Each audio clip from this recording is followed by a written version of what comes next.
pretty good. So Under 18s, yeah, like I reckon Mitch would have been top seed.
This could be really easy though.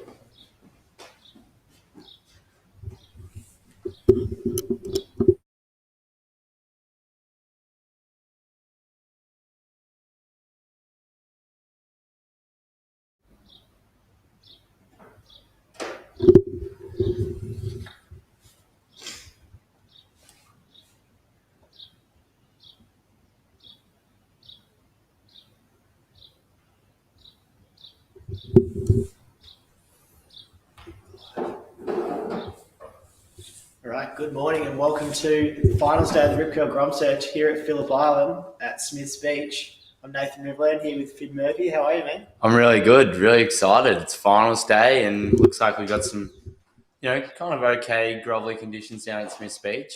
It's been a pretty good event. We saw awesome waves at Woolmeyes at the start, so I'm really excited getting to the business end of the GromSearch. Absolutely, mate. Before we get into this epic game, close the land. It is today. It's going to be a super exciting day. We've got under 18s in the water first. Like I said, some fun conditions are offer. We've seen the best drums on show. 100%. Like in the past, this event's always been a bit of a standout for me.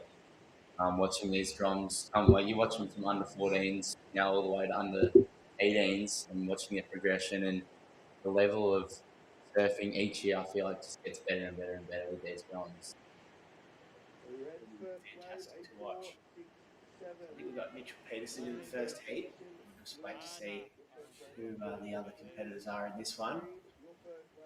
It looks like we've got a start. Heat has started. Yeah, so the boys have locked in a couple of scores as we can see there.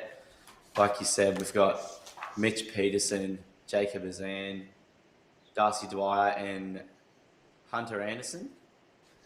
So a bit of an exciting heat to start it off, to be honest. Looks like Hunter's going to take off on this one. This will be his first wave of the heat. Nice two-turn combo there. Gets a third one up towards the end section. Be pretty happy with that. It's a solid 3 turns. Smith's is a pretty tricky wave to surf, so to get 3 turns in on a wave is pretty impressive. 100%. Oh, how's Darcy Dwyer closing that one out? Be keen to see the start of that wave. Yeah, he smashed that. So we can see Mitchell Peterson started off with a 4.67. Darcy Dwyer with that 4.33. Greens had the 2.83, and we'll wait and see what score comes in for the surfer in white, but I reckon that'll be a pretty good number. We've got 13 minutes remaining. Yeah, like you said, Rivo Smiths can be bit of a tricky wave to surf, and even tricky to get a three-turn combo. Like it's a pretty quick wave, to be honest. Like you can get one or two sections maybe. Absolutely, no, it's fairly tricky to get a couple of turns in at Smiths, but yeah, that left hander really peeled off and looked super nice. So yeah, we'll see how that number comes in, but I reckon it'll probably likely push it into the lead. Yeah, well, we saw a quick glimpse of Mitch Peterson's first one, and it was kind of two small slashing turns on his backhand. Not an awesome wave, so I think yeah, that one from Hunter Anderson is probably going to look like putting him in first position. You can see the boys all just sitting there waiting for this next set to arrive. So national event, we've got surfers from all over the country competing in this one. Winner of the under 16s and under 18s earns a spot on the Irukandji's team to represent Australia at the ISA World Junior Championship. So pretty amazing opportunity on offer there. Here we've got Green, Jacob Hazard, on his backhand, a goofy footer. Oh, just goes down on that second manoeuvre.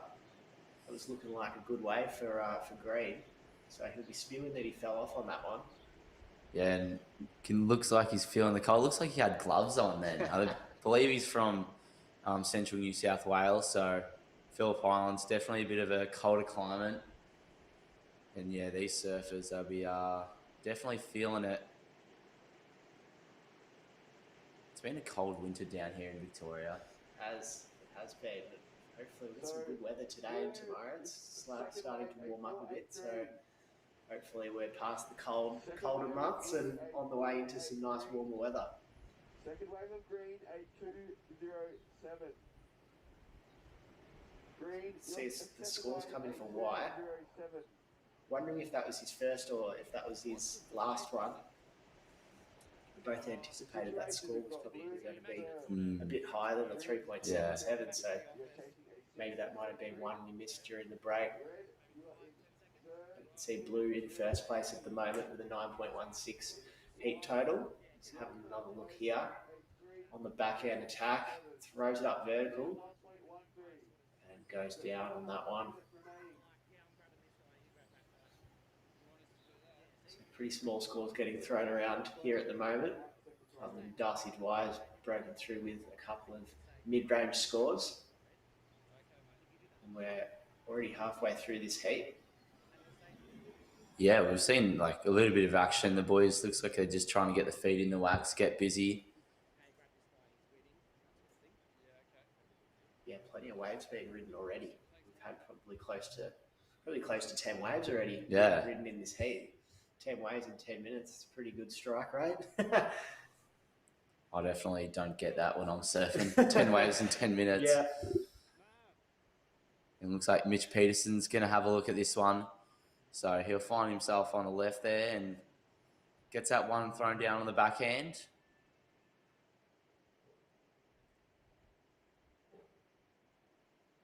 So I know Mitch, he's spent plenty of time down at Phillip Island, whether it's for the GromSearch in previous years, Australian titles, and even pro junior events. We had pro junior events down there last year, so he's pretty familiar with the island, whether it's Cape Woolmai, Smith's Beach like we're at today, Penguin Parade. So many different waves on offer at Phillip Island. You've got to be pretty good in all sorts of conditions, lefts, rights, rip bowls, points. It's something for everyone over there. Yeah, 100%. It definitely favours a versatile surfer because one day you could have the comp at a right hand point, and next thing you know, you're at a rip bowl, as we see Mitch again. A nice little one there. He's kind of grovelling through that. Couldn't finish that one off. Here goes Green out the back. Jacob Azani's flying down the line. Can't see what he's done on the end there. He's currently in third place, so we're chasing a score to go up into second or first and advance into the under 18 boys semi-final.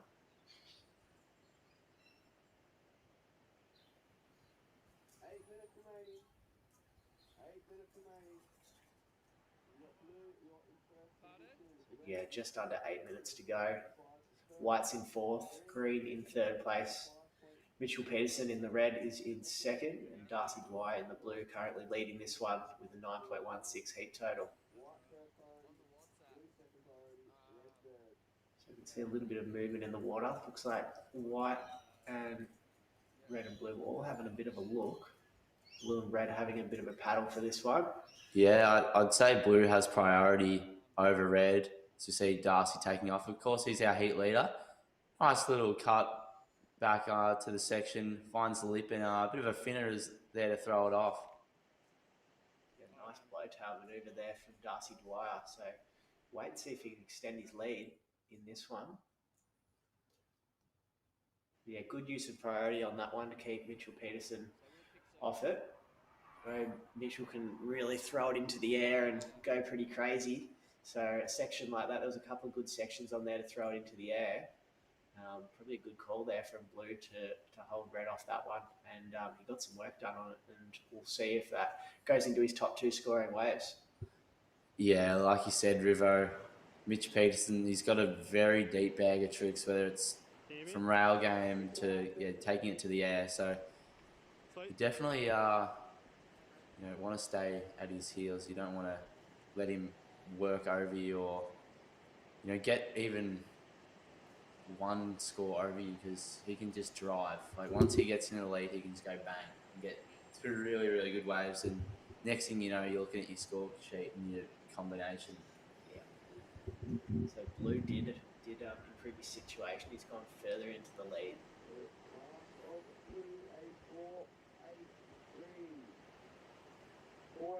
Another wave coming in. It looks like the boys are interested in that one. Bit of a funky one there. Good call. Not going. Just under 6 minutes to go. Still anyone's game. Pretty close between all four surfers. Yeah, and here's Hunter Anderson. He's had a little bit of a quiet one. I believe he's only had the one wave. So he's going to look for a backup score on that one. Hunter Anderson resides on the Gold Coast. Blue's just checking in, trying to get his score from that last one. Be pretty pleased to know he's in first place. But like we said, it's still anyone's game. Pretty close between all four surfers. White moved up from fourth into third on that last wave. It's interesting to see the judges set the scale for this heat. We watched that wave of White, that left, and sort of thought, oh, Yeah, I thought that was the one. Could have been up there. I guess that's why we're sitting here talking about the surfing and not scoring it. Exactly, it's a tough job. So 4.5 minutes to go. Yeah, coming into crunch time now. I'm sure Jacob and Hunter are going to start to get busy with these 4.5 minutes remaining. So first and second from this one through into the semi-finals. So yeah, we are getting towards the crunch time of this draw. Getting down to the pointy end. We'll be crowning champions today. It's a very exciting day. Big event, 10,000 point event on the Surfing Australia National Junior Rankings. So there's plenty of points up for grabs in this one.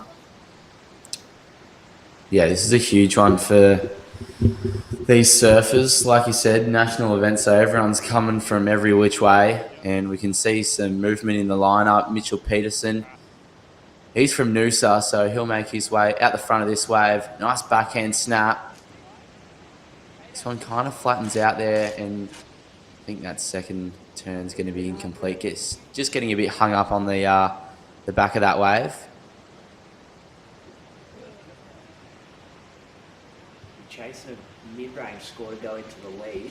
So we'll wait and see how that comes in. Our surfer in blue is currently in first place. Showed some nice rail game in this heat, so he's in the lead. Mitchell's in second, Hunter Anderson in third place, and Jacob Hazard is in fourth. And here's Darcy. So he is our heat leader and looks like he's going to take off on this one. Nice first turn and finds a finish there. So not a bad wave at all by Darcy Dwyer. Definitely well put together, and I guess that's why he's found himself on the top of the podium at the moment. Mitch having another look, Rivo. Yeah, smaller wave here on the inside for Mitch. Just throws it up into the lip on that second manoeuvre. So just a quick one there for Red. Interesting decision going one of those smaller waves. Maybe just trying to, get another good backup, try and extend his position in second. Not sure if it's going to push him up into the lead. Yeah, well, 2 minutes remain. I think what's probably going through Mitch's head is at the moment was like, I'm closer to third than I am to first, so I kind of want to drive away from Hunter Anderson as we see Jacob taking off. Nice backhand attack there. Gets another one, but yeah, I think not much power behind these waves this morning, so he gets hung up as well. You can see the surfers have been getting a little bit caught up on that second section. So we can see Darcy's extended his lead there. Judge is really liking that last wave. So he's extended his lead. There's 1.5 minutes left. He'll be pretty happy with how he's sitting. You can see a bit of a wider view of Smith's Beach. Plenty of banks up and down the beach. And of course, we got YCW just next to it, so you can free surf there during the day when when your heat's not on. So we see Mum and Dad watching on the shoreline with 1 minute remaining. See a couple of beanies on there, a couple of jackets. Yeah, I definitely reckon it's going to be an anti-series jacket day down there.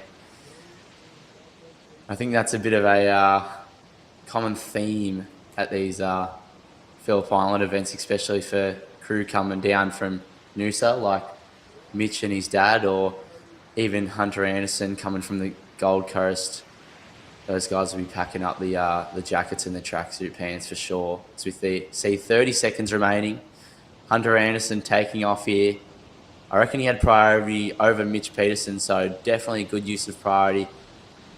That turns into a pretty good wave, so he'll look to go to second spot. Yeah, wait and see how that comes in. Yeah. It's a pretty close one, I reckon. We've been looking for mid-range fours to move into second. So we'll see how that goes. He got a bit of work done on that one as the heat comes to an end. So Yeah. Judges will be trying to get their scores in. Blue just doing a bit of a victory lap there. Throwing caution of the wind at the end. But yeah, good first heat. Out of the way this morning. Plenty of waves, plenty of action. And it looks like Blue taking that one out. Yeah, we'll be keen to see what Hunter Anderson's score comes out as. Could see an early upset, seeing Mitch Peterson get sent home. Of course, I think he was top seed. If not, he would have definitely been up there.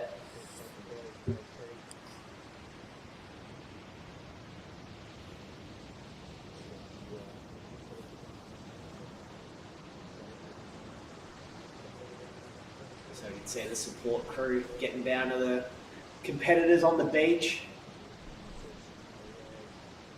Looks like that score came in for White. It just came in under, unfortunately. So we'll have Mitch Peterson and Darcy Dwyer moving through that last heat. This is the second quarterfinal of the under-18 boys. Got Caden Francis in the red, Soren Smith in the white, Oki Fraser in blue, Flynn O'Connor in the green. This should be another exciting one. Caden Francis, he's an absolute jet, especially when it comes to surfing beaches. Spends plenty of time surfing D-bar off the wall and that, and in the middle there, so he can definitely find himself taking plenty of waves. As we see, Oki Fraser, he was a standout for me last year. I wasn't sure who he was last year, and I was down watching last year, and he was an absolute charger, taking off on the biggest waves, and yeah, absolutely sending last year. I believe, yeah, he's from Yelling Up in WA. A couple of big waves over that way. Yeah, 100%. We had, I think it was an expression session during one of the days, and Oki Fraser was just trying to do the biggest airs at Cape Woolamai. I'm surprised he didn't end up snapping 4 of his boards.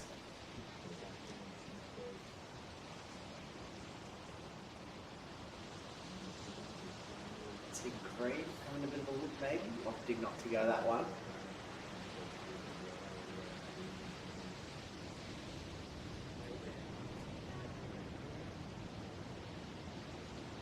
So you can see it's really about wave selection today. Obviously with these beach breaks, it's tricky to find the right one. Really got to kind of luck in. Obviously there's priority thrown into the mix as well, so got to make sure that you go in the best waves. See Blues had a nice start there, Fitty.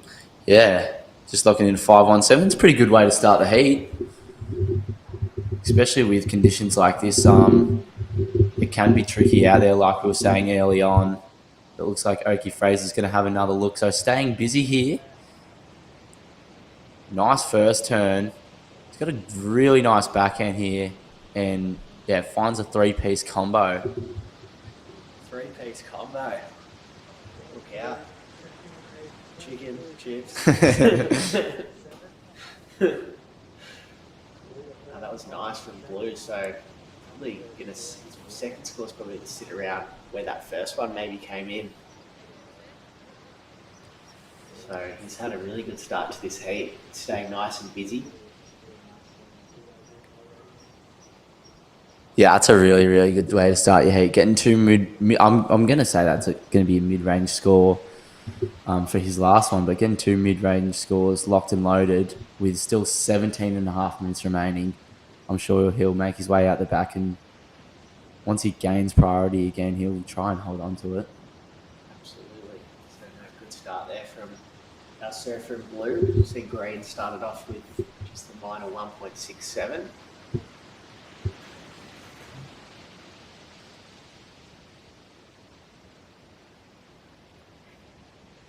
Last score looks like it's come in for Blue as well.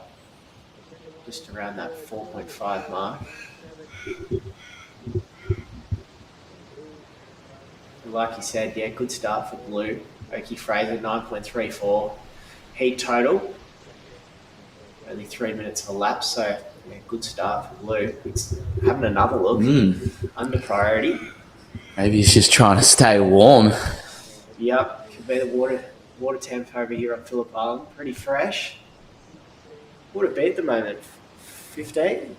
Oh, yeah, Maybe. definitely be around that mark. I'll be honest, I haven't surfed in a little while, so try to stay away from the 4-3s and the booties. I just wait till summer rolls in and bust out my 2 mil.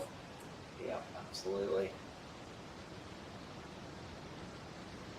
Blue just trying to check in with the judge to see his last score. So they'd be up, Smiths, the judges and all that, up on the pavilion.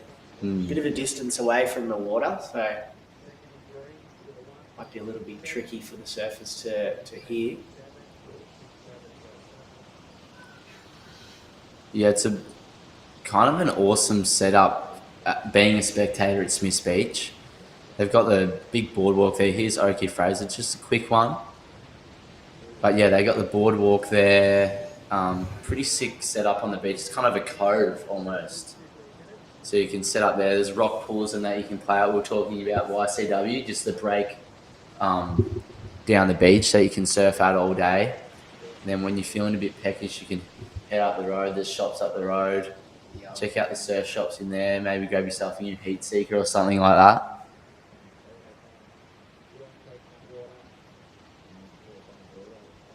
So 15 minutes remaining here. Blues currently sitting in first, green with that small score, and red and white yet to open their account in this one. But like you said, Finny, still plenty of time for our surfers to cash in. Yeah, 15 minutes is a fair bit of time. It's been very consistent in the whole heat as well.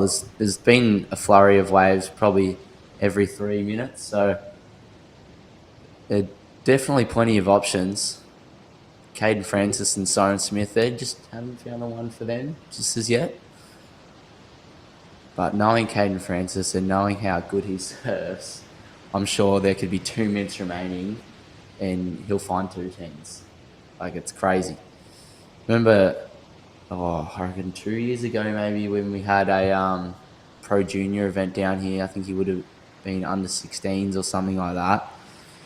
There was about 5 minutes remaining, Jack Robbo style, big air rev, and he would come from third to first straight away in the last 5 minutes. He's definitely got an ability to find those big scores. Green looked like he was trying to find one himself, but just went down on that inside section. Looks like there's a couple of waves coming through here. Pretty quick to get back out the back. Couple of duck dives from the shore, so pretty short rides today. He's white. Just trying to compress around that white water, but yeah, that kind of looked a little bit awkward at the start of that. Red was kind of looking, but I guess none of them have priority. So there's Caden Francis getting his first wave, but yeah, that looked a little bit awkward. Soren almost looked like a block over Red. But yeah, none of those boys were in priority, so I think it was free game, to be honest. Yep. So Red's got his first one there. Green sitting out the back. Waiting for his third wave to come through. White as well, making his way out the back. Good approach from Oki Fraser. He's also paddling back out the back. He's got his 2 scores locked in, sitting nice and comfortably in first position at the moment. Looks like White's having a look. This is Soren Smith. Quick turn there, still flying down the line. Goes to blow the tail out, but unfortunately falls on that inside section. Yeah, like you're saying, Oki finding 2 really nice ones at the start of this heat, so I'm sure he will be pretty chuffed with the position he's put himself in, and that was Soren Smith. That was kind of his first real attempt. His last wave was kind of a bit of a straight hander. You can see the surfers are really trying to throw everything they can at these waves, and you've got to. It's a national event. It's quarterfinal time. It's finals day. Yeah. Got to be doing everything in your power to put up those big scores to try and take out a prestigious event like this, the Rip Curl GromSearch.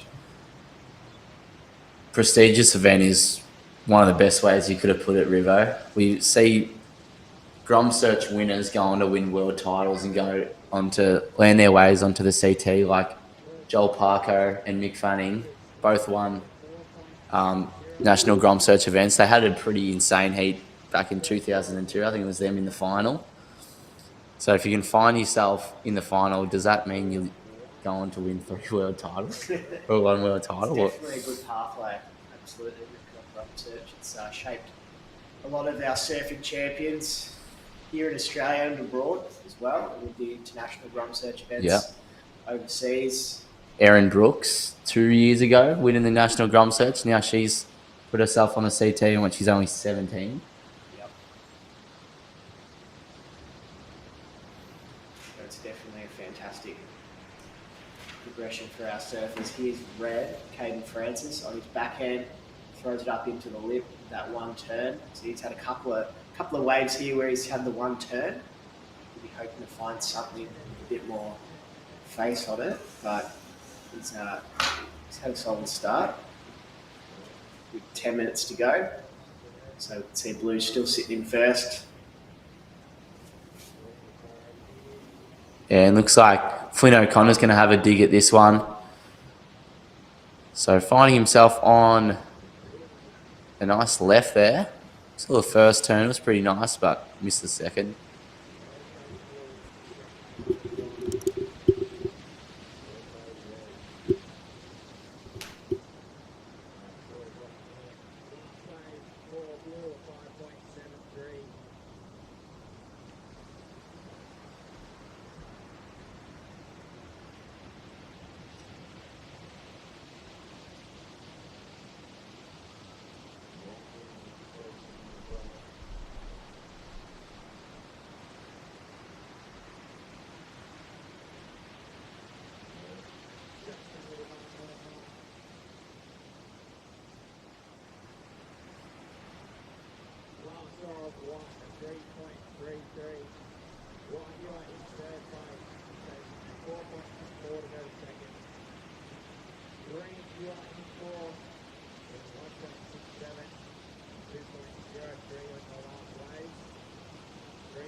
So just under 9 minutes remaining now in this one. Oki Fraser in first position. Caden Francis in second. Soren is in third place in the white. And Flynn O'Connor sitting in fourth in green. Small requirement to move up to second. Yeah, I think we might have missed something there from Caden. Finding himself in, I think, not sure what that last score was.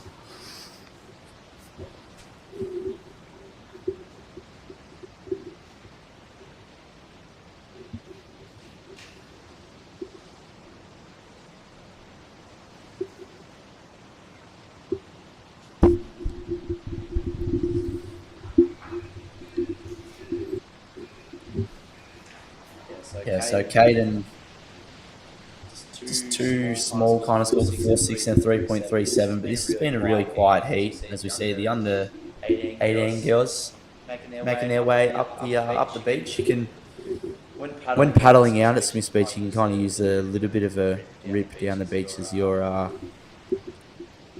elevator out, you could say. As we see Flynn Connor, nice little backhand attack. Yeah, a couple of nice turns in there for green. So he'll be looking to move up the scoreboard here. Here goes Blue as well.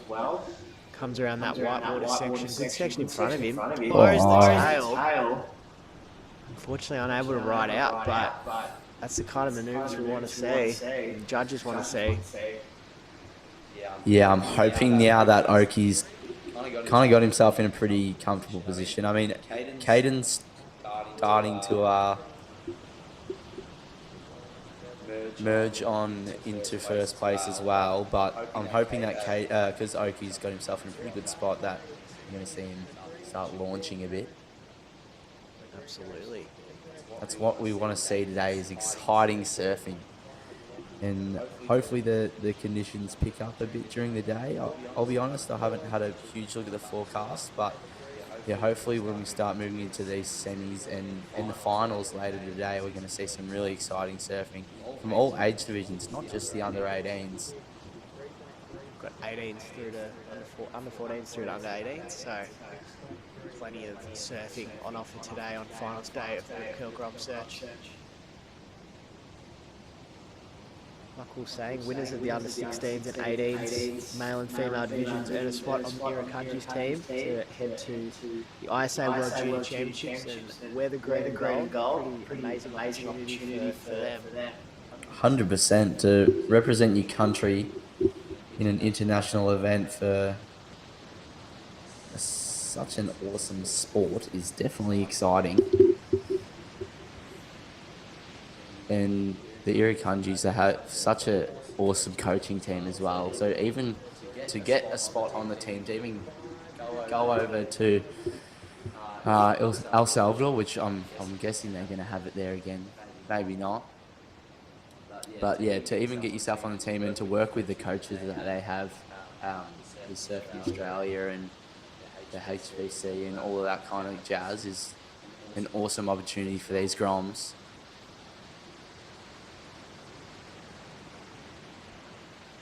So 5 minutes remaining. Oki Fraser's currently in first place. Yeah, I think we're going to throw to a bit of an interview with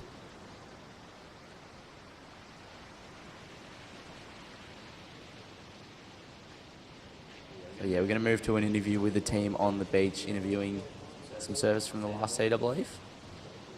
Down here at the 2025 Phillip Island Rip Curl GromSearch. First heat done. It was Darcy Dwyer taking that one out. You're through to the semis. How you feeling? Oh, I'm feeling amazing. I want to go all the way, and I'm glad that I got through to the semis. Yeah. All right. Well, you're into the semis now, so you've qualified for the Sydney National Rip Curl GromSearch final. Really? I didn't know that. That's so cool. Yeah. So that'll be down in Sydney. Good job and good luck into your next round. Oh, thanks, Balin. Have a good one. Thanks for that, guys. And Blue throwing into the air, Oki Fraser. Nice variation there from our current heat leader. Yeah, so Balin, our roaming mic man down at the beach today, interviewing Darcy there. So I'm sure we got some wise words off Darcy Dwyer from our last heat. And yeah, Oki Fraser. Nice way for him there. Really ramping it up. There's 3.5 minutes remaining. So Blue's currently in first, Red in second. Here's Red. Caden Francis draws that one off the bottom. Can he get a bonus section on the inside? Looks like he can. Slaps that up on the backhand. Fierce surfing there from the young fella. Absolutely. Good wave there for Red. Getting the 2 turns on his forehand and then bending that one around on his backhand and getting that bonus section. So he'd be pretty stoked with that surf for Red. Francis. Yeah, he's needing a 6-3 to go into first, so I reckon Oki's going to hold on to his lead. It was really good surfing, don't get me wrong, but I'm not sure if it was quite enough. 2.5, there's Flynn O'Connor. So Flynn and Soren not too far behind, but I think that last score for Red is probably going to push him further into second. Looks like that's what's happened. He's improved his situation, still sitting in second place, but that requirement for green and white is just a little bit more. So you're going to need to do something, especially this last 2 minutes to break through to get through the under 18 boys semi-finals. Yeah, this is really the time you want to start moving around with 2 minutes. If you're in that 3rd or 4th spot, you really want to start getting busy. And here we can see, not sure who has priority. I'm guessing green, maybe not. Not sure. Both looked up at the board. A bit of confusion there between our surfers in green and white. Kind of looking at each other going, what happened there? Yeah. So wait and see what happens there. In terms of if there was a priority interference or not. As to who had priority. Entirely sure. What I can tell you is there is just over a minute to go.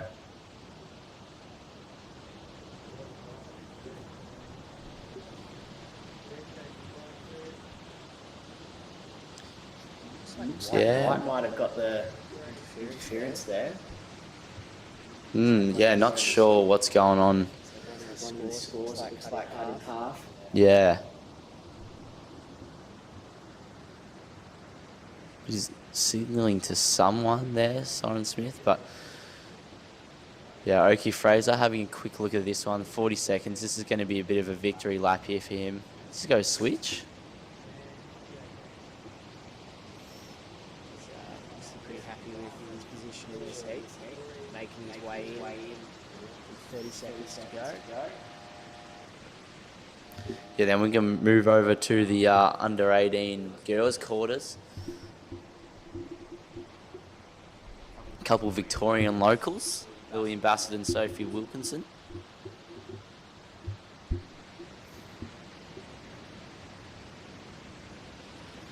So it's definitely been a bit of an exciting day down here at Smith's Beach. We got the first of the under 18 quarterfinals in.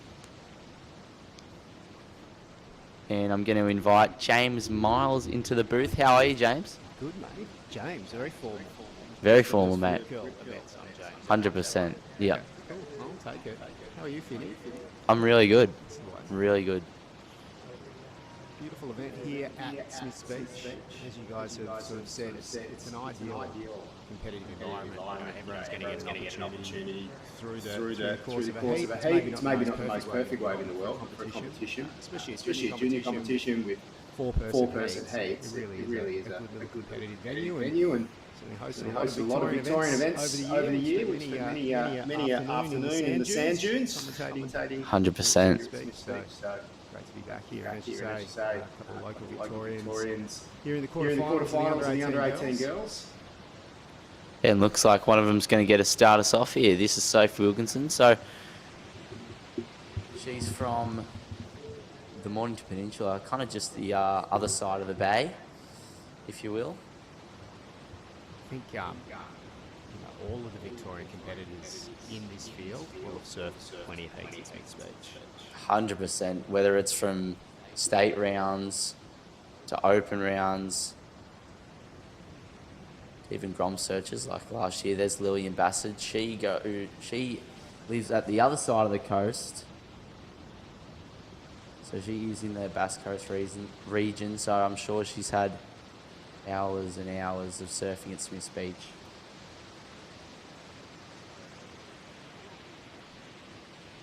Yeah, 100%. Look, it's been a hotbed of Australian surfing for a long time. I mean, a lot of Australian competitive surfing routes have their history back at Phillip Island, some of the first water riders events in Australia. Held on Blokes Island. Really is just a beautiful part of the coastline, not just from a surfing perspective, from a tourism perspective as well. You see Poppy Reid going so fast she's out of screen, and she finishes that one off. So a couple of small scores starting to tick through. Under 18s kicking us off today, and one of the things you really notice in these junior events, and both of us have spent a lot of time watching and commentating junior events, is that the older competitors get, the less waves they ride. Yeah. And that's what we'll probably see throughout the day as we really get to the pointy end, is that the amount of waves ridden reduces, but the quality of those waves and that wave selection becomes more and more important. So these guys are probably, I hate to use the cliche getting the foot in the wax, but it's a chilly morning. They're probably a bundle of nerves. It's a big opportunity. Roads lead to Peru, where the ISA World Juniors are, or to URBNSURF Sydney for the national final on the 20th of October. They're probably getting a little nerves out of the way, and we'll probably see these competitors through the day really settle into these heats and start to pick the right waves, and that's what winning a heat at Smiths is all about, finding those opportunities to do 2 or 3 turns rather than just 1 turn. Or if you do pick the ones in one section, picking those really dynamic waves that allow you to really get a good, very good or excellent score out of one section. Yeah, 100%. Smith's, like me and Nathan were talking about it just before. It can be a kind of a tricky wave to get 2 or 3 sections. Normally you find yourself getting 1, 2, and yeah, if you're lucky, 3 turns at this wave.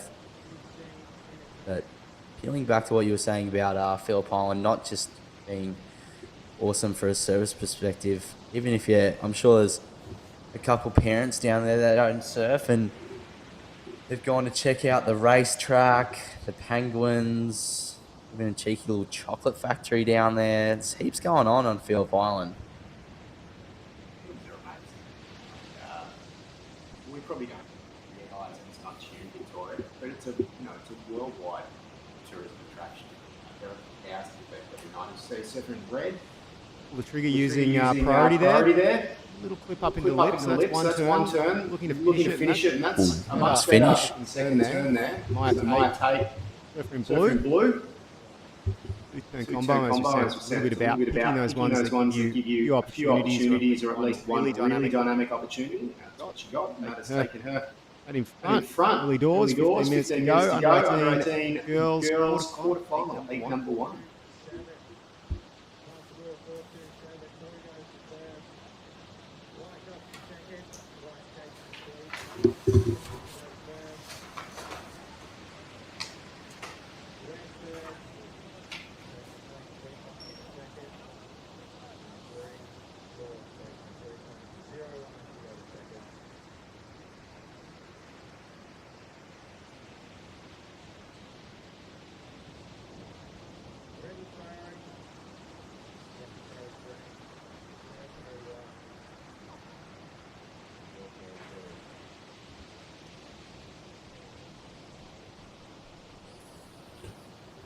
So I heard you and Nathan before talking about the ISA World Juniors, which are being held in Punta Roca in Peru. So that's confusing for everyone. Yeah. Because there's a Punta Roca in El Salvador where they host the WSL event. But the ISA World Surfing Games recently run, as we see, coming into screen. She went out of screen before and back into screen. It's like Leonardo DiCaprio movie. Ooh, I think you got me there. Anyway. It was a nice finishing turn. Have a 367 on the board. She was looking for a 361. Move into first place. Out of the hot seat. So what the judges think of that one? Like inflection. Is that it? Yeah, I don't know. I'm not sure. He goes in with a dream level and a level below that. And a level below that. You never know which level you're actually in. Yeah, no, that's flown over my head, unfortunately. Okay. Well, Poppy Reed's been doing that. Goes out of screen. Last score has dropped in. 5.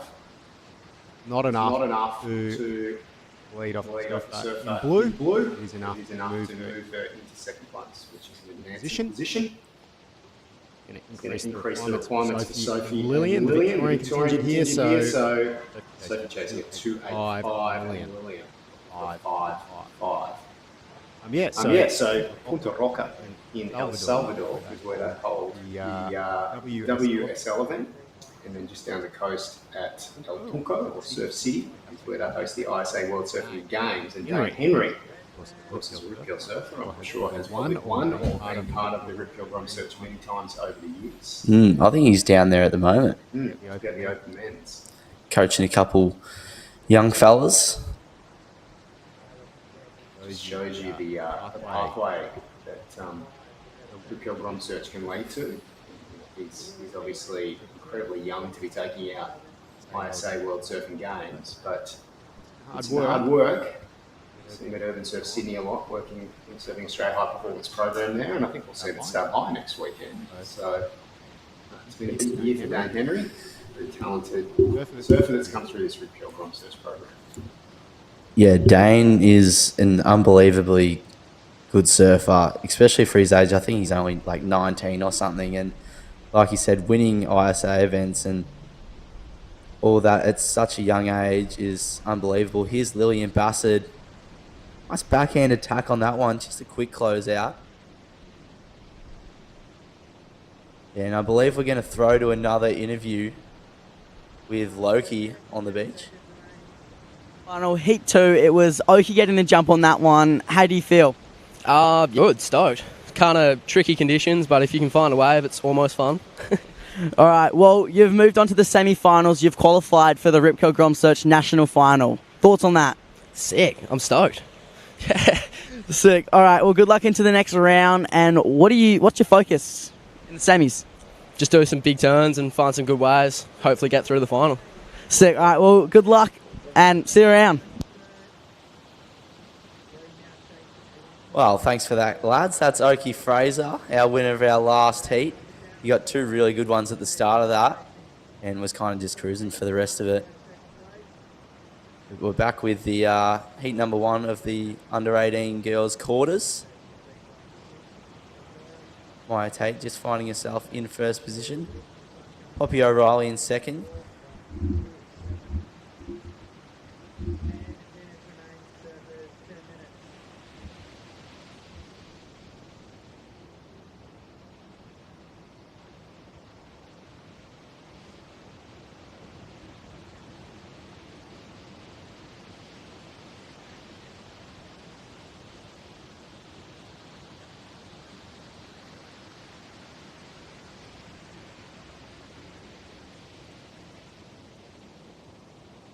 This heat's been a little bit slower there as we see Pyramid Rock just down the way.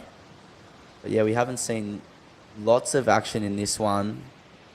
Like you were saying earlier before, James, the older the competitors get, the less waves they decide to take, which can be exciting because it means that they've got more...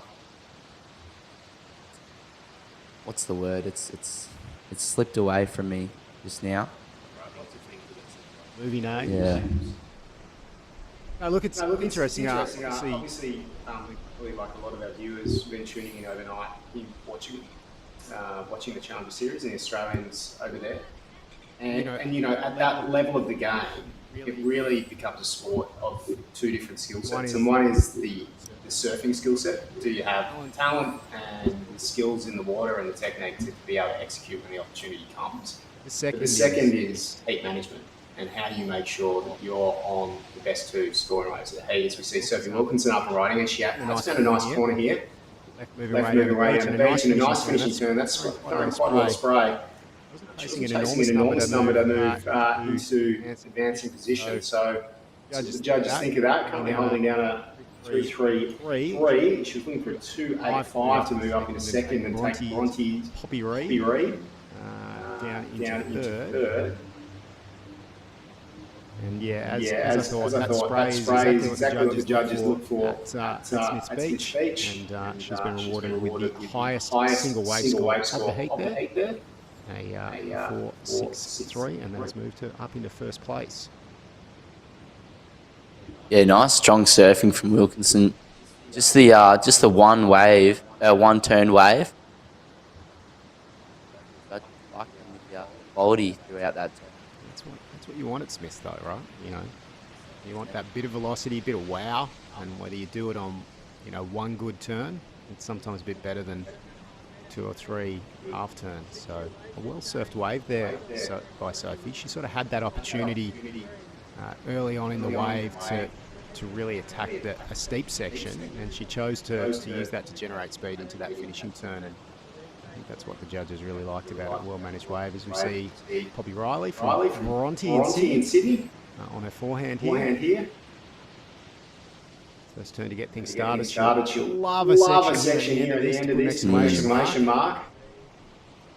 She works in a little 2-turn combo for the speed and dynamic nature of Sophie's finishing turn, but she got quite a few turns done there. So Poppy was chasing a 3.61, so not an enormous number to move up into second place. Shout out to the Sydney surf community. Lots of people, of course, tuning in from the eastern beaches there of Sydney. It's been a rough month. Obviously, for surfers of Sydney, really tragic shark incident up there at DY. So our love and best wishes to all of our mates up in the Sydney surf community. A lot of them obviously tuned in to watch Poppy here. Yeah. So that number's dropped in. Not going to be enough to increase her position. So 303. So she's still chasing that 361. Yeah, she probably just needed that slightly more dynamic finish there.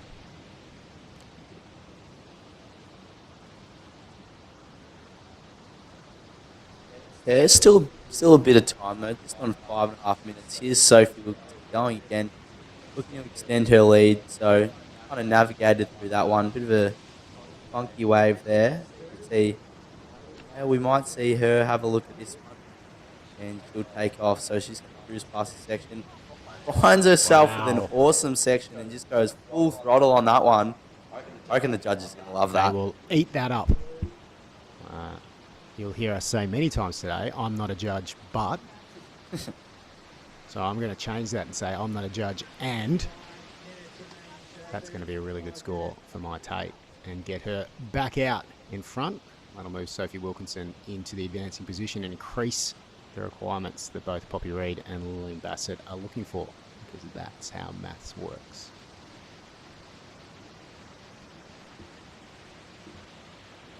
Yep, that's that score. They didn't waste time with it. 6.83.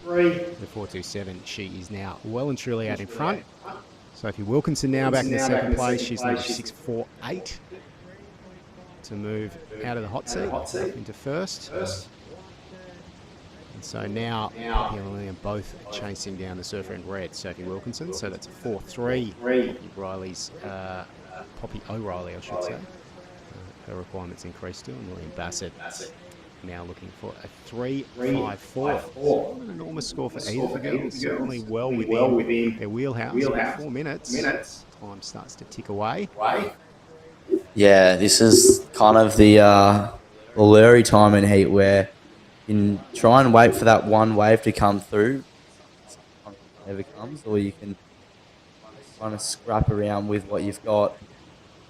Lillian Bassett, she's got an awesome rail game, so I'd definitely be looking forward to seeing her get one more and seeing if she can make her way into the advancing position.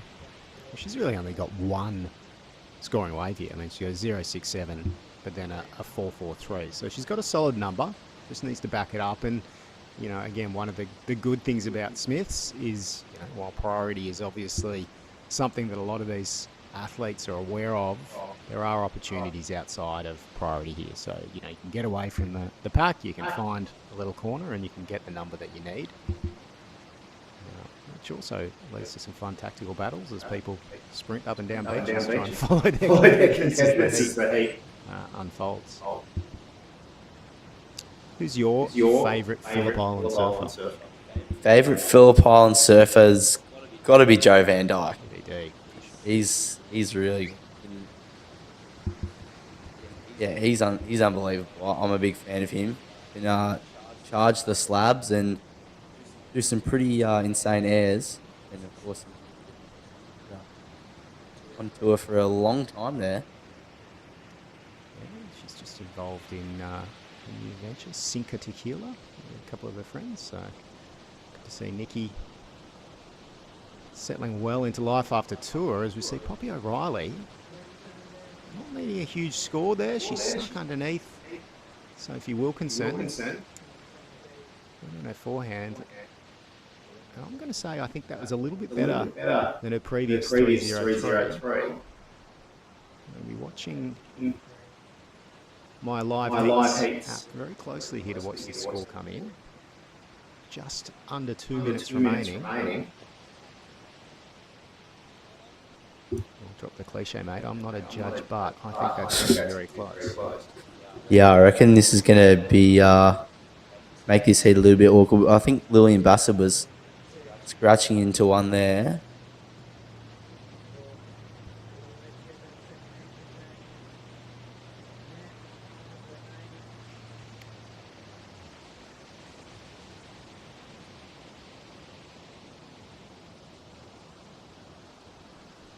The numbers dropped in. She was chasing a 4.24, a 3.73, so it's just coming underneath. Boy, oh boy, that's close though.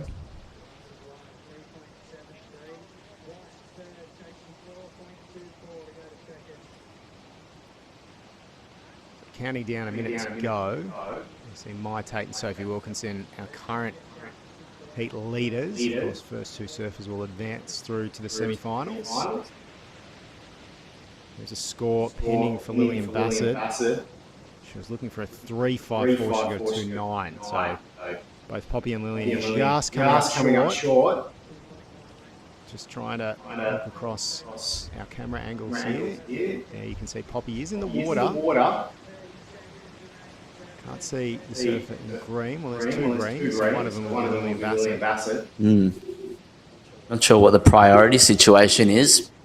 I don't think Lillian would be anywhere near having first priority. We did see her get one not long ago. She's been smart with that, though. You can see she's paddled away from the other two competitors. You're going to let Poppy have this, and that's probably not a bad decision. Be interesting to see if off the other end Lillian got a wave. If not, that's all she rode on heat one. Yeah, and looks like Lillian didn't get one, so we're going to move on to quarterfinal number 2, the under 18 girls. I reckon I'm going to pack it up and invite back Nathan Riverland. So be back in a couple of weeks, I reckon. Perfect. Thanks for having me, mate. It's a pleasure.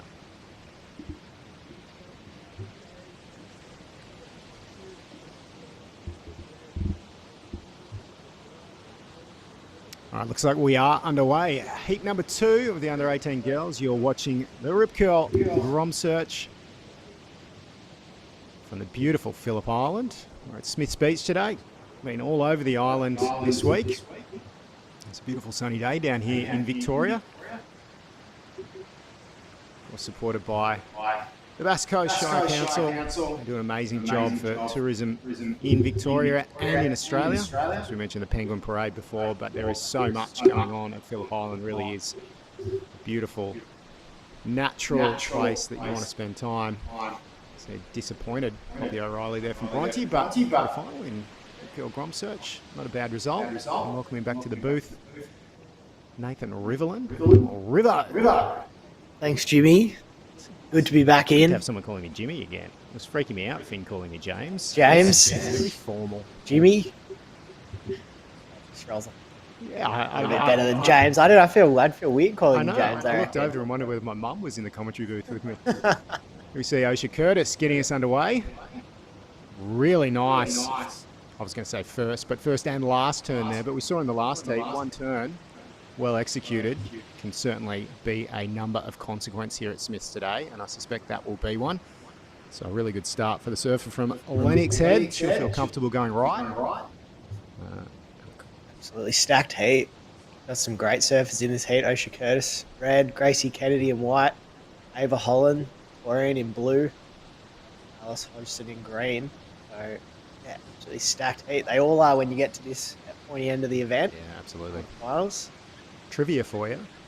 The only surfer in this year's quarterfinals of the Rip Curl Pro Phillip Island is in this heat. The only quarterfinalist from last year that is back in the quarterfinals this year is in this heat. Which surfer is it? Ava Holland. Ava Holland, yes. So Ava Holland will be very keen to move past this stage. Osha Curtis, 5.67, I got to say, within the first 2.5 minutes of a heat, that is a terrific start for Osha. Do you remember who won this division last year? I don't. I have to refresh my memory. Reading about it last night, is just your encyclopedic knowledge of surfing?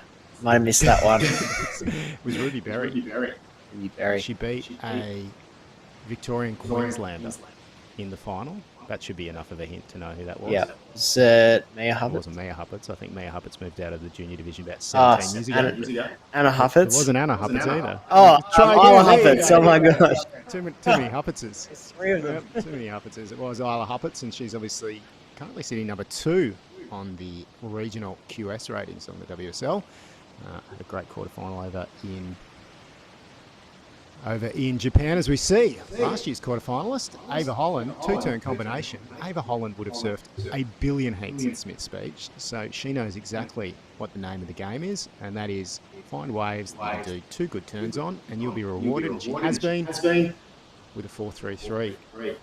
Joe Van Dyke is Finney's favourite Phillip Island surfer. You're a man of eclectic tastes, obviously. One of Australia's leading longboarders, as well as very competent on a surfboard, shortboard. Who's your favourite Phillip Island surfer? Oh, it's tough. I love Ringer. Love watching Ringer. Yeah, as a goofy footer, I love watching Ringer. You've also got to love a man that shapes his own boards. It's just not. Let's bring that back on tour. I think you shouldn't be able to win a world title unless you've shaped your own board. That'd make it interesting, wouldn't it? Yeah, it would. Well, we saw with like the Bells Beach Longboard Classic a couple of weeks ago down at Bells. There's a couple of surfers that were shapers as well. It's pretty cool. Red, Ocean Curtis, smaller wave, trying to finish that one off.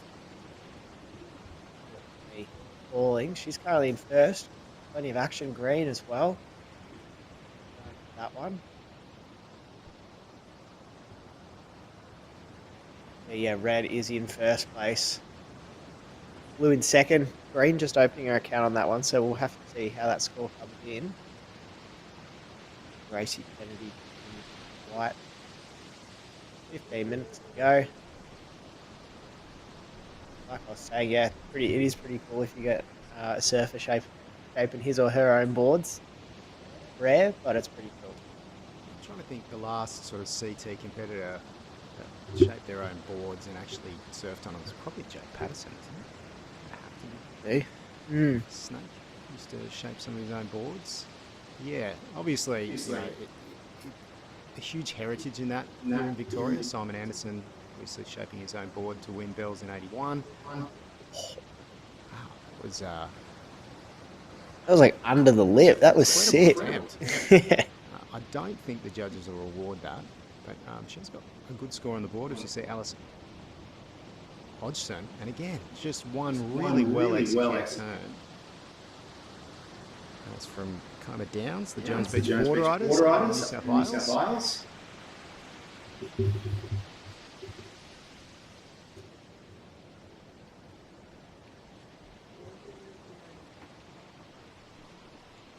For a few numbers to drop in here. Certainly, Smiths keeps the judges busy.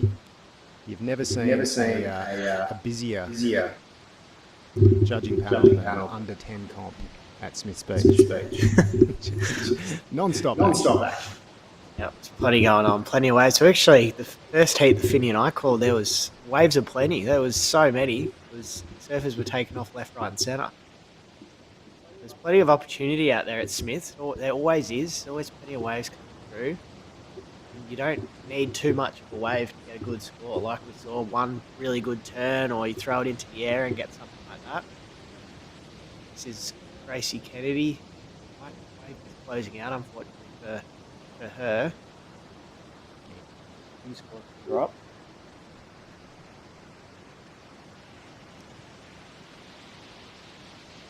So that looks like a couple of our numbers. Still waiting for the last from Gracie Kennedy. It won't be a number of consequence, though. So Osha Curtis, second wave of 3.10.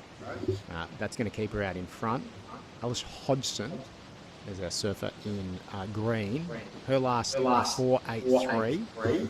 She's now got a 4.83 and a 1.07. That's going to keep her in second place. Giving both of the scores, obviously our score tab just has the single score. In the sport of surfing. It's really about 2 scores, especially at this time of the heat. So that's why going a little detail with these heats. But 4.33, Ava Holland's best. She really needs a small score of 1.58 to make a second at the moment. And Gracie Kennedy 2 small scores. So if you're thinking about this in the context of where 40% of our way through the heat, so you're really looking at those single numbers at the moment. Osha Curtis 5.67, Alice Hodgson a 4.83, and Ava Holland a 4.33. That's sort of where we're at, and those surfers will be looking to in the worlds of every WSL commentator in the world build a bit of a house. Heard that one before. There's a lot of it last night at Portugal because it was a bit of that sort of event.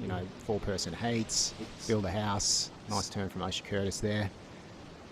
Geez, Lennox is a real hotbed of Australian surfing at the moment. You see Connor O'Leary moved up there and working on those right-hand points didn't seem to harm his technique at JBA last year. Also culturally, the boys from the Largo podcast, setting the social media and podcasting world on fire. So shout out to the Largo boys from Lennox as well. I'm sure they've tuned into this. And I think we're going to throw it down to the beach. We've got an interview with the last heat winner, Maya Tate. Rip Curl GromSearch in Phillip Island. How's that heat for you? Could you run us through? Yeah, I had a pretty alright heat. Didn't know really where to sit when I paddled out, but managed to find a couple waves and got a few good end turns in, so yeah, stoked with the result. And you've now made it through the semis, which means you've qualified for the GromSearch final in Sydney Urban Surf. How do you feel about that? I'm pretty stoked about that. To be honest, I didn't even realise you could do that, but yeah, now that I know that, yeah, that's awesome. And how are you feeling about the comp and being in Phillip Island? Pretty good. Came here for nationals one year and had a good surf down here, like exploring all the different breaks. Didn't do too great in the heats, but we're all learning. Got a couple today, so yeah. Sick, thank you. Thanks for that, guys. So, winner of that last heat, Maya Tate, she was ripping in that last heat. Speaking of ripping, Osha Curtis on that last wave, 6.17. So, best score of the heat so far. I'd really like In the break, though, Ava Holland as well. Hot on her heels, a 6.13 for Ava. Let's just see that's dropped in on our screen there. But that's got these two well out in front. So Alice Hodgson now chasing a 5.64. And Gracie Kennedy really looking to get her heat underway. Currently chasing a high 9, but she can break it down into 2 parts. It's still achievable, and the good thing is 9 minutes 20 still on the clock, so plenty of time. Yes, Smith's a great venue for Border Riders teams events as well. I've commentated a few ABBs here, and the ability to just go out and get quick waves just makes it interesting in all competitive formats. It's a great venue to watch surfing, Smith's Beach. That, like Vinny and I were talking about earlier, there's that big kind of cove, and you've got heaps of beach, the boardwalk. There's lots of viewing area, and the excitement. Get the excitement going down there, particularly with an event like an ABB. I'm sure there'll be plenty of excitement down there at Smith's today. We'll be crowning our Rip Curl GromSearch champions here down at Phillip Island. A big thanks to our event supporting partners, Basco Shire Council, Victorian Government, Park Lane, Phillip Island, Vitality Brands, Beyond Coconut Water, Surf Better Now. Sort of events don't operate without this kind of support. So huge supporting partners. 8 minutes to go out in the water. Osha Curtis is in the lead. Ava Holland on her heels in second place. Third, needing a 5.64 to move into second. Gracie Kennedy needing a solid 9.9. And we've got a 0.77 at the moment. So two waves break that 9.69 down. We'll be back in this heat. I reckon Alice would feel fairly comfortable out in these conditions from the northern south coast region of New South Wales, obviously around Kiama and Bombo Beach. There's a lot of these sort of similar setups in that zone. A little bit chilly as well. Quite as chilly as Victoria. But she'll feel right at home here. And I think she's got a good number out there already.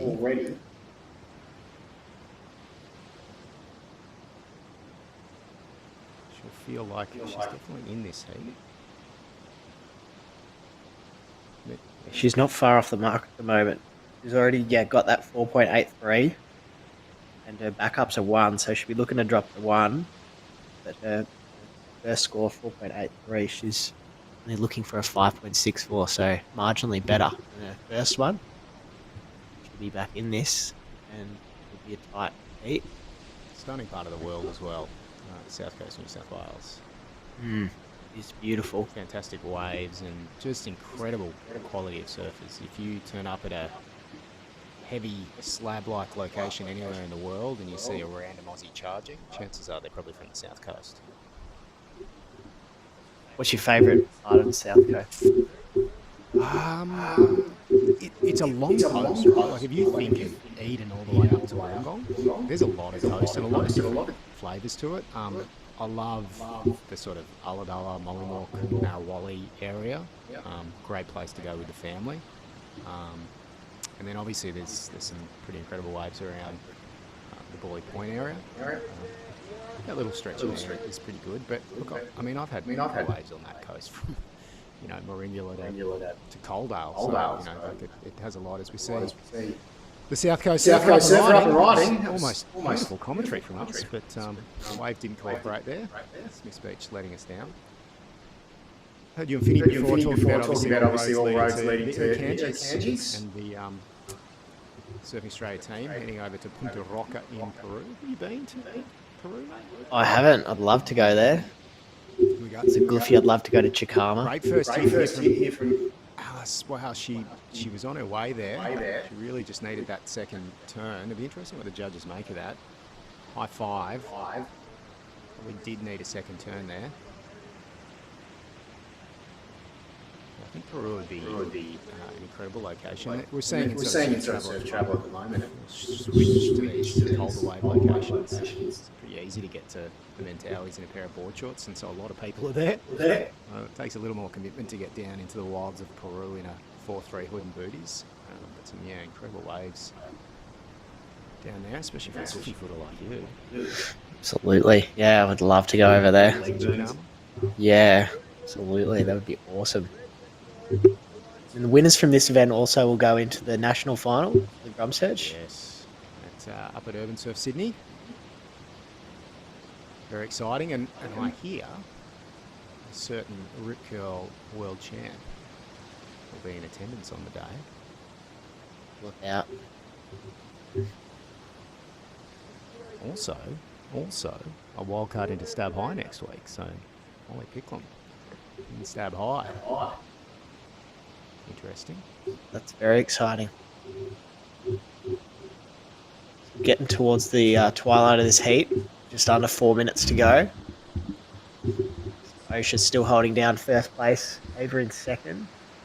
That last score for Alice Hodgson coming in at 3.53, so she's still looking for a 5.64. Gracie Kennedy, the last one, that left-hander, a 2.17. Chasing an 8.29. Lots of waves coming through at Smiths. There's still plenty of time for our surfers to get to work. Red and blue, the prime positions at the moment. Hasn't Osha Curtis surfed a heat here? She's only surfed 4 waves, 3 of them over 5. So we're starting to look at the hot hand as we move into the semi-final and finals. Osha Curtis at the moment. Definitely finding a liking to the conditions here at Smiths Beach today. And we sort of think of Lennox as, the point, but wow, there's some beaches in that zone that would tune you up for a wave like Smiths.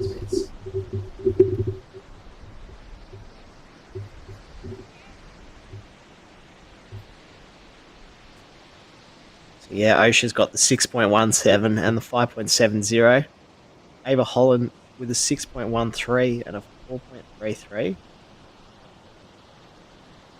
Hodgson has that 4.83 and a 3.53. Gracie Kennedy, that 2.17. Her back up. Time going to say 2 minutes, 15 to go. I'll sit here and talk to you about Peru all day, mate. Time just flies. Goes very quick. In here. Yeah, 2 minutes to go. Green will be, she's not far off the mark, so she should be looking to try and find a wave. Not sure what the priority situation is, but we'll be trying to grab something in the last couple of minutes to put herself in the rest situation. You can see Osha with a little bit of a victory lap here. Wow. Oh.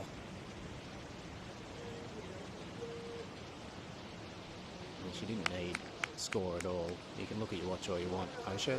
It's time to go in, mate. That was excellent surfing. I don't think we're going to need to wait very long for a score here. As we see Ava Holland up and riding and Alice Hodgson at the same time. So there'll be no question about any interference calls there because they're a long way apart. Alice needed a pretty dynamic finish there. From what we saw, that's not going to be enough. We didn't see what Ava improve the situation, but it is Alice that's chasing the score at the moment. And Osha Curtis is run away with this one at this stage. I wonder where that score's going to come in. That was some really crisp surfing. Look, I'm going to manage to do it for the fourth time in my head. Not a judge. And look at that first one. I mean, that's world class. You know, Finny talked before about Erin Brooks. It was only 2 years ago that she was winning these events, but that is world class surfing from Osha Curtis. If that doesn't go excellent, I'll be very surprised. It's been really hard to find a wave. It's been really hard to find a wave that reels off like that. So she's done a the judges will maybe look good here. That's an 8.83. So, yeah, fantastic performance from Osha Curtis here in the quarterfinals. And she will be licking her lips at the opportunity to get back out there for the semis and final later in the day. Still some numbers to drop in here as the heat rounds out. But yeah, it doesn't look like it's going to be enough for Alice Hodgson, so it'll be Osha and Ava moving through into the semi-finals. We'll move on to heat number 3 of the semi-finals. We'll take a quick reset. We'll be back with more action here from the Rip Curl the Rip Curl GromSearch Phillip Island. Brought to you by Visit Victoria and the Bass Coast Shop.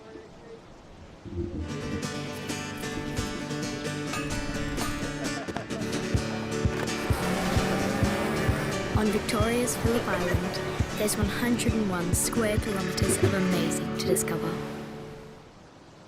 We can't give you a 10-point ride, but we can give you club Rip Curl points for every wave. Join the world's largest surfing community. Download the Rip Curl Search GPS app today.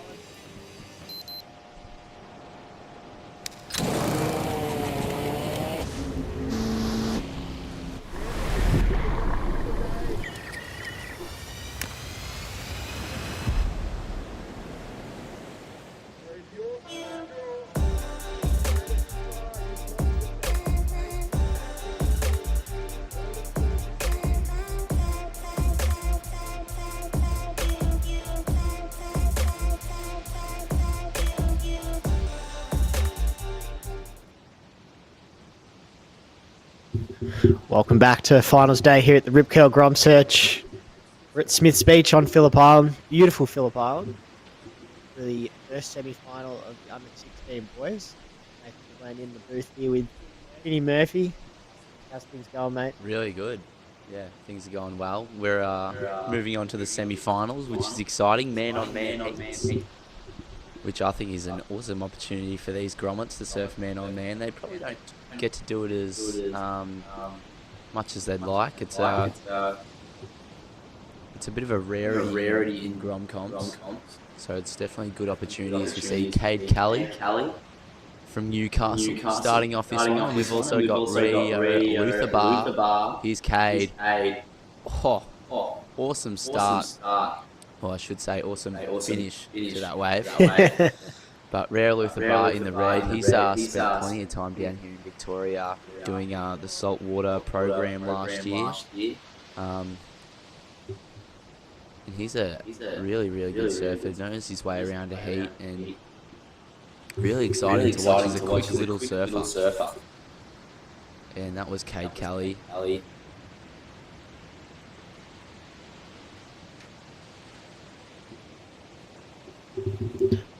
So Rio Luther Bar, part of the Sawtail board riders up there on the New South Wales coast.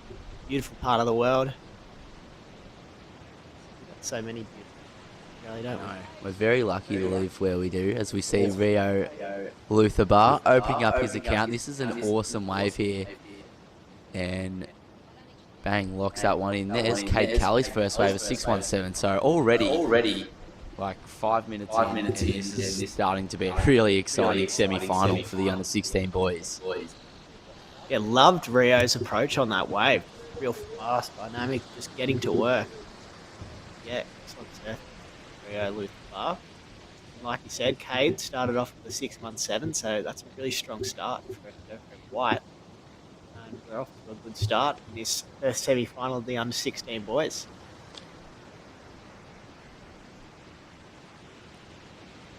Yeah, Cade, he's a strong surfer. He's kind of a big 15-year-old. I think he's 15. He's like a big 15-year-old. And when you match him up with Rio Bar, who is probably about 5'3", it's like, whoa, what's going on here? This is a bit of a stitch up. It's a bit of a weird matchup, but it's good to see these two different styles of surfing. I think Cade Kelly's going to be looking for bigger sections to do stronger surfing, where Rio is a bit more agile and can kind of find himself right in the pocket. Surfing really fast and dynamic, like you said. Here's a bit of a rip curl replay here of his last wave. Yeah, so you can see him just carving that one out, sticking close to the foam, and floats it over to the finishing section. 16 minutes remaining. That first score for Red came in at a 4.5. Judges preferring Cade Kelly's wave of that exchange at 6.17. This is the first semi-final of the under-16 boys. Next heat we'll have Joey Silk up against Lacana Cullen. Another stacked heat. Getting right to the pointy end. The winner of this heat through to the under-16 boys final. This is White, Cade Kelly. Beautiful backhand attack. Throws it up. Grabs the white water. Unfortunately, back of that one. Good approach there from Surf White. That'll be his second wave. Wait and see what the judges think of that one.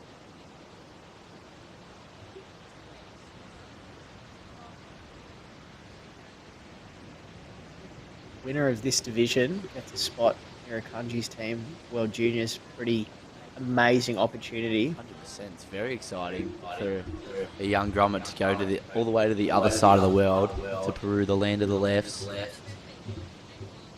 That's kind of our dream, isn't it, Rivo? Both goofy footers. Yep. Absolutely. Go surf left-handers all day in our boardies. Yeah, wouldn't be too bad.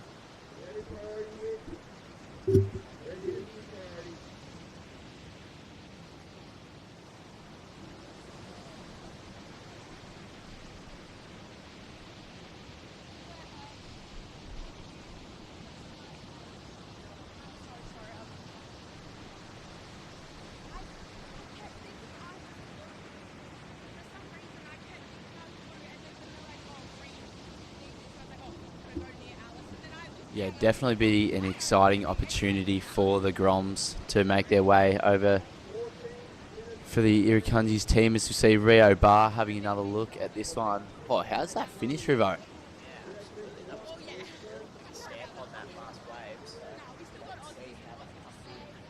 Started with a 4.5.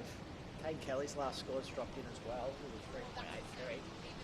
So Cade's currently out in the lead, but we have a score for Red that's come in pretty nice. That's a 7.33. So judges really enjoying that last wave from Rio. So 7.33. He's thrown himself into the lead. Both surfers getting some really good waves in the first 6.5 minutes of this heat. So, like you were saying, they're both really taking advantage of these conditions and getting into it nice and early. So, what a really exciting heat on their hands. Yeah, for sure. It kind of looks like it's picked up from this morning. Like, I remember when we were watching Mitch Peterson's heat number 1 and Noah Anderson, that it was really small and they were really like struggling. They were proper grovelling in that first heat. But looks like we've seen some better waves roll through in this one. Cade Kelly's found himself a nice wave on his first wave. Here's Rio Bar having a look. Maybe not. So, yeah, definitely a bit more quality rolling through Smith's Beach at the moment. It's been a good start to the morning. Waves are have slowly improved, like you said. So we're in for a really fantastic day. It's been a great few days on the island. We've had really good waves at quite a few different locations over the waiting period, and finals day here at Smith's Beach. Everything's on the line. Spot on the ISA World Juniors. Spot at the National GromSearch Final.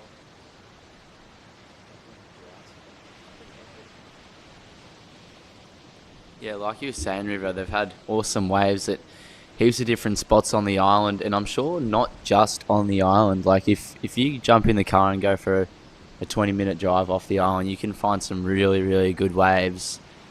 There's a couple spots. I don't want to name anything just in case some Phillip Island or Bass Coast locals somehow find me. But yeah, I'm sure a couple of the Grom's parents, they know a couple good spots down the way. So that whole Bass Coast Shire has just got so many things to offer.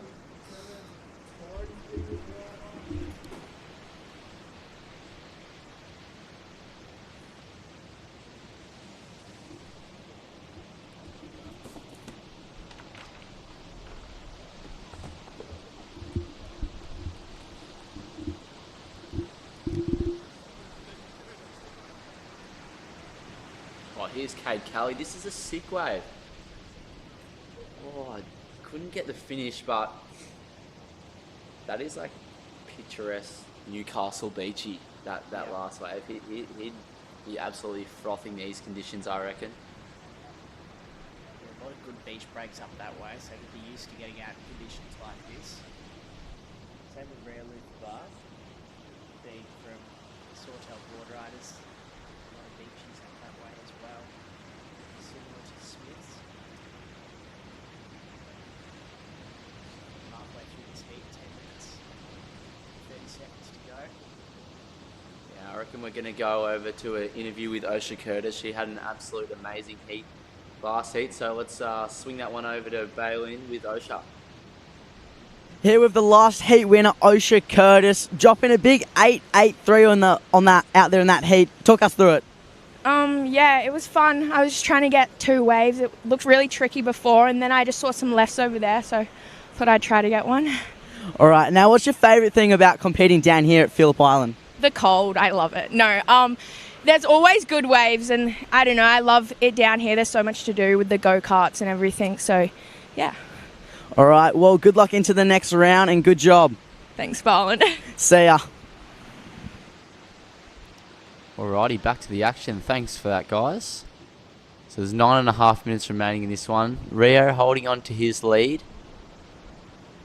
And Cade Kelly trailing, not by much, but has a bit of a bigger set rolling through. We were saying that it's picking up a bit, and the proof's in the pudding now. Consequence, it looks like could close out the back. The white watery one. Yeah, so red and white will have to duck dive that one. Plenty of waves coming through right up here at Smith's Beach. A lot of beach break, plenty of waves, always plenty of action. Great spot to watch surfing as well. A lot of events here at Smith's over the years. Australian Board Riders Battle, Victorian Qualifiers, GromSearch, Finals, Junior events, Open Series events. It's a tried and tested wave at Smith's Beach with our Victorian competitors and our interstate competitors who come over for events like GromSearch. Yeah, it's definitely tried and tested, like you said, Rivo. It's funny, we've gone from Jan Juck as the GromSearch location for many years, and that's probably that wave is probably surfable 360 days of the year. So it's good that we've made our way over to the Phillip Island, where you could it's an island. You can surf anywhere at any time, and we were saying this earlier on in the day.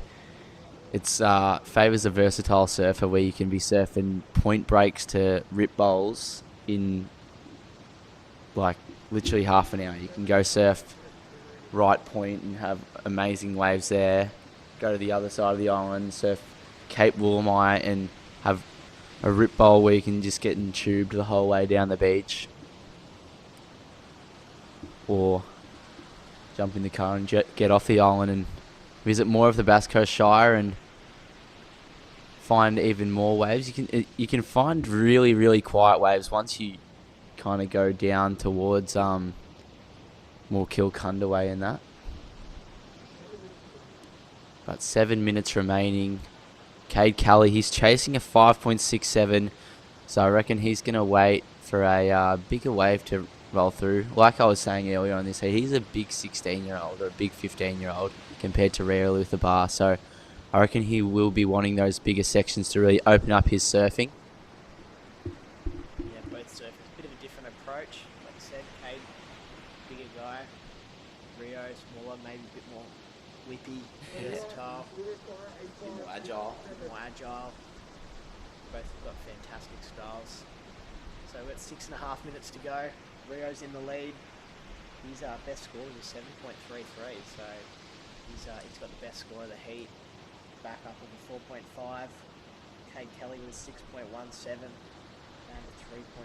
So Cade needs a 5.67 to go into first. So it's still very well. So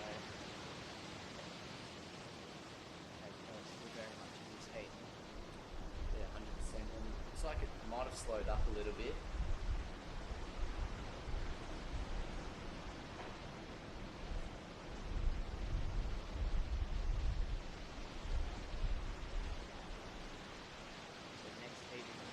Second semi, the under 16 boys.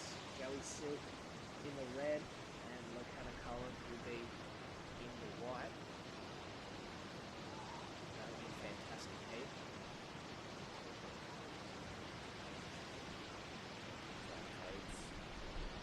The arm up, waiting for a score maybe, or waiting for a quick time call. I'm sure, like we were saying, the setup down at Smith's Beach, the judges are up on the boardwalk, so it's a bit of distance, and if there's wind in play, it's kind of tricky to hear the beach comms.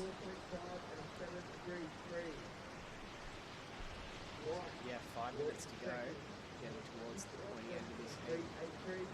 Rio Luther currently in first place. Like you were saying earlier, Finny, to surf man on man is a pretty awesome opportunity. You don't get to do that very often, so surfers would be really stoked they're not having to share the lineup with an additional two competitors, like those four-person heats that we had to start the morning and we've had over the last couple of days. So when you get into these semi-finals, one-on-one, plenty of waves, plenty of opportunity to put in the best work. Yeah, it's a really good opportunity for these groms to surf man on man, because these under 18s, once they start moving into a couple QSs and Pro Juniors and all that next year, and that's all man on man, like it's just a good opportunity for them to get used to it. Absolutely. So 4 minutes left. Rio's got the best score of the heat. We really put it on rail on that 7.33. Some really impressive surfing. Yeah, Cade still chasing a 5.67, and just under 4 minutes remaining. So this is crunch time now. I've said it before and I'll say it again. Cade Kelly's going to really want to get busy at the moment.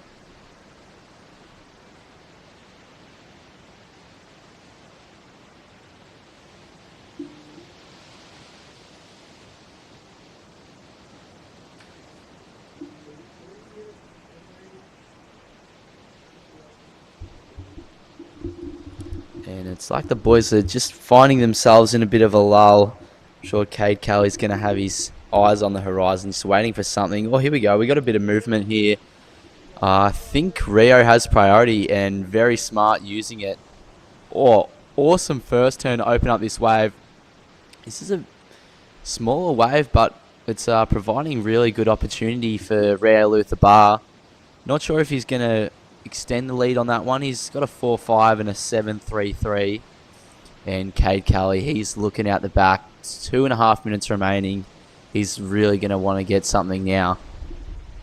I'm really enjoying watching Rio in this heat. His approach is really aggressive with those forehand carves, really trying to whip the board around nice and effectively.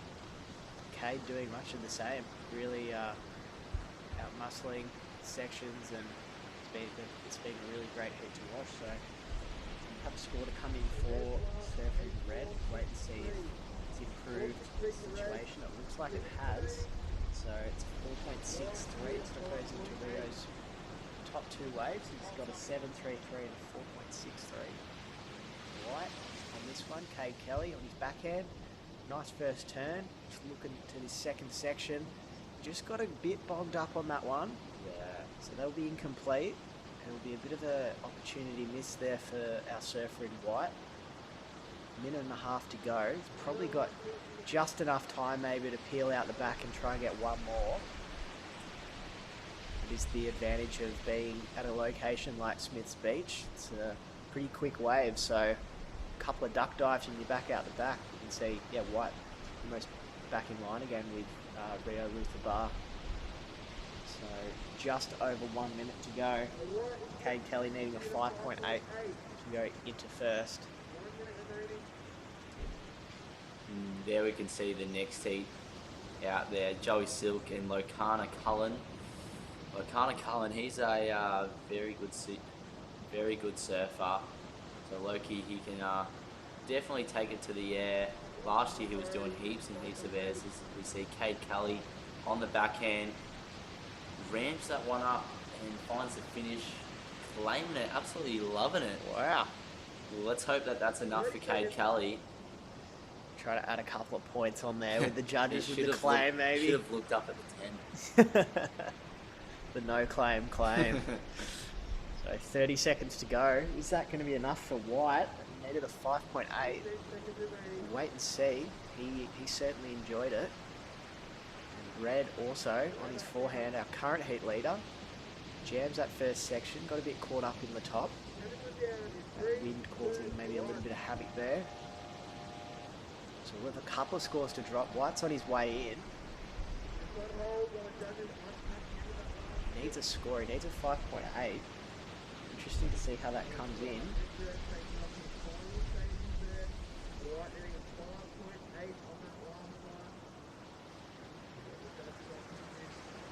Score will hopefully drop in shortly and we'll be able to tell you who got through that first semi-final. It's going to be through to the under-16 boys final of the Rip Curl GromSearch. Yeah, here's a quick replay of Cade Kelly's. At least this is his last opportunity. It was two really, really good turns. He needs a 5.8. It's definitely going to be interesting to see what it comes out as. He awaits on the beach.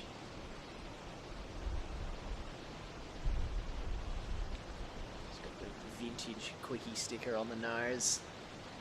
Quickie Team Rider. That score still to come in. Good sportsmanship there from the two competitors, shaking hands after that one. Yeah, I think Rio Bar just ran away with the win on that one. Cade Kelly's unfortunately not enough. 5.33 got on that last one. So very tight. Very tight, just below the needed score. I'm going to step out of the booth and hand it over to Jimmy Miles. Thanks, Rivo. They're out in the water now. Semi number 2 of the under-16 boys, Joey Silk and Loki Cullen. And Jimmy, you're back. What's going on, mate? I'm back. I want to know when the WrestleMania main event between Joey Silk and Rio Bar is. Rio Luther Bar versus Joey Silk. It's got a real wrestling sort of... It does, doesn't it? Yeah. Loki Cullen is the special guest referee, just to mix it up. Yeah, you mentioned before Loki Cullen's air game. He is going to be deadly in these conditions.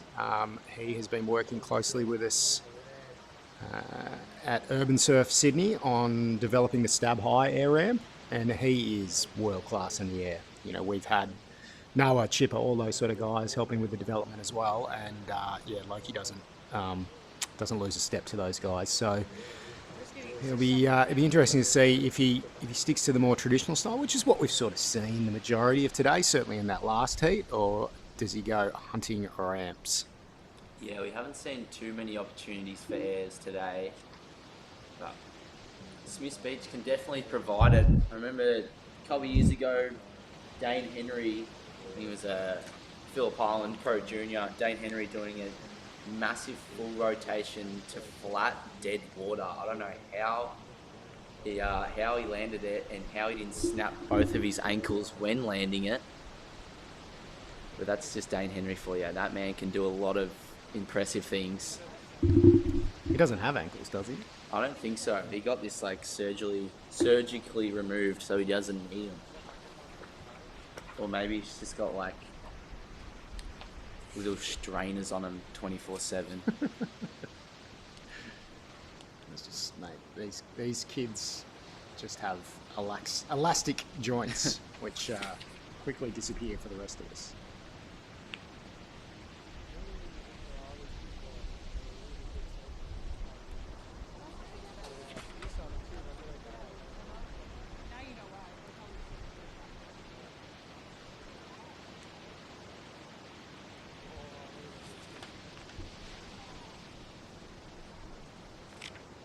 Huge division, the under 16 boys, and it really is, you know, that time in your life. You're 14, 15, all you've got time for is school, surfing and YouTube and TikTok, and yeah, great time to be alive for a lot of these Groms. Both of these surfers from New South Wales, Mikey obviously from Avalon, it's a little Avcat, and Joey Silk from Crescent Head. As we see, Joey up and riding, times it perfectly for my introductions. It's like he had a little earpiece. He just knew, oh, he's talking about me, I'll take off on this way, so he's cruising past the section. He's a professional, isn't he, Joey? Knew what time it was, trying to get going. This is a pretty good way, or just lots of front foot on that one. I think you could tell from the body language there, he knew that, like, yep, a lot of turns on here, but he just didn't really get a major section. Yeah. And he knows that at this level, you know, this is as good as it gets in the world for junior surfing. He knows that he needs a little bit more. So, you know, whatever cliche you want to use from the commentary booth, it's starting to build a house, feet in the wax. But the reality is he's probably handed up priority to Loki there for a fairly moderate score. And I suspect that you can see here that he sort of knew that. Yeah. You know, I hear that line on commentary all the time, foot in the wax, building house, but I just think in these man-on-man heats, it's so different to a four-person heat. You are really 100%. giving up control of the beach, and so to give it up for a four, that's actually a misstep. It's pretty tough, yeah. Because, yeah, now Loki Cullen, he's got the pick of the bunch. He can pretty much do whatever he wants now. Absolutely. He's got 15 minutes on the clock to chase down essentially a four. Now, Smiths has the advantage that, yep, you can get scores outside of these sort of main peak, but the reality is that he's in the chasing. So he's found himself a really nice first section there, 1-2 kangaroo, and that's probably doing a better job of building a house there. You're a Sparky, Yeah. so you know he's laying down the proper electrical foundations. He's got the foundations. He's busted up a couple studs and a couple nogs. He's got the frame going. That's a really good wave. Here's the replay. This is probably one of the better waves we've seen this morning, like style-wise. Two really nice backhand cracks, and that wave looks like it had a lot of punch behind it, whereas this morning we were seeing grovelly conditions and not much power behind the waves. Yeah, well, Willy Weather tells me that we've just gone through the high tide at Smiths. And then I backed it up and looked at my Rip Curl Tide Watch, and it told me the same as well. So we should see conditions getting better. The wind's swinging a little more northerly, so we should have offshore conditions all day, but there was maybe a little ruffle earlier. So yeah, I think conditions are definitely on the improve, and making the most of it. Drops in a 7.33, and yeah, I think we got an 8 for the commentary references to building a house as well. So we're all scoring pretty well in this set. Yeah, we're going pretty We're good. going well. Yeah. WrestleMania references. That's great. Looks like Loki might go again here. So paddling into this one. Ramp in his eyes here, I think. No.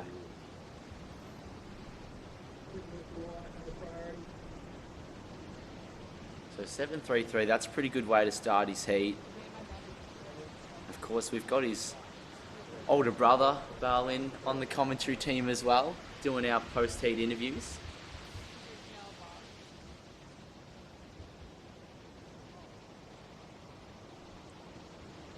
And there's Joey Silk just sticking fat.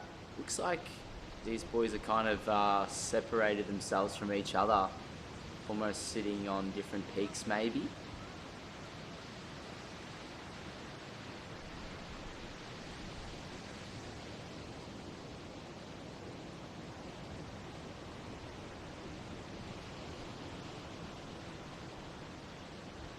Joey coming from a beautiful part of the world, Crescent Head, up there in the mid-north coast of New South Wales.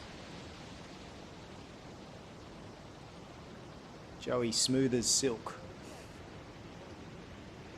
He does spend a bit of time down here in Victoria though, in Torquay mainly. I know he's got some family Look, friends he's done it down again. here. We start to talk about him and he goes, oh, I better get away. Show these boys what it is. Looks at the lip, bang. Great technique there. Joey smooth as silk, and the commentary curse on him. I really wanted him to smoothly ride out of that. That would have been just top tier. Top tier. Yeah, just caught an edge on that last turn. For those Groms watching though, have a look at what he does here in this bottom turn, the way that he just looks at the lip. Look at him there. Head, body, shoulders, chest, everything facing the lip. So technically, I think he did everything right through those two turns, and it just slowed down that touch. Nose goes under, and that's all she wrote for smooth as silk. Yeah, like you said, he did everything by the book there, but I think you just stitched him up by really talking him up, and you've cursed him. Commentator's curse. I am the heel in this WrestleMania, mate. Heel commentator. Now this is an exciting heat. Two really good surfers. Locana Cullen, we've seen him with a 7.33, a quick 0.67, and Joey Silk clocking in a 4.17 and a 5-point ride. I like that the judges rewarded that first turn there. Yeah. Because it was a great turn, and you know, in the context of today, it frustrates me immensely. Social media frustrates me for many reasons, because I'm almost a boomer. But I've been watching, obviously, a lot of the Portugal event, watching the Aussies.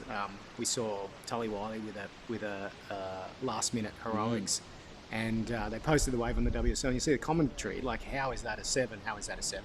And in the context of that heat, that was very easily a 7 and very clearly the best wave of the heat. And so in the context of today and in the context of that heat, that single turn by Joey really deserves that number, and I like that the judges have gone there.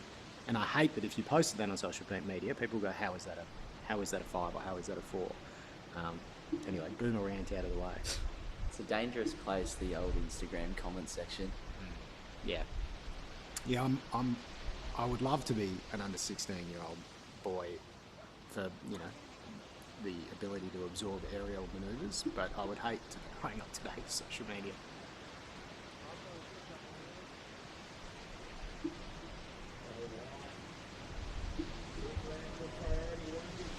Loki Cullen finds a one-turn banger, and that is really going to give the judges something to think about. One of the biggest sections we've seen all day. He attacked it, a lot of commitment in that, and he rode out cleanly. So I suspect that the judges are going to lap that up. He has a 7.33 already, so was only looking for a 1.84. Tick, tick. I suspect that he's going to put Joey Silk in a little bit of trouble halfway through this heat. Here's this replay. Huge. Full throttle up into that section there. You got to love the commitment. Very, very critical from Locana Cullen. We're going to see it again. Here we go. Look at that. Bit of a slow-mo cam. Yep. Full throttle, committed surfing, big section, fins out the back, drifting. And yeah, that's Smith's 101, right? If you get that section, full commitment, and you know you can get scores out of one-turn bangers. And there's the number, 7.5 to go with 7.33. Just like that, he has Crescent Head's Joey Silk on the ropes, now looking for a 9.83. So he's a bit hype at the moment, Loki Cullen. He's probably the social media superstar surfer coming into this heat, and he's delivering. A little bit shades of Osher Curtis earlier in the day. You know, got the hype, got the name, and turning up at Smith's today and delivering. Looks like he's not done yet. Yeah, definitely delivering. His first wave, that two-piece combo, absolutely blitzing it, and then to find an awesome section like that last one, and to just go full throttle. He's such a small kid as well, so to see that lining up in front of you and to just go, yeah, I'm gonna absolutely belt this thing, is really exciting for me, everyone watching, and the judges. I'm sure they loved it, which we did see with a 7.5. So Joey Silk, like you said, on the ropes, sticking with our WrestleMania theme, needs a 9.83. Fight for underneath though. You've got to get the crowd behind you. Joey Silk is the babyface in this, of course. Yeah, I think one thing Joey can take heart from here, you know, we're drifting through the halfway point of this heat, is that he's been rewarded well, and he hasn't been able to complete a ride. So if he can put one together, he knows that the judges are appreciating the surfing that he's been showing. And so, you know, he'll probably have to break that 9.83 down into 2 bite-sized pieces. But I think he knows that, that this is not over yet, and he's definitely got the skills to do it. And we were talking before, you know, these man-on-man heats are as much about heat management as they are about the ability to execute. And so he's just got to find those opportunities and make sure that he's got priority at the right time and he's able to get on the right waves. Yeah, like you said, Jimmy, if Joey can put one together, then he'll be right back into it, because, yeah, his last wave, a 5-point ride, and that was just a single turn. He caught an edge on his last wave, so I think once we see him put one together, it's going to be a tight heat once again. But we're going to move on to a interview with Rio Barr.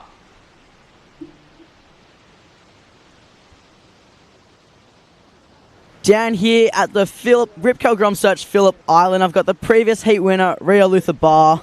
Just took out that semi, moving into the final. How are you feeling?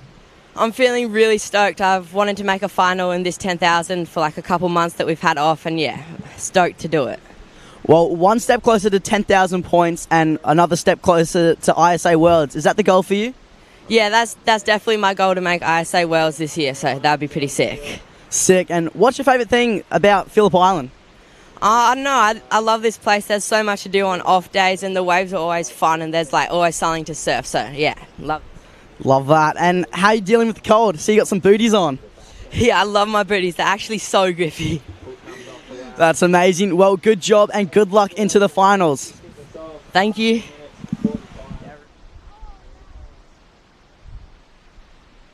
Yes, congratulations to Rio, moving through to the final there. Working towards the 5-minute mark of this heat. Loki Cullen and Joey Silk on the ropes at the moment. A couple of mid-range 7s for Loki, and that leaves Joey chasing an almost perfect score at the moment. But the story of the heat is Joey hasn't been able to finish his 2 waves. Certainly the judges have liked what they've seen so far. So I think with 5 minutes to go, here we go. I'm getting a bit caught up there. I don't think that's going to change his situation. With 5 minutes on the clock, Joey is going to have to start his comeback pretty shortly. He's on the ropes, chips are down. But Smooth as Silk can fight back. He definitely can. He's got plenty of fight in him. Let's really hope I don't know that what's he can better find than it. Rio Luther Barr. I mean, that's like, if that's not a, you know, It's a cool a name. villainous heel. He's probably in a stable with I don't know, Seth Rollins or something. And then Joey Silk is a babyface all day. Well, no matter how this semi-final ends up, it's going to be an exciting final. Any of these boys we matching up with Rio is going to be a really, really exciting final for us.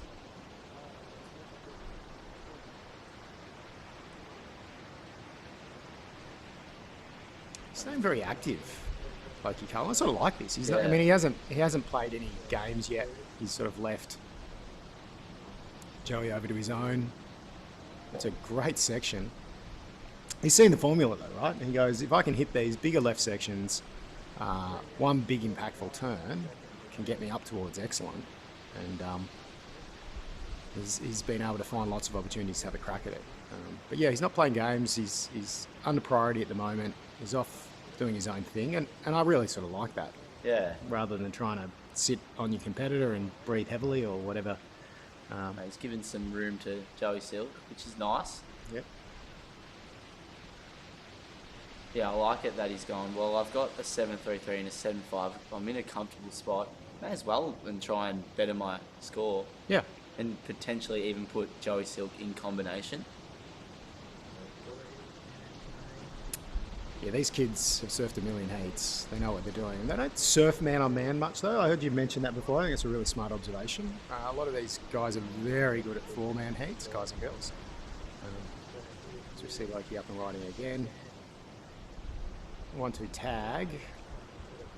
Didn't see what he did at the start there, but again, I don't think it's going to shift the needle dramatically. It's going to leave Joey in a pretty similar position. It looks like Joey is committed now to one wave to get him out of this situation. 2.5 minutes to go. It's got to be the best wave of the heat. But again, you know, his surfing has looked on point.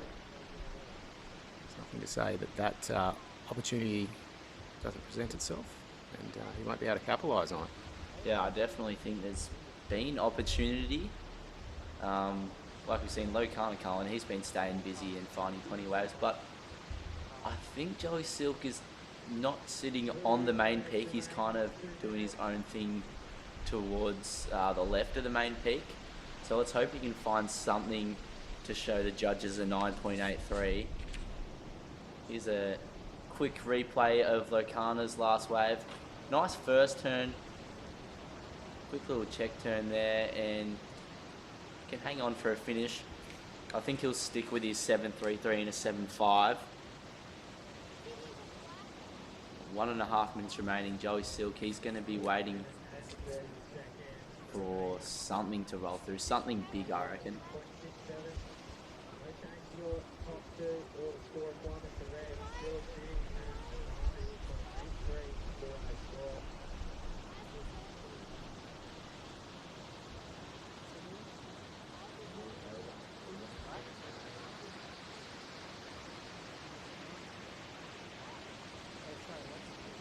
A little bit of movement here from Joey. He might have seen something he likes the look of.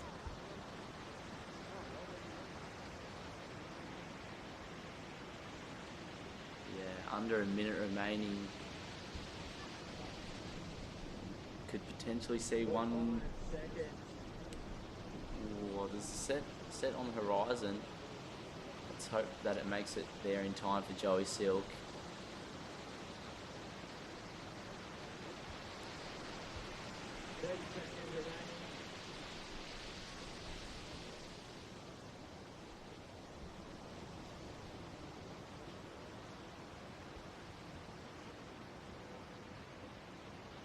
And this is going to be final opportunity for Joey Silk here.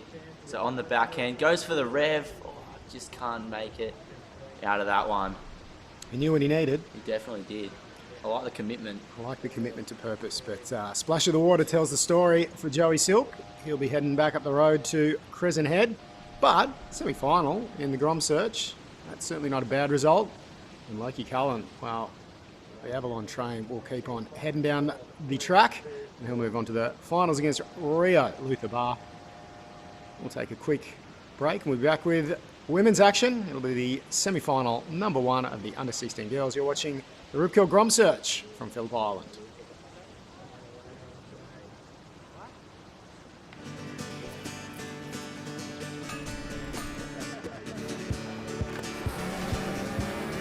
On Victoria's Phillip Island, there's 101 square kilometres of amazing to discover.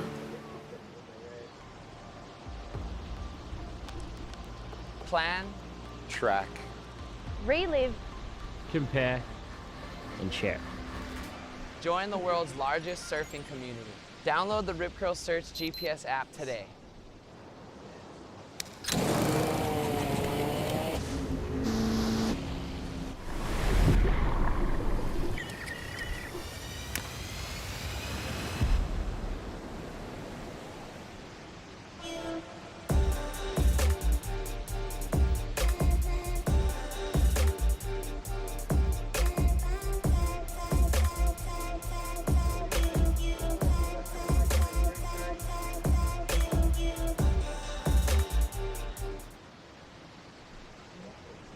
Welcome back to the Rip Curl GromSearch, Phillip Island 2025. Business end of the event. We're into semi-final number 1 of the under-16 girls. Rose Holland up against Eliza Richardson. Victoria versus Queensland, just like the NRL Grand Final. So we'll refer to Rose as the Storm and Eliza as the Broncos from now on. Thanks also to Surf Better Now for supporting us. You want to improve your surfing, head to surfbetternow.com.au, amazing coaches, online coaching platform. As we see, the surfer from the Gold Coast, we're going to make an impact on one section there. She comes unstuck. Rose Holland has a number on the board. It is a 333. Now welcome back into the booth, Nathan Riverland. Thanks, Jimmy. I know you were just sitting there listening in awe to our WWE references in the last heat. Yeah. Love it. You got a favourite wrestler, mate? Jeez, I don't know. Shawn Michaels. Shawn Michaels, the I love Heartbreak Shawn Kid. Michaels. A little bit of sweet chin music. Sweet chin music. Jeff Hardy. Wow. You can tell how old you are. Just the vintage of wrestlers there. Undertaker. Definitely. What about you? Oh, I'm a bit of a Cactus Jack McFoley fan. Oh, yeah, that's I love the storytelling. great. Rolling out 4 or 5 different characters in one Royal Yeah, Rumble. exactly. That's what you want. Aside from that, I definitely liked Shawn Michaels. Certainly more later Shawn Michaels versus rocker Shawn Michaels. But anyway, we'll dive deep into that another time. Yeah. Yeah, interesting heat here because there is 2 Hollands in this event and 2 Richardsons. Yes. Rosie and Eliza Richardson. And Rose and Ava Holland. Ava's under 8 years. Rose under 16 years. Richardson's under 16. They are. One after the other. Yeah. Just a Richardson fest.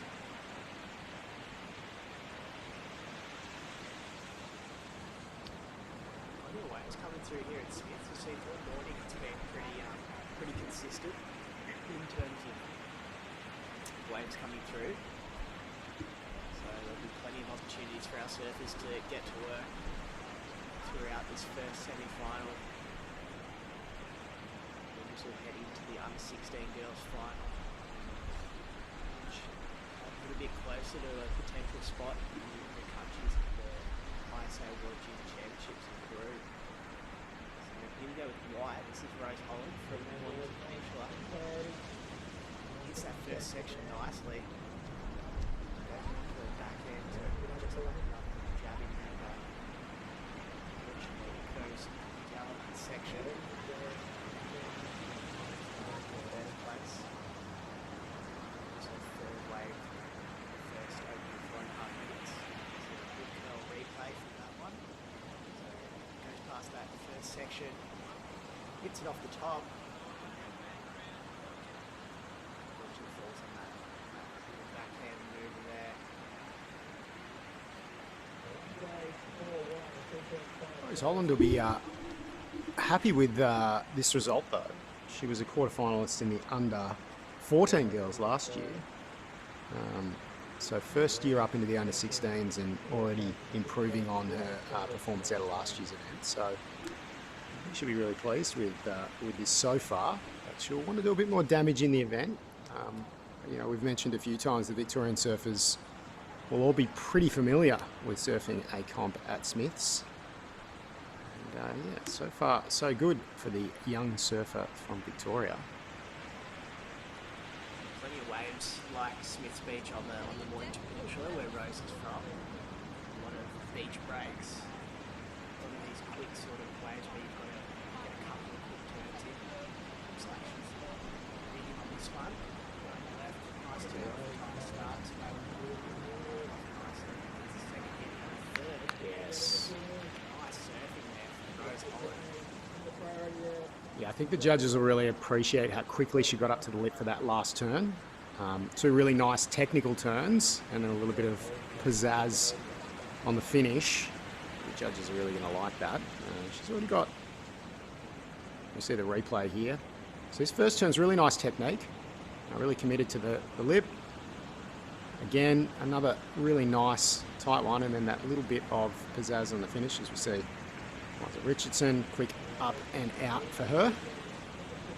So yeah, waiting for that number to fall in for Rose Holland, but I think it's going to be the first significant one of the heat. And she's clearly got a heat strategy here to stay busy. As you mentioned, lots of beaches over on the peninsula. So she knows that sometimes on these beaches, it's sitting and waiting for the right one. Sometimes you've just got to get the job done and get out there and get busy. And she's clearly chosen the second option here. Liza Richardson going to be a little more patient. She don't want to sit around for too long though. Not particularly warm in the water here if you're from the Gold Coast. Absolutely, yeah. She's from Coolangatta, so she's definitely used to the warmer water up there on the Goldie, as opposed to Rose being down here from Mornington Peninsula and Victoria. So last score of Rose Holland, a really good one, a 6.27. So judges really rewarding her for those few crisp hits at the lip. So it's 6.27. She's got a nice little lead here. So like we were saying, she's been busy this head. It's her fourth wave, so Liza Richardson just being a little bit more patient, trying to pick them off a little bit more. Looks like she's having a paddle here, Jimmy. Yeah, so up and riding the surfer from the Gold Coast. Good first hit. Puts it all on the line for the second. She tries to hang on in the white water, not able to do that. But yeah, that's the pressure that, you know, having two good scores on the board can bring. And again, Rose Holland really surfing a smart heat at the moment. She paddled right back out and sat next to Liza Richardson as well, so not giving her any room. And she may have found herself another decent Smith's Beach section here. Very quickly decides that's not the one. And the old safety first pin drop out of that wave. She'll sprint back out. We don't have priority on our screen here, the commentary area, but I suspect that priority will go to Liza Richardson because where we're at. We're going to see a copy of it. So up and riding, lots of speed straight into this first section. I think she was looking to check and 1-2 there, and maybe taking a leaf out of Lockie Cullen's book. She might have looked to just maximise the effort in one of those sections. But, I said I'm not a judge, I'm also not a coach either, so not much of anything, really. Yeah, she just went sort of bypassed that check turn that first little bit and was hoping she was going to get the second section, but unfortunately went down on that one. So we've got 10.5 minutes to go.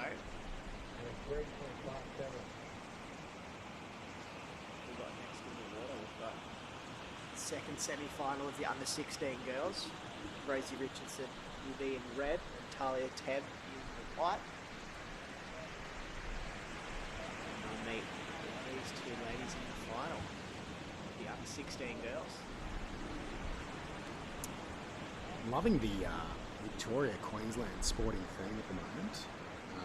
As a man that absolutely hates the Geelong Cats, it was good to see the Lions get up last week, and yes, I know someone from Torquay that's frowned upon that, but no. And then obviously the Broncos on Sunday night against the Storm. New South Wales, the forgotten sporting state at the moment, but not for these competitors. In the back of their mind, they'll be keen to lock in a spot at the Rip Curl GromSearch National Finals, 20th of October, up at URBNSURF Sydney. Be able to get down and have a look there. You know what the conditions are going to be like, that's for sure.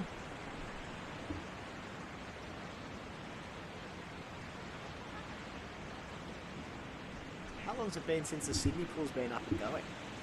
It opened May last year. May last year. Yep. So almost a year and a half now, 2 winters, moving into the second summer. And obviously Stab High next weekend. That's a pretty amazing event to bring to URBNSURF Sydney. Yeah, I'm really looking forward to getting up there next week and watching the world's best surfers. Yep. You're heading up to the event? Yeah, so I mentioned in the last heat, Loki's been helping us with the wave development. This is the first time Stab High's been held in a wave garden pool.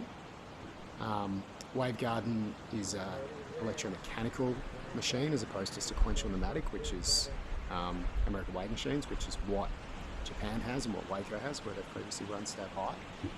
And yeah, the wave garden team in Spain's been on site all week this week, and the brief from Stab was to create a really, really gnarly, sketchy wave.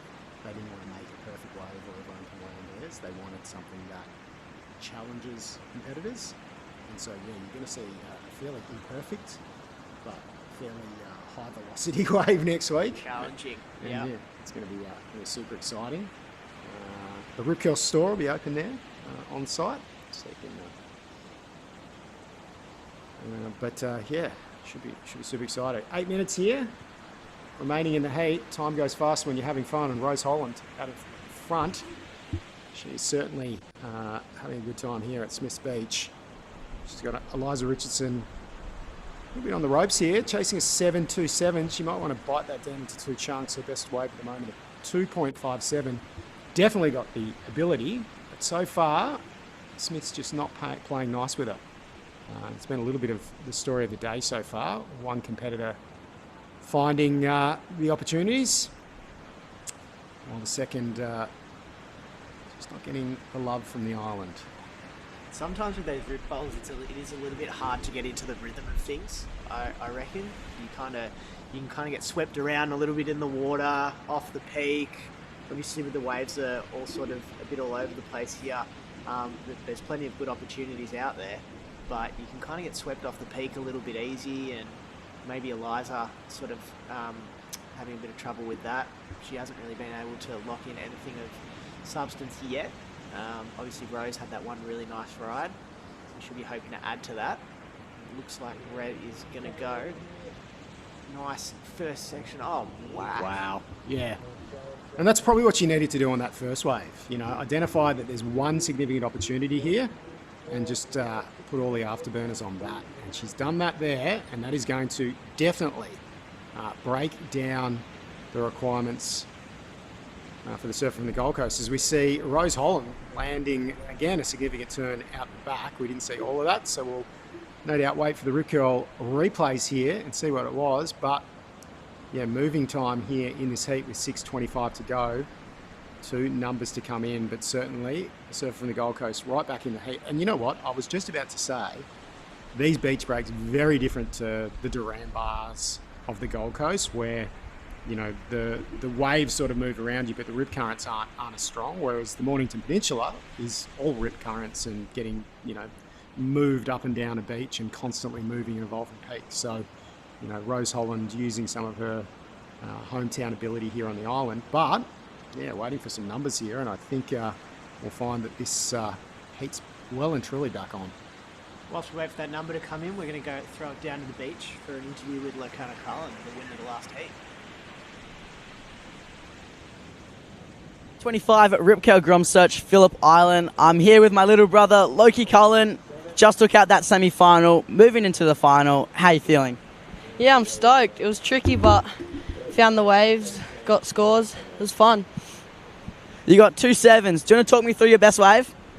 I don't know what my highest score was. Your highest score was the big 1-turn 7.5. Oh yeah, well, I just took off and then I saw the section down the line, so I just raced down and then hit it and made it. You've had some pretty amazing results down here. You pretty comfortable with the waves? Yeah, pretty comfortable. It's always pretty fun, so yeah. What's your favourite thing to do down here at Phillip Island? Other than surfing, go-karting, or, I don't know, temping bowling. Heaps of fun things. All right, well, good job and good luck into the final. Thank you. So we go, a little bit of brother and brother. What do you reckon they were talking about? We can't hear the interviews in here, unfortunately. So I reckon, what are we going to have spaghetti bolognese for dinner tonight, mate? What do you reckon? Yeah. Something like that. Why didn't you do an air, mate? All right, those numbers have dropped in, and as predicted, we well and truly have a heat on our hands. So last of Eliza Richardson, a 7.33. That is the best single number of the heat so far. As we see both competitors having a paddle here. Rose won't take it. Rose did improve her situation though. So we saw her drop out of the sky. We didn't actually see the full wave, but a 4.83, and that has kept her out in front. But Eliza Richardson only chasing a 3.77. So with 3 minutes, 45 seconds on the clock, all the bickies are on the line on this wave. As we see Eliza Richardson, great first turn, beautiful technique. Up through the lip on the second. She'll look to finish, but the damage has been done out the back.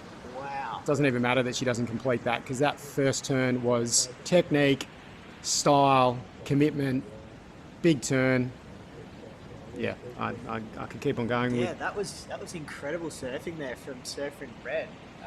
Really putting it on rail, hitting that section so crisp off the top. Those first two turns were absolutely sublime. So that'll definitely go into her top two. Could be the best score of the heat, I reckon. You've got to say the official commentary line. I'm not a judge. I'm not a judge, but that could be. No, don't say could be. Come on, mate. It's the best. There's 1,000 people right now tuned in, want to know what you think. That's the best way to the heat. Yeah. That's an excellent number. That was awesome.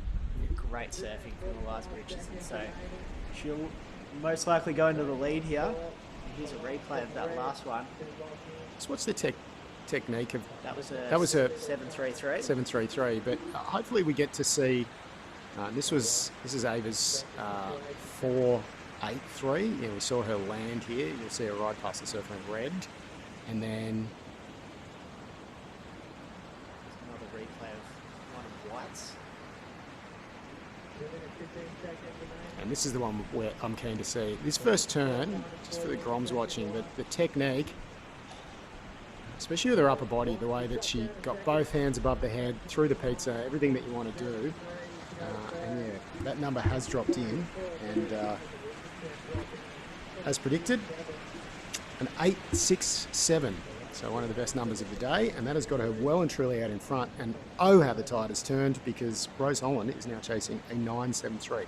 What's really impressive about that, Rose Holland had Eliza Richardson under a lot of pressure there, and she thrived in that pressure. So great performance from the surfer from Coolangatta. Impressive not just in terms of technique, but the way that she was able to manage this heat. And Rose Holland, she'll never say quit. She has an opportunity here, looking for the biggest number of the heat. One big whack. I think she knows it's probably not going to be quite enough, but a well-surfed heat. And as we mentioned, quarterfinalists in the under-14s last year, and through the semi-final here, it's a great performance from the surfer from the Mornington Peninsula of Victoria.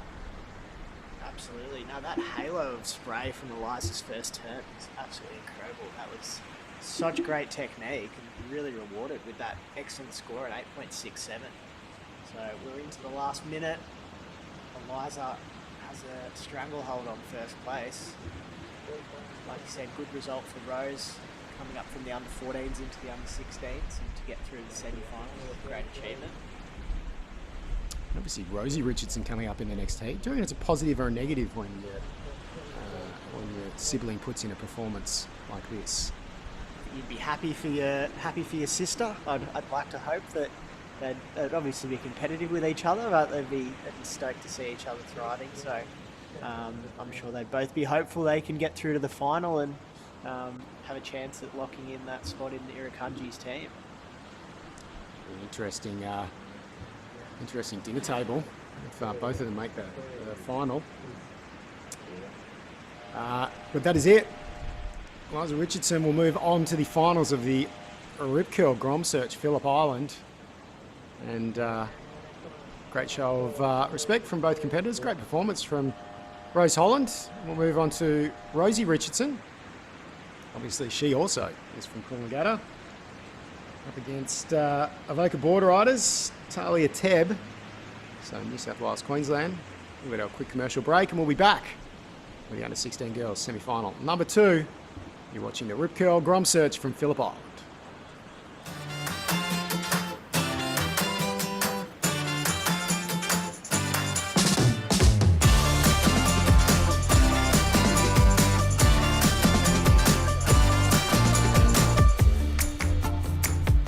Yeah, no, it's good. No, it's good. It works well. That's what I was thinking. It works well.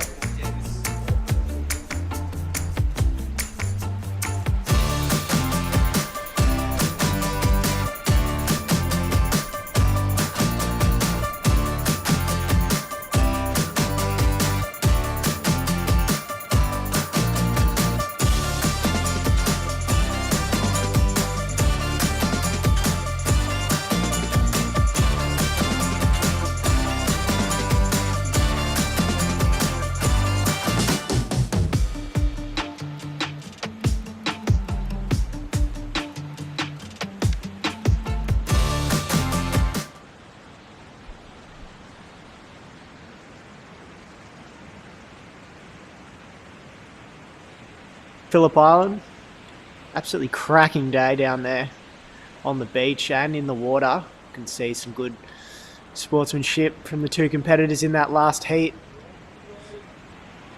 White absolutely throwing it off the top. Joined back here in the booth by Finny Murphy. It's been an awesome day so far, hasn't it, mate? Yeah, 100%. It's been a cracking day. We just saw Talia Tebb on the backhand crack there, but like you said, Rivo, it's been a very exciting day of surfing and the weather's up. There's plenty of waves, so there's not much we can really complain about. Absolutely, it's been pretty special so far. So we saw a bit of a masterclass in our last heat from Eliza Richardson, but this is her sister, Rosie, goes to hit that first section. Both surfers doing something pretty similar on their first wave, just sort of overshooting that section with heaps of speed. But good to show that they're already throwing caution to the wind and really going for those manoeuvres. Yeah, it's good to see the commitment from these girls. Both Rosie and Eliza have been on the top of their game for the past 3 or 4 years. I can't remember which one it was, but one of them broke their leg last year, so they were out for the GromSearch last year. But they surf absolutely amazing, and a couple of years ago they were so far ahead of everyone in their age group. It was unbelievable. Yeah, they've surfed pretty impressively in this event. Obviously Eliza through to the under-16 girls final. Rosie, her sister, will be hoping to join her, but she's up against Talia Tebb, who's also a fantastic surfer in her own right.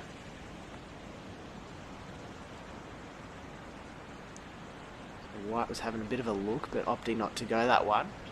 But you can really see today it's all about wave selection. You run the right waves, you're going to get the good scores. We saw in that last heat Eliza really calm under pressure and grabbed that left-hander that just reeled off really nicely.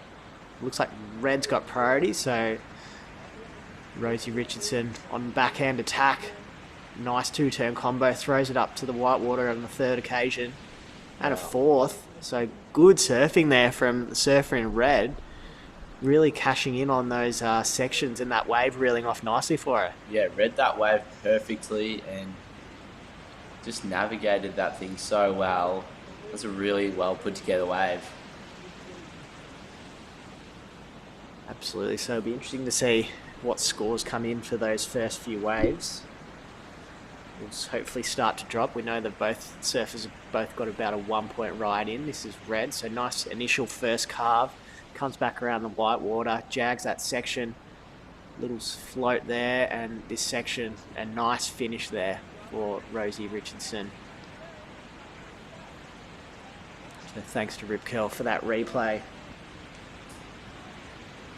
So Rosie Richardson from Coolangatta, Talia Tebb from Avoca Board Riders. Well, nice fade, but unfortunately it's very, very cool, calm and collected that drop in, but unfortunately that wave just closed out for her. Yeah, Talia Tebb's also a really strong surfer.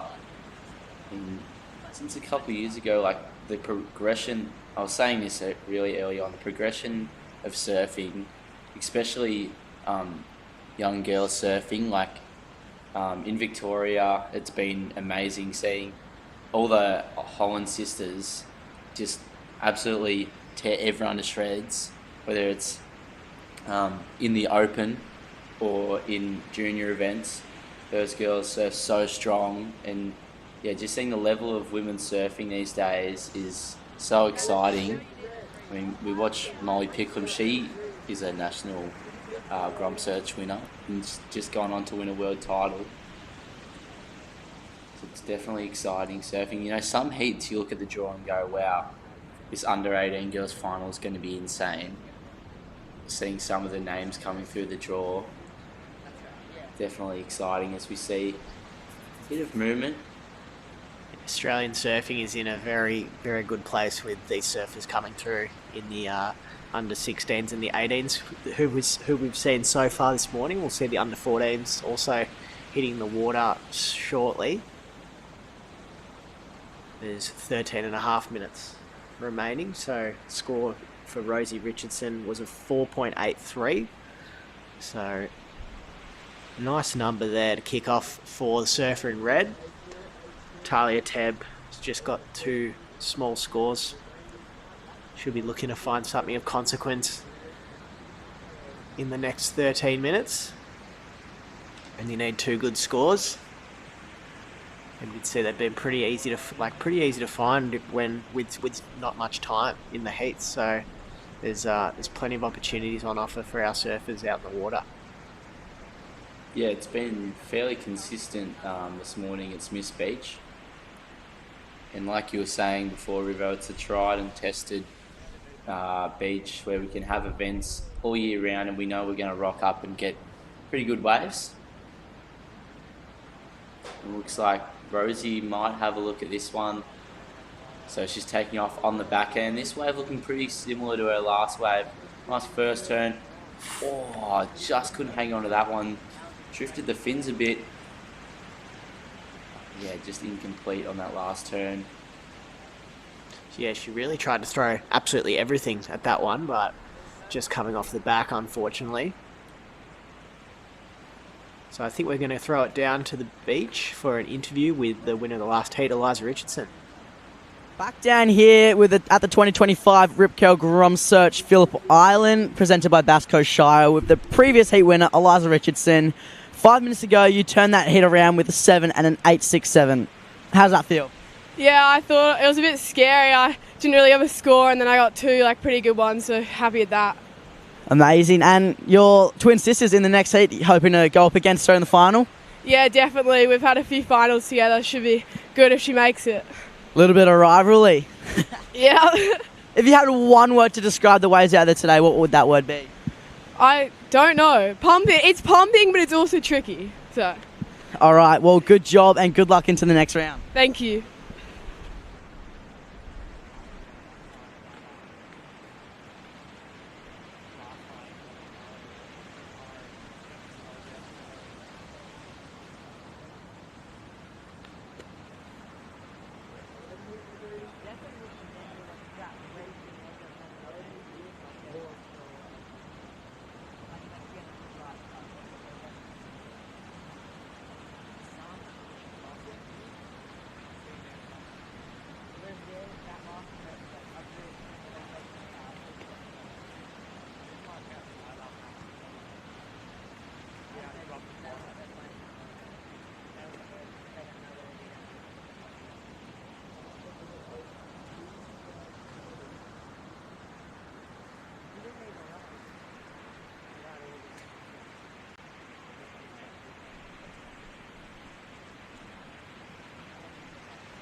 a national GromSearch is pretty stellar. Like, you could pretty much waltz down to any beach and go, I'm the best Grom in Australia. Like, to have that bragging rights, I'd love to have that. Be awesome. Be pretty good. Like, River, if we paddled out together and I bet you in a national final, I'd be letting you know about it every day. I reckon. I'm sure you would. Why wouldn't you? It's a big feat. Absolutely. It's huge. Best Grom in Australia. Like, it's a good title to have, I reckon. Yep. No, absolutely. Absolutely right. So 9 minutes to go. Rosie Richardson currently out in front. Next heat in the water will be under 18 boys semi-final 1. So man-on-man heat, Darcy Dwyer versus Caden Francis. Really looking forward to that one. And then the second semi will be Oki Fraser versus Mitchell Peterson. So we've got some great heats to go. So we've got under 18 boys. Following that will be the under 18 girls semis. And then we'll be into all our finals and wrapping up the day. So plenty of exciting surfing to go down in the next couple of hours here at Smiths Beach on Phillip Island. Yeah, it's definitely plenty of action to come. Out in the water, we got the under 16 girls semi, and it's been a bit of a quiet heat. We haven't seen lots of opportunity for these girls. Rosie Richardson getting one really nice one, and apart from that, it's been a very cruisy heat for these girls. There's still 8 minutes remaining, so still a fair bit of time. And we can see some movement in the liner. Could potentially see something here. Yeah, it's been a bit of a sleepy heat, this one. Hasn't been as many waves coming through. A bit different to what we've seen, I guess, all morning. There's been lots of waves coming through, but this heat's been a bit quieter. A bit more downtime in between the waves. Here goes White on her backhand, Talia Tebb. This will be a good wave here for White. Hits a section, so she got a few jams in on that one. It'll be her best wave for sure. I think she was only looking to replace a couple of 1 point rides from her first 2 waves, so that'll definitely be her best. It'll be interesting to see where it'll come in. She need a mid-range score to go into first, so she might be around that mark, I reckon. Yeah, she needs a 6.2, and you could definitely see it being that. We'll be interested to see what the judges think. Just going back onto Rosie's first wave, that was a 4.83. I think Talia's was a little bit better than Rosie's first one. We'll just have to wait and see what the judges lock in.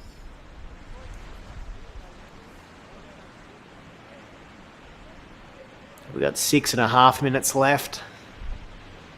Yeah, waiting for that score from White to come in. We'll wait and see if it's going to change the situation. But it's been a bit of a sleepy heat, not heaps of waves coming through. And it looks like that score has just dropped in for Talia Tebb. Come out at a 5.10, so just under the requirement. She needed a 6.10, so she's got a 5.10.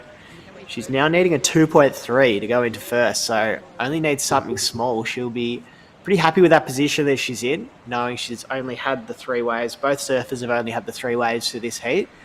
So her backup is a 1.20, so she's only looking to drop something really small to move into first and move into the under 16 girls final. And for Rosie Richardson, her last score was a 2.57. She's got that paired with a 4.83. It's going to be exciting coming into finals territory.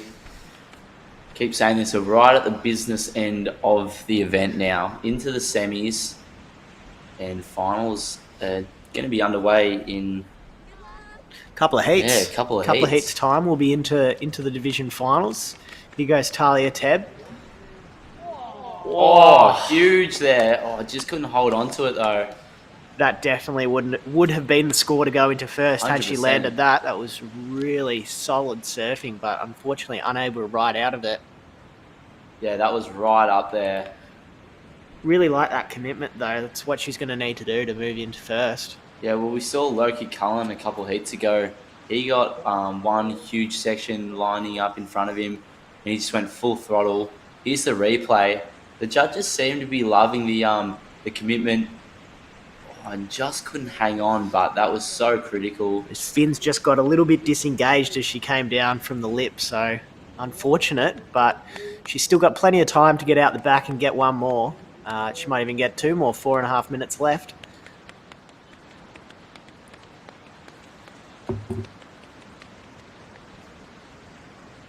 So just a small score there for Surfer and White. Red still in first, only by a small margin though, so it's very much anyone's game. Yeah, it's a tight heat. Talia Tebb only needs like a 1.3. But we might see Rosie Richardson, maybe not. So she's going to keep her cool. Let Talia Tebb have a look at this one. There's another big section. Oh, it just gets blown up as she makes her way down the face of that one. Fairly steep section, went straight up into it, but just could not hang on to that last bit. I like the commitment though. Yep, couple of times in a row. Couple of times in a row she's gone big, really trying to get that score. Doesn't need too much, just needs to ride out of probably one manoeuvre, and then she's up in first place. So we can see a replay of this last one. Really good attack on the lip, but unfortunately unable to ride out. So big thanks to Rip Curl for that last replay. 3 minutes left. Rosie Richardson narrowly in the lead. Talia Tebb only needing 1.3 to go into first.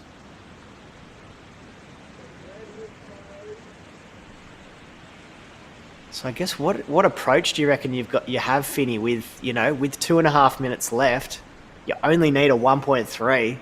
Are you just trying to find something small? If there's nothing coming through, you just trying to paddle off away from red and just jag something small? Yeah, 100%. If there's 2.5 minutes, you need a 1.5 or something like that. You just got to find something. Even if it's something that you have to grovel on. 1.5 is such a small score where if you're losing a heat and there's 3 minutes remaining, you gotta get busy. Absolutely. So now 2 minutes to go. Can White find something to get over the line, or is Rosie Richardson going to hold on or catch a wave of her own and extend her lead? Yeah, Talia chasing the 2.3. It's definitely anyone's heat at the moment. Just under 2 minutes, Talia's going to want to start getting busy and finding something. We've seen her catch a lot of waves, but just coming unstuck. I think red has priority. Oh, that was really a bit of an awkward situation there. Wait and see if priority changes there. We believe red had priority, but she definitely had a paddle for that one. And White is going to use priority. Wow, got to ride out of this. I think that's it. That's going to bump her into first position. But yeah, just going back a couple steps, are we going to see a priority interference? Maybe. If red had priority. Yeah, it'll be interesting. White, without any interference in there, White definitely getting the score on that last wave. She needed only a minus score, just needed to ride out of that one section, and she did that really well. So 45 seconds left. There might be a little bit of action still yet to come. Saw red and white both having a paddle for that first wave. I believe red had priority, but both were unable to get into it, and then white took off on that second wave of the set. 20 seconds left. So we're waiting for that score to drop in from Talia Tebb. And drops in as a 4.90, so she'll move into first place. Takes that one out. So boom, seals the deal. I don't know why we're tripping on a priority interference. Talia Tebb taking that one out. We're going to see her move into the final. Now moving on to the under 18 boys here. There's that replay. So Darcy Dwyer in the red up against Caden Francis in the white. Nice little wide angle of Smith's Beach. You can see Pyramid Rock there in the distance. Whilst we've got a little break, in the sets, we'll take a break as well, and we'll be back with more action from Rip Curl GromSearch on Phillip Island.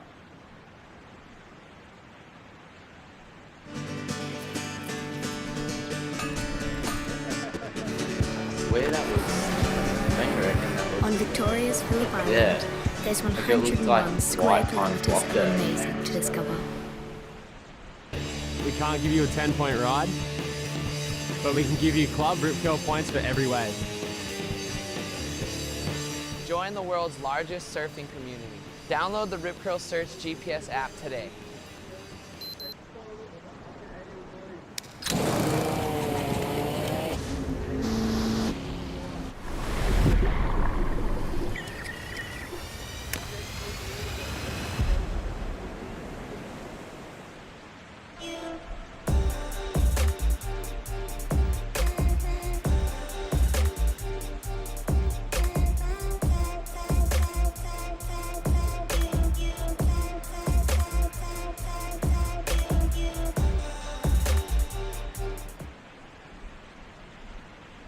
Back to the Rip Curl GromSearch Phillip Island.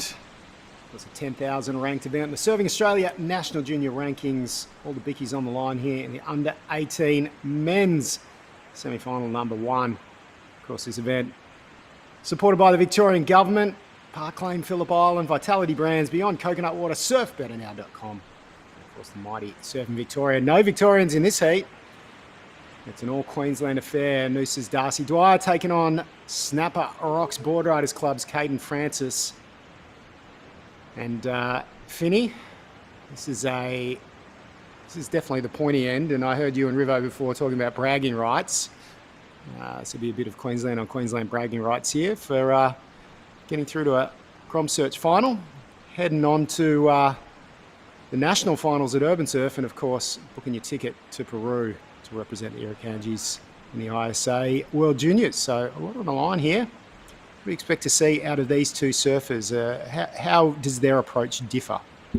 Oh, I think Caden Francis, he's going to stay a little bit quiet in this heat. He's going to pick off some really good waves. He's kind of that guy that he just like, he's quiet, but when he catches a wave, like it's full force. Do you know what I mean? Like it's Ethan Ewing? Yeah, very Ethan Ewing style. Yep.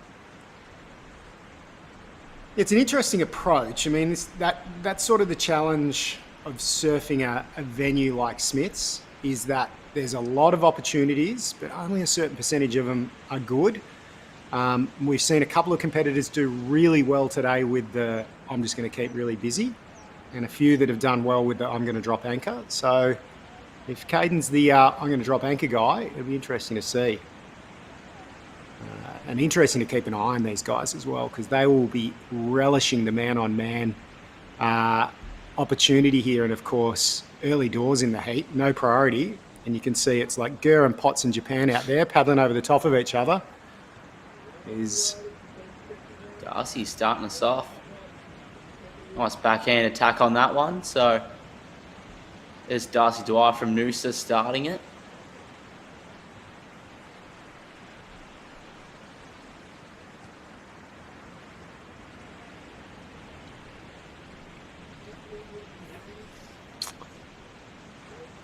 See Darcy on the Hayden Shapes board there. I reckon some of the alternate technology is probably a pretty good choice down at Smith's today, whether it's EPS or a different cause. As we go to the Rip Curl replay, surfer from Noosa up on his backhand.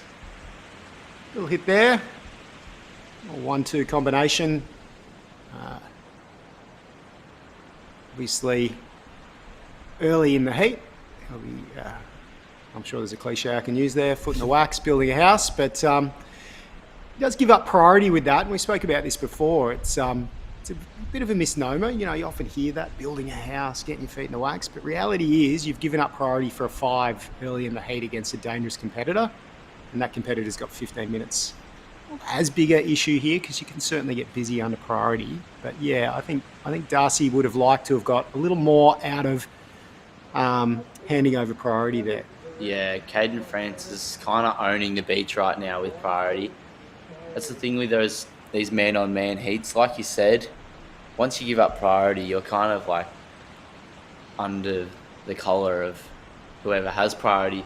But this is why it's such a good opportunity for these young surfers to surf man-on-man at such a young age. Like these under 14s, under 16s, starting to get to surf man-on-man at such a young age gets them ready for when they start doing QEs and challenges and pro juniors and all that kind of stuff. Because a couple of years ago, you were kind of just thrown into the deep end.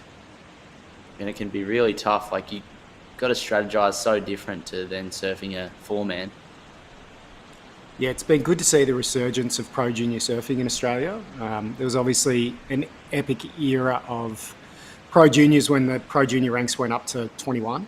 And that's obviously where we saw, Mick and Joel come through. In that sort of era, I remember, the Billabong Pro Junior Series was a travelling party bus. They had a big bus that went around, and it was huge. It was bigger in Australia than the QS or the Challengers, the Pro Juniors. And the change of age obviously had a bit of an impact on the way that Pro Juniors are approached. So the gap between your junior career and jumping on the QE was huge. Whereas I think we've seen a sort of a revert to norm over the last probably 5 to 10 years. And I think Rip Curl, the GromSearch, has had a big role in that in Australia. And now, we've got a much more robust Pro Junior series. And that, of course, is a much better stepping stone onto the QS. And I think, we were talking before about last year's under 18 finalist Isla Huppets is now sitting number 2 on the regional QS rankings, and she didn't surf a lot of QSs. She went, real focus on the Pro Junior ranks and learning her craft in events like GromSearch, and then she's been really easily able to transition over to the QS ranks, and no doubt we'll probably see her on the Challengers next year as well. So it's a much easier transition through those ranks. And obviously, having the Challenger series between the QS and the CT really helps with that as well. So, yeah, I think there's a lot of positives about the current pathway. It's not easy. You would hate to have flown all the way over to Portugal and lose first round like, plenty of the Aussies did. As we see, Darcy Dwyer, this time he gets one section. That was awesome. And he makes the most of it. A lot of spray coming off the fins of that Hayden Shapes there. Yeah, Darcy Dwyer finding a really, really nice section there. We're going to move on to an interview with Talia Teb. So we'll throw down to Balin on the beach.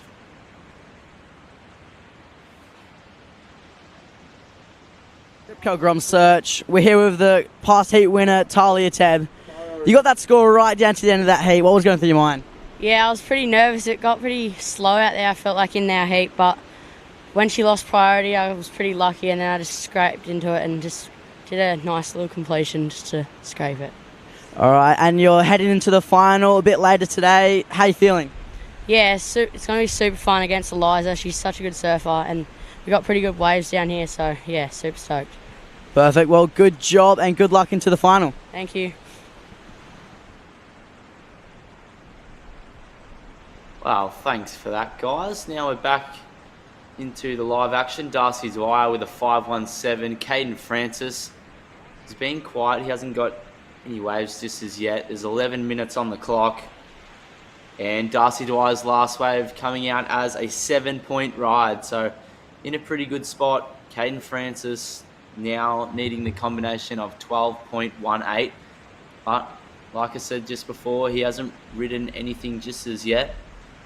But he looks a little bit interested in this wave. He's spinning the block, decides not to go. No one going. You did pick this like a dirty nose, mate. You said he's a drop anchor approach to heats.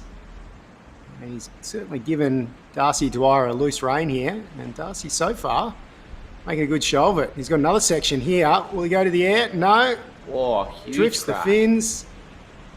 Wow. Comes unstuck on the second turn. But there's a lot of velocity in that first turn.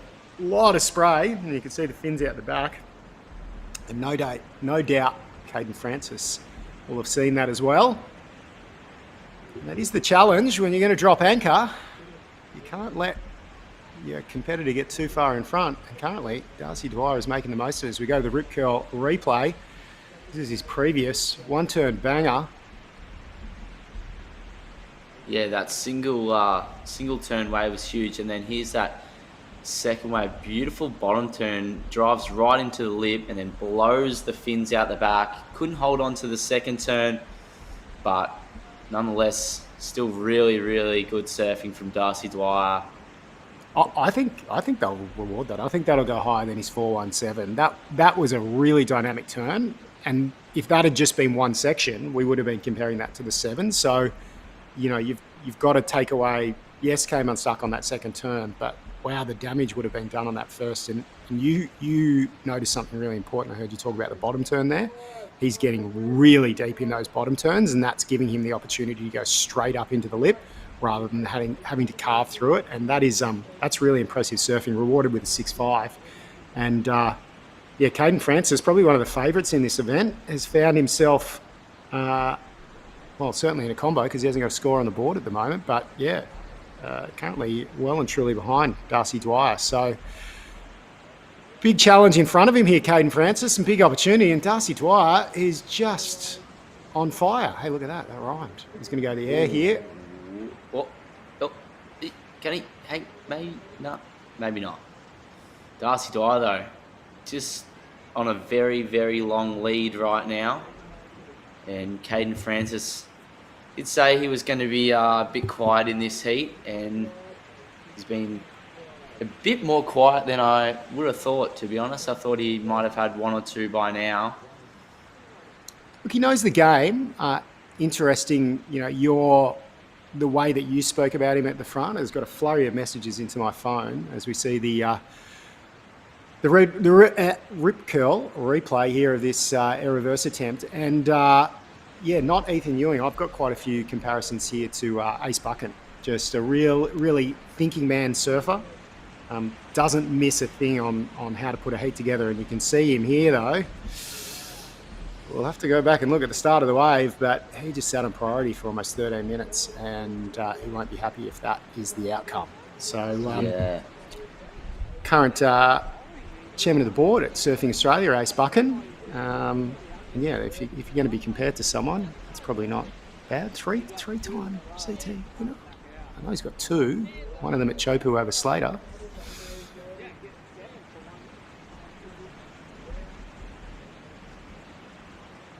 But yeah, he's very well regarded, Caden Francis. Obviously, you know, a great technical surfer. He's got that side down, but also the way that he thinks his way through heats. And yeah, certainly as you go further and further up the ladder in surfing, that becomes more and more important. Yeah. So Caden Francis, we saw him get one. We didn't see the whole wave, but I got a feeling that wave didn't provide heaps of opportunity. It looked like it kind of got shut down right from the beginning. And yeah, that was just a 0.9. So yeah, holding on to priority for over half the heat and yeah, dropping a 0.9. That's a really tough spot to be right now for Darcy Dwyer. For Caden Francis, sorry. You can hear the armchair critics from Noosa saying right now, and you said getting a 5 at the start was a bad strategy. Sorry, Noosa. Let me take that back. What a great strategy from Darcy Dwyer. Yeah, no, he's put himself in a really good spot, finding some really nice waves. So I think we're going to see Caden Francis have a look at most waves. Didn't like that one. Probably a good idea. Closing out straight away.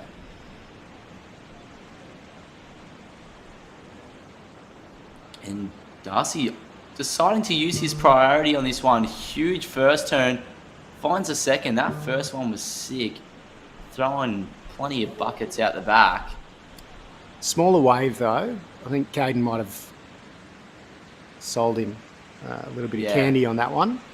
I don't know that it had the scoring potential to go above his 6.5.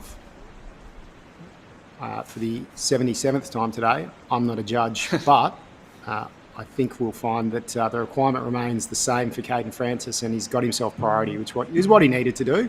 And so, yeah, smart surfing from Caden, and he's up and riding now. That's a great first turn. It connects for a second, yeah. Well, could have almost milked that. Look for a little low road there, wasn't there? I mean, if Jaddy Andre is just absolutely spitting chips now that he didn't follow through, milk the most out of it. But no, look, that's probably the wave he needed. I mean, it's going to get him out of combination. I think there were two really nice committed turns. They're probably a bit more horizontal than what we've seen from Darcy, but they did flow together really well. So we'll see what the judges think of that. You can say it for me if you want, mate. I'm not a judge. But let's go to the Rip Curl replay. Let's have a look at this, because this first turn, I think what I really like here is there's a bit of an airdrop, a bit of drama to it. He got late to that second foam climb. So, yeah, I'm not quite sure. I don't think it's going to go as high as Darcy's 7, but it's definitely going to put him back in the heat. Yeah, it's going to not really tighten it up heaps, but like you said, he's going to bring him back into this one. Yeah, what's the landing of this first floater? Adriano de Souza just called that the best turn he's ever seen. Yeah, I think we might see it around the 4.5 mark. I think it's just under the... Mate, I've been teaching you this commentary game for a long time. You've got to start that with, I'm not a commentator, but I think it's going to come in at 4.5. We'll wait and see. I think it's going to go the judges there really dissecting this one. A 6-point ride, so brings him back. He needs a 7.5. Definitely set up the finish, hasn't it? Yeah, definitely in Caden's range for a 7.5. Wouldn't be surprised if we see him throw out a corrupt alley-oop or something like that. He's got a very deep bag of tricks, this young fella. As we see him scrambling into this one. I think he's going to have to go the air on this one. Beautiful. Oh. It was a good section, but I think it probably just caught him a bit by surprise how quick it came at him. Quick check of the Jack Robbo spray there. He'll get out there. Good thing about Smiths, takes you about 13 seconds to get back out. So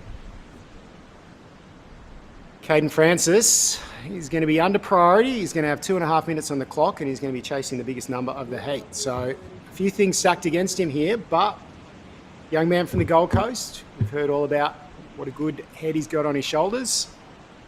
No doubt started working with sports psychologists as part of his Surfing Australia and Surfing Queensland training. You see Darcy Dwyer is making sure that he is sitting on top of Caden here.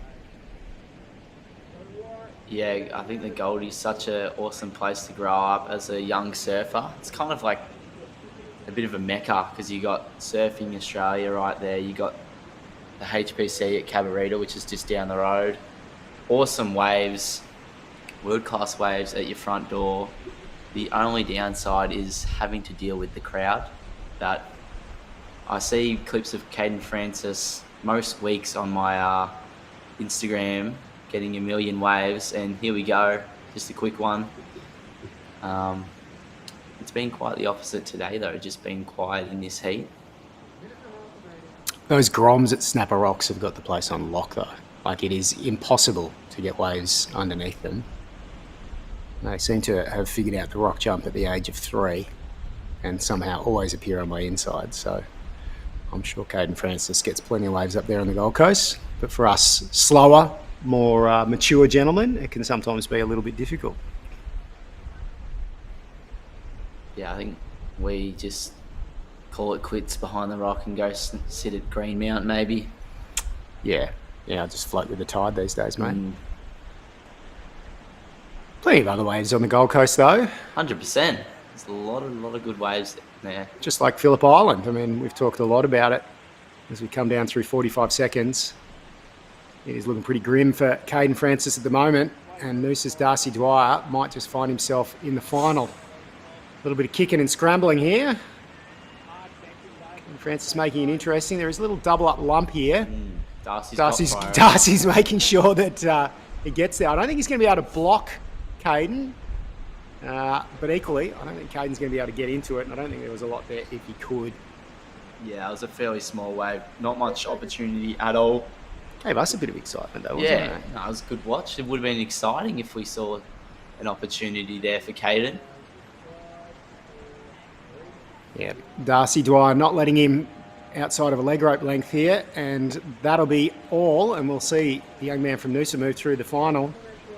We'll take a quick break now. We'll be back with the under-18 semi-final heat number 2. You're watching the Rip Curl GromSearch from Phillip Island.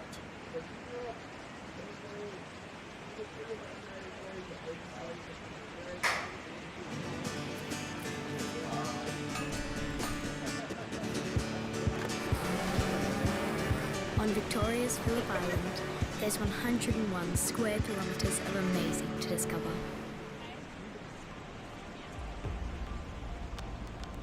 Plan, Track.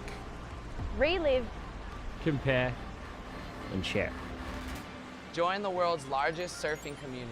Download the Rip Curl Search GPS app today.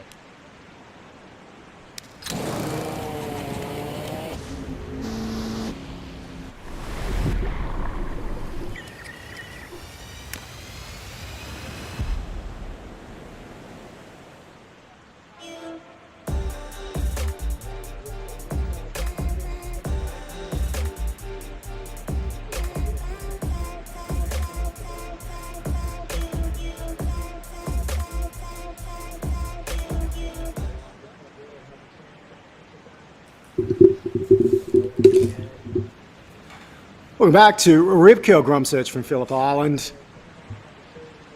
Supported by the Victorian Government, of course. A lot going on in Victoria at the moment. Spring Carnival just around the corner as we see Darcy Dwyer has just made his way through to a Rip Curl GromSearch final. And that definitely gives you some bragging rights, and also gets you close to a spot on the Irukandjis, heading over to the ISA World Games at Punta Roca in Peru, not Punta Roca, El Salvador, which has been confusing us all day. And to semi-final number 2, the man from the West, Oki Fraser, up against another man from the Noosa region of Queensland, Mitchell Peterson. And just getting up to speed here. Mitchell up and riding first. Looks like he's on a carbon board there. And a little bit of spice from those black boards, and that's serving him well here at Smith's. He's going to get the first number on the board. Priority will go to the surfer in red, Oki Fraser, and we've got ourselves a heat. Nathan Riverland back in the booth. Rivo, beautiful day here in Victoria, isn't it? Saw you outside there, top off, sunning yourself, trying to work on the Victorian tan. Yeah, absolutely. That's me. No, it's an amazing day down here in Victoria. Phillip Island turning it on for us today. And speaking of a good score to start for Mitchell Peterson, a 7.17. So judges really liking that. But yeah, we can see the weather on the screen. It's nice and sunny. Good day to be in the water. Obviously, the Queenslanders and our other statesmen and women would be a bit cold, maybe, with the water. But it is a beautiful Victorian day. Yeah, great day for the island as well. You know, these sunny days where it's not too hot, not too cold, just right.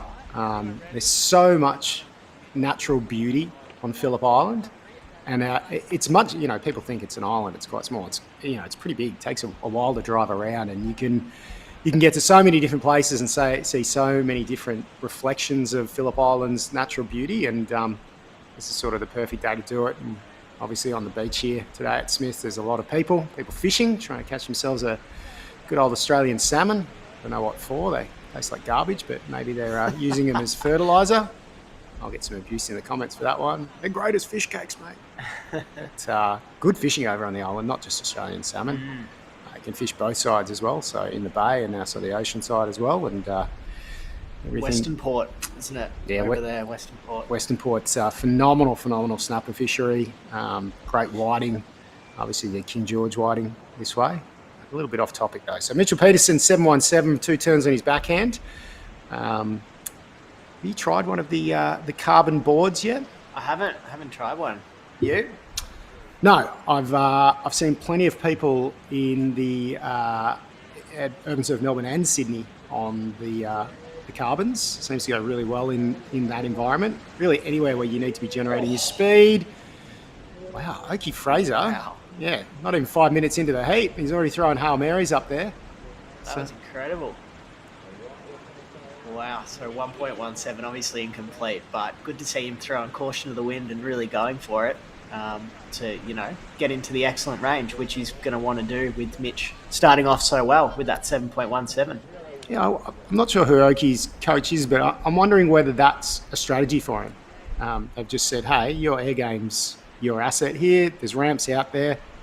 Go out there. And because, it takes a fair bit of intent to first wave of a semi-final. A little bit of bickies on the line here. Absolutely. Looked pretty comfortable too, flying into the air on that one. So we might see him land a couple in this semi-final.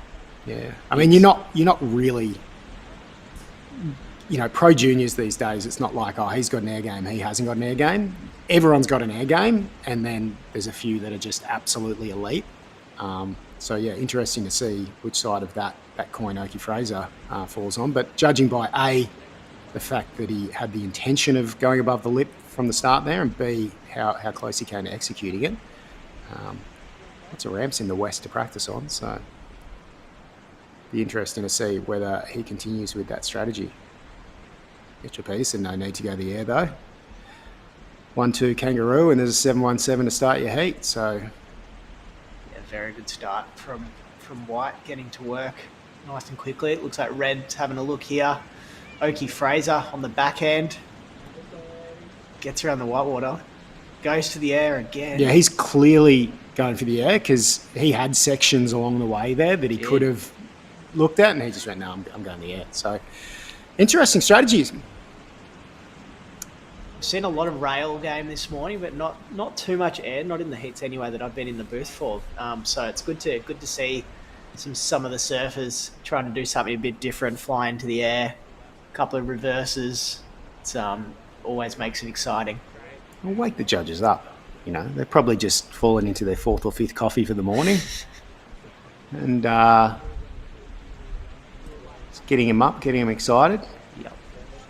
Yeah, we're talking about the carbon boards. I know Luke Egan surfs them exclusively in the pool, and he just says the flex just gives you such an electric feel. So when you're trying to generate the speed or you're trying to generate the energy, a little bit like how the epoxies work. We saw Darcy Dwyer on a Hayden Shapes the last one. Looked a bit more like a traditional PU, but obviously Hayden's worked around with some different things over the years.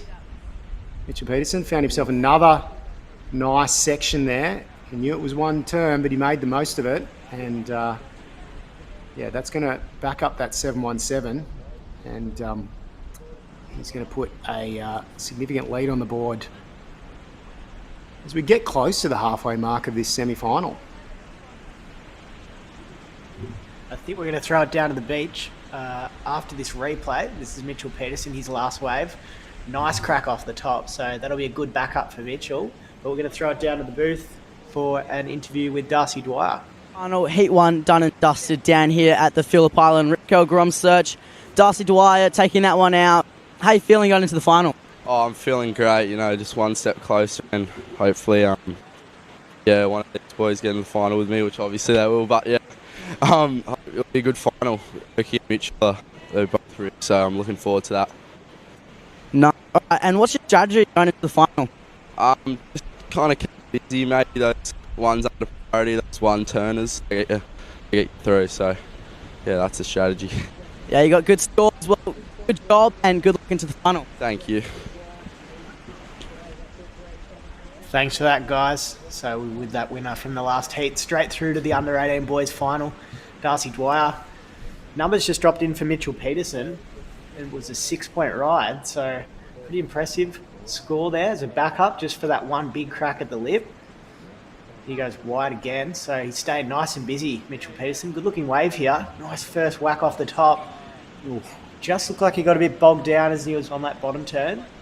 So he'd be spewing. He didn't get that second hit in. He was on his way to another good score. But a 7.17 and a 6 is a good place to be for Mitchell Peterson.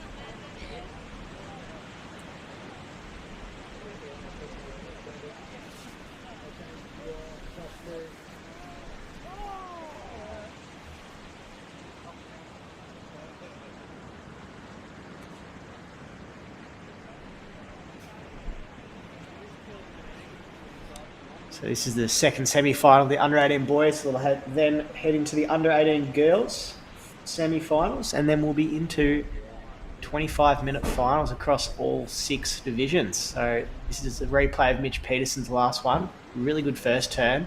Just got a bit unstuck on that second manoeuvre.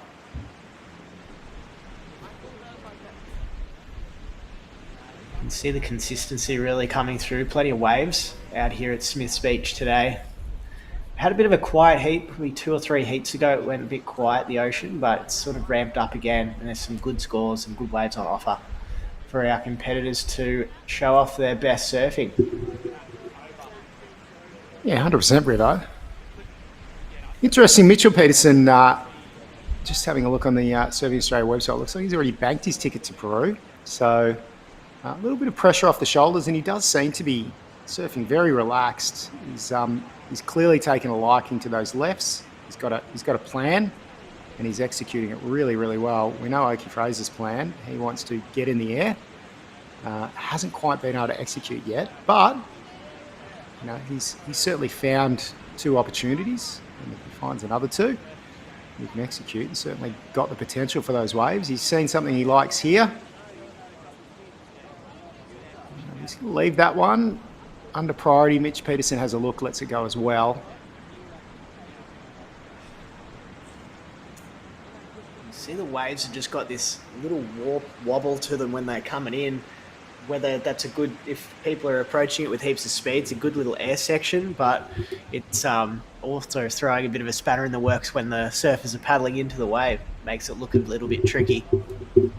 Yeah, you can see at the back at the moment, there's a fair bit of water moving around that sort of peak that they're sitting on at the moment. There's been different times of the day where it's been quite settled, and then different times of the day where obviously the rips are moving through. And you're right, that's making it probably a little harder to judge how, where, when, why these are going to connect. There's quite a bit of volume in that set that's just gone through there, but it just hasn't connected with the bank at all. So yeah, it can be challenging. It can be the giver of joy and the taker away of opportunities, the old Smith's Beach. But you know, we've talked about it a few times in the broadcast, but there's just so many waves on Phillip Island. This is just one of many of them, and pretty much the only sort of stock standard beachy over there. Everything else has got something unique or something different, or yeah, great place to surf, great part of the world, and it's fantastic to see world-class surfing come from here. Here's a bit of trivia for you, mate. 2 world champs made the final at Phillip Island of the World Pro Juniors quite a few years ago now. Who were they? Oh. Ooh. What year? Can you give me the year? Oh, geez. I'm going to say it's going to be somewhere around like 96, 97. Right. Well, before I was born. No, maybe not that early then. I'm trying to think. Around the early 2000s. Around the early 2000s, was it Parko and Fanning? It was. Parko and Fanning. Yep. Bunch of Fanning the Fire filmed at Phillip Island as well. Yep. From that same trip. 2 absolute Aussie icons, world surfing icons, in fact. Yeah, Parko and Mick Fanning. They did all right, didn't they? Win a did. Pro Junior at Phillip Island. That's the career that you'll obviously be guaranteed. You know, there's no questions about that. Yeah. Yeah, that's just how it works. Win Pro Junior at Phillip Island, win 3 world titles, or 4 between them. Yeah, but that really probably the golden era of Pro Junior surfing we were talking about as well, probably peaked with the Coolangatta kids. Certainly had a good time on that tour, that is for sure. Absolutely. So 6 minutes left. Mitchell Peterson's currently in the lead. Got a nice hold on first place with a 7.17 and a 6. Oki Fraser has yet to really get going in this heat. He's thrown it to the air a couple of times, but has been incomplete. So wonder if he goes back to his rail game just for one, get the feet in the wax again, get nice and settled, and then maybe the last wave, if he feels like he's got a really big score to chase, he goes through the air. Yeah, it's hard, isn't it? You know, you've come out there with a strategy. He went really close on that first attempt. As we see some of that natural beauty of Phillip Island, really is just a stunning place. You almost have to see it to believe it. It's like they filmed Jurassic Park there sometimes. Mm-hmm. Yeah, it's very beautiful. But yeah, and you sort of get halfway through that heat and it's clearly just not working, it can be really hard to reset.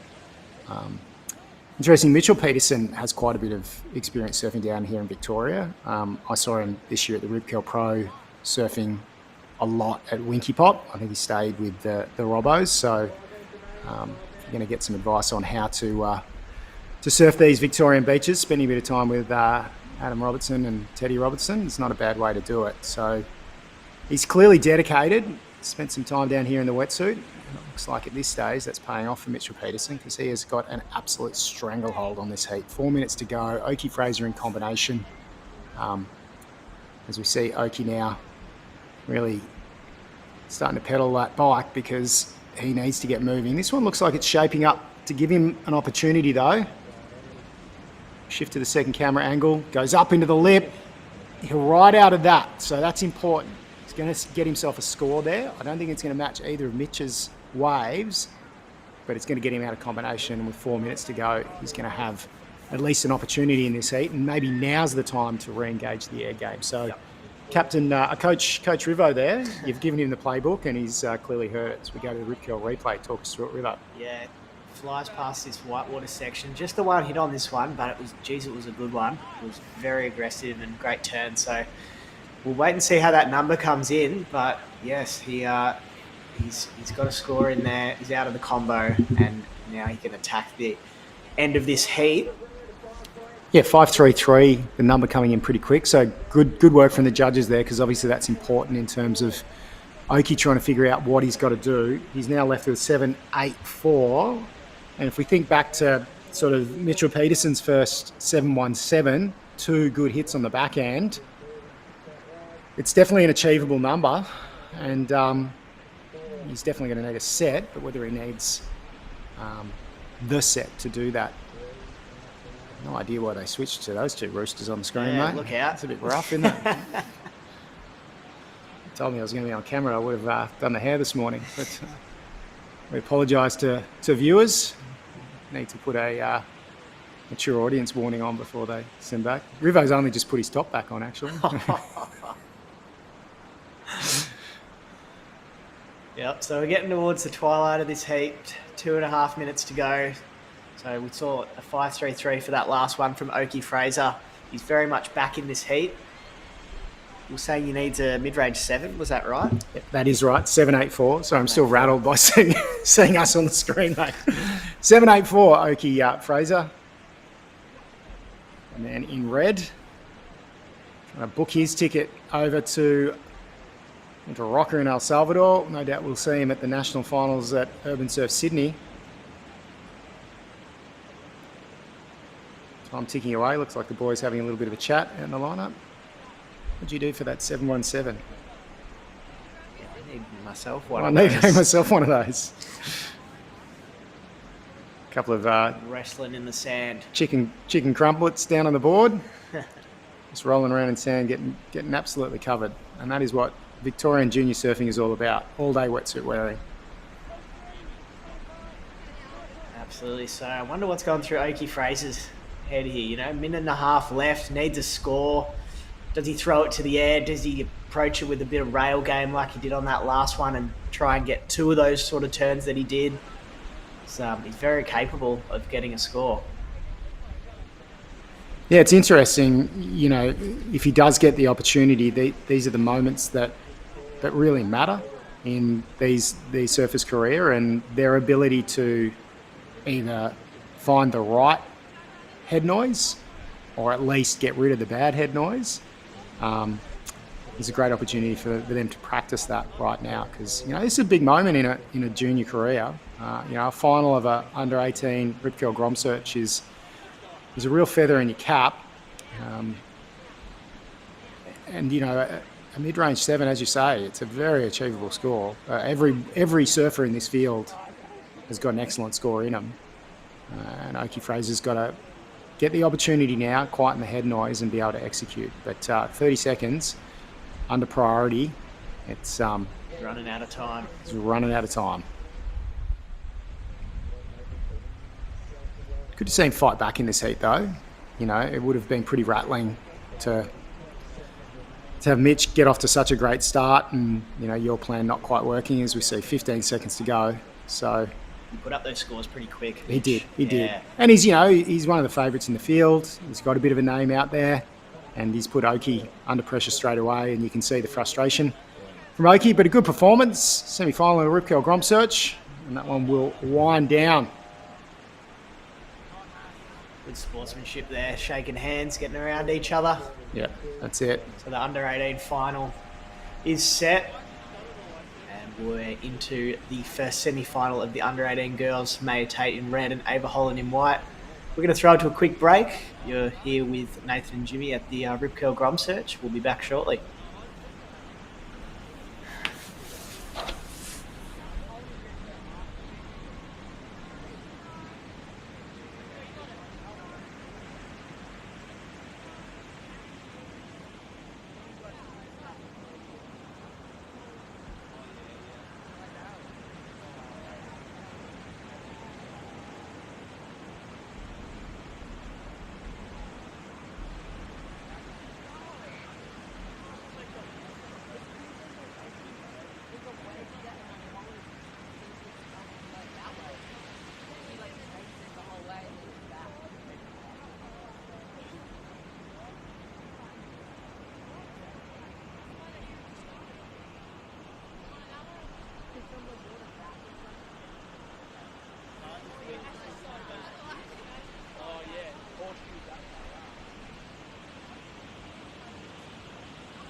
Welcome back to the Rip Curl GromSearch at Smith's Beach on Phillip Island. Nath Riverland in the booth here with Finn Murphy. It's been an awesome day so far, mate. We're getting into crunch time, under 18 girls semis, and then we're into all the finals.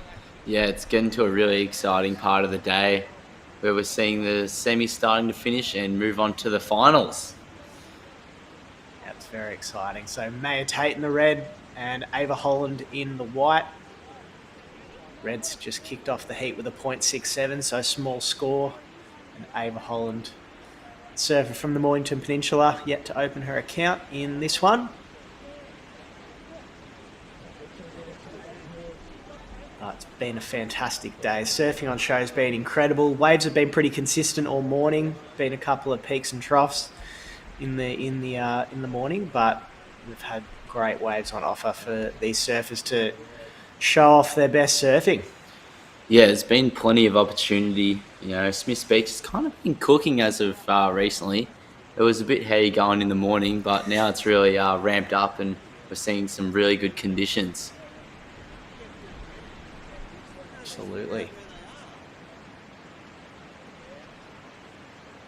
So the girls just being nice and patient, waiting for the best opportunity to come forward.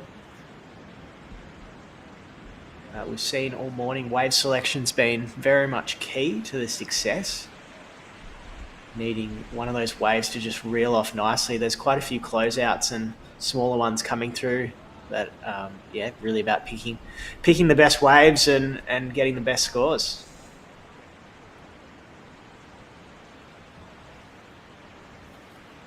Yeah, of course we've got Victorian local Ava Holland. She was saying she's just from the Mornington Peninsula. Her and her little sister Rose are kind of the queens of women's surfing in Victoria.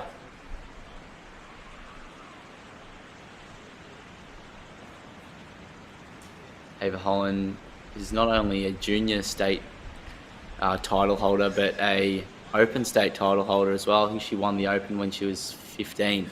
Wow. You have to have that sort of feather in your cap at such a young age. 100%. Looks like she's making a bit of a move towards this wave. She does love going left. The goofy footer gets up on this one, throws it up. White water. And goes down. It looked like she dropped into that one just a little bit too late. Yeah, tried to get a quick foam climb in there, but that wave just getting away from her. It looks like we might see Maya taking off here, so here she goes. Drives that one off the bottom. Nice little turn to start off, and she's going to milk this one onto the inside. Another cheeky little foam climb to seal the deal on that one. Yep, she got the little bonus section there. on the inside, a bit of a reform. So that'll probably be the best wave of the heat, no doubt. So we'll wait and see how that comes in. 2 under-18 girls semi-finals, and then we're into the under-14 boys finals. This is a replay of May's last one. Smaller wave on the inside, but got some nice work done. Clips the lip on that first section, and she got a little bonus float on the inside.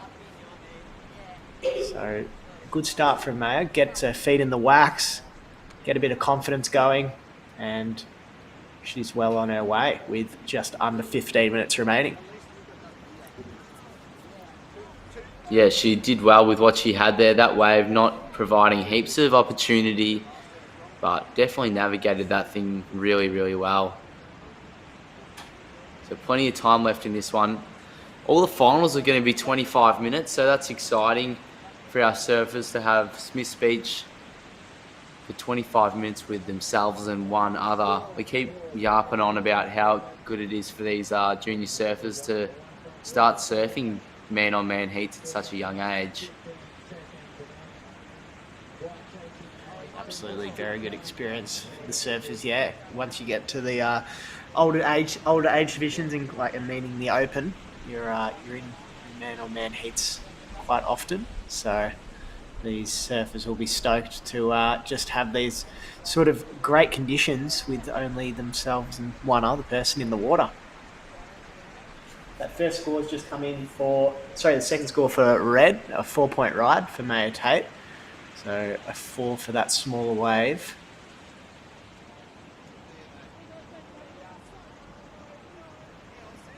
We've got 13 and a half minutes remaining. Has there been a performance so far today that's impressed you, Finny? Yeah, early on, Oki Fraser. I was talking about him, just saying how I really liked his performance last year, and he backed it up this morning. I didn't see his last heat, but this morning his heat was really, really good. And Locana Cullen as well, he was on fire during his semi. So I think those two boys are the standouts, but I'm looking forward to seeing the under-18 boys final. That's going to be a really exciting heat. And I haven't seen much of the under-14s yet, so that'll be good. Hitting the water shortly. But we're going to throw it down to the beach for an interview with the winner of the last heat, Mitchell Peterson.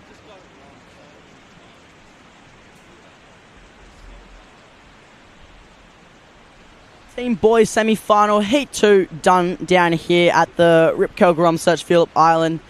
Mitchell, you've been on a roll all year. Was that confidence out there with you today? Yeah. It was a bit worrying because my last heat was really tight, so I kind of just wanted to get a quick start, and I was stoked to get 2 early on. And then, I kind of just closed down at heat, Well, that's good. Good luck into the final. You've been amazing to watch all of them, and good luck. Thanks. Thanks for that, guys. So Mitchell Peterson advancing to the under-18 boys final, taking out Oki Fraser in that last heat. Mitch's approach on the waves was really good. Had 2 good scores within the first couple of minutes and put Oki in a bit of a precarious situation, needing to go to the air, which he was unfortunately unable to ride out of. So Mitchell Peterson through to that under-18 boys final.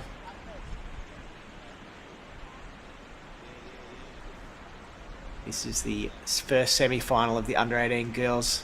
They've got a great view of Smith's Beach. Absolutely gorgeous day down there. It's sun's out, guns out. Bit of a nice view of Express Point there.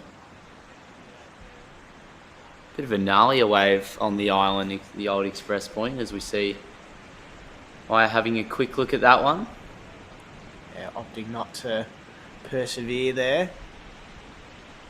Wave just closing out for her, so she'll stay out the back, be patient, wait for something better to come through. Speaking of being patient, Ava Holland has been quite patient in this one. Only has the 1.07 at the moment with just over 10 and a half minutes to go.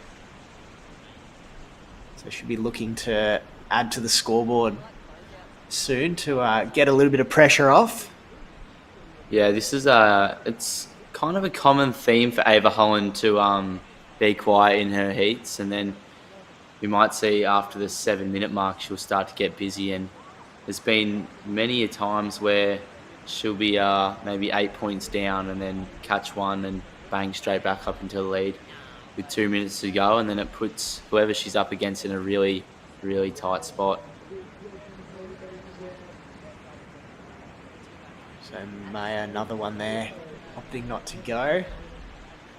Probably been a bit of a quieter heat wave-wise, this one. We've probably seen there's been a little bit of a pattern. Probably every 40 minutes to an hour, there's a bit of a slower heat, a couple of heats with lots of waves, and then one heat that's a bit slower. So I'm wondering maybe it's got something bit to do with the tide. Yeah, potentially. The ocean's just kind of recharging, you could say. Yep. Some surfers enjoying the inside shorey at Smith's Beach. It's such a good beach, Smith's Beach, and obviously YCW right there next to it, and Express. It's in between Express and YCW, so you can literally have like insane surfers surfing Express Point, intermediate surfing at Smith and YCW, and then as we just saw, we can have people learning to surf on the inside. What's so good about Phillip Island and the Bass Coast Shire is there's something for everyone out there. Just near Smith's, you've got the great surf shop, you've got a cafe, a couple of things there, so you can see surfer in the next heat. This is Maya Tate, up on a smaller wave here, throws it up in the white water. Looked like she went over the falls on that one. The wave wasn't really cooperating with her on that occasion. And this is white. Oh, Ava Holland. So we didn't see the start of that wave, but she got a nice finish, so Yeah. that'll definitely be her best score. Wait and see where it comes in with the judges, but could potentially shoot her into first place. Yeah, it was a nice finish. Definitely keen to see the start of this wave. Here's the replay. So taking off out the back here, nice bottom turn and bit of a slash off the lip, and then yeah, that nice finish just cutting through this lip of that one. Well put together, and scores dropping, putting her in first position. Yeah, 6.5 for last of Ava Holland. So impressive score. Judges really rewarding that commitment to those two sections. And she's taken the lead. Like you said, finish about around that 7 minute mark. She got that wave. She's back in the lead. Yeah, Ava and her sister Rose, like I was saying at the start of the heat, they're kind of owning women's surfing in Victoria at the moment. They've got plenty of titles between them, and I'm sure their little trophy cabinet at home's running out of room fairly quickly.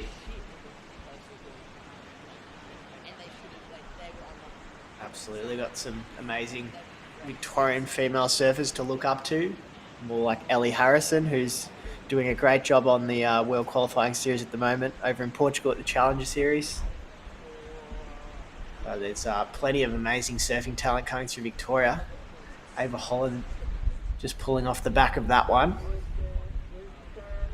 Yeah, well, Ali, another Victorian GromSearch winner. So I'm not sure if she won a national, but she definitely won qualifier. Victorian, yeah, a few Victorian. times, I reckon. Yeah. Ooh, Ava Holland just falling on that section.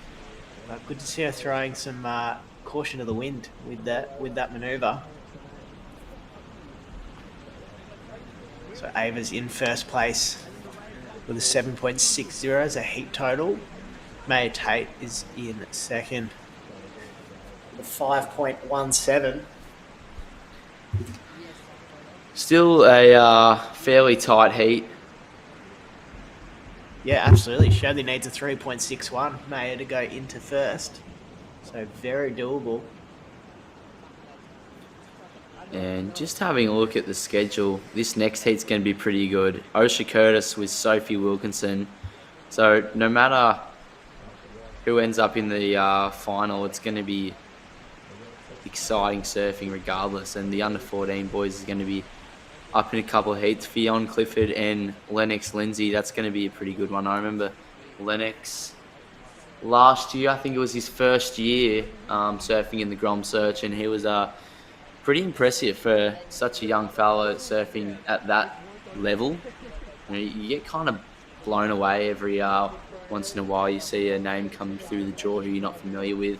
Watch one of the heats and you go, wow, where has this kid been? Absolutely.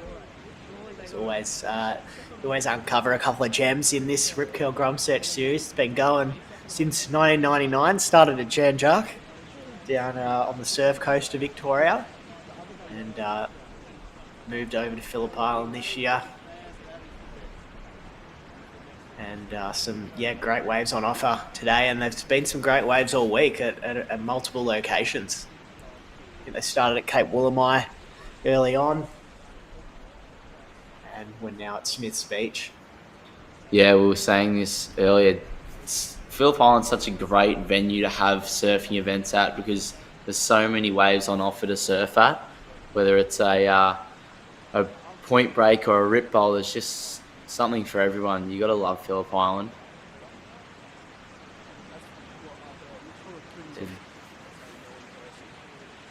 The ocean going a bit quiet here. So Ava Holland just had that one strong wave, that 6.5. And Maya Tate sitting in second place, only needing a 3.67 to go into first. So still very much in the equation with 3.5 minutes remaining.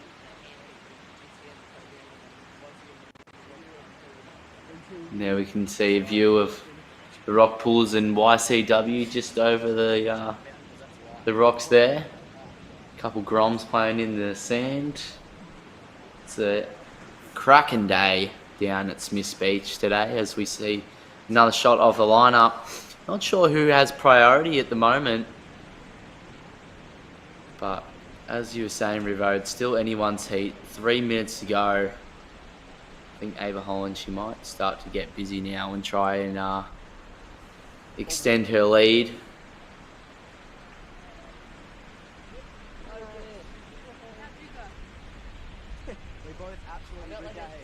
Yeah, both surfers only having the 3 waves, and both of them really only one keeper.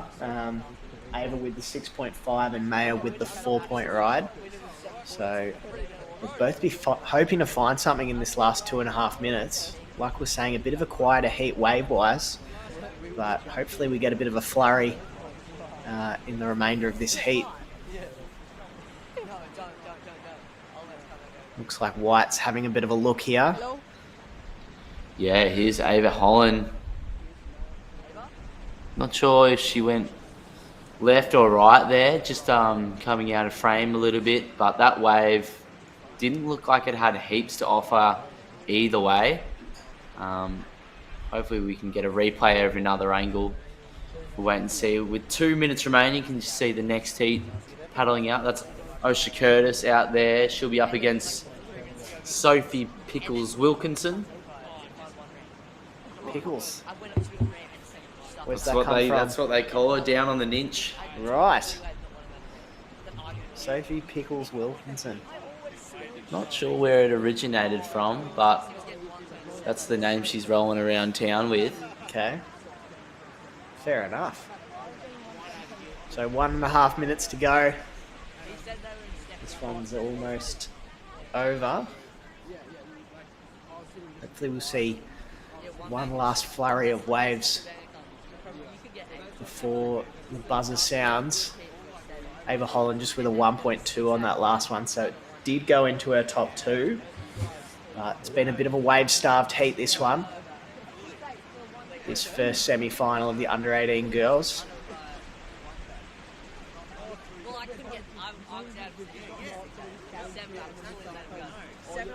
Yeah, this heat just in a bit of a lull, really. So I don't know if we're going to see another opportunity for Maya. She only needs a 3.71. You can see some lumps starting to come into the lineup. Looks like Ava's really distanced herself away from Maya as well to try and get on her own sort of peak here. Looks like she's having a look going left on this one. She can paddle into it. Gets into it a bit late, but comes up around the whitewater and jags that first section. So 10 seconds to go. Can Red get something quickly? Looks like she did get a wave. Yeah, she got something there. So camera was on white on that exchange, but Red did get something. So wait and see if we can get a replay of that one and see if Maya got enough to go into first. We'll wait and see. Looks like a score did come in for Ava Holland. A 1.87.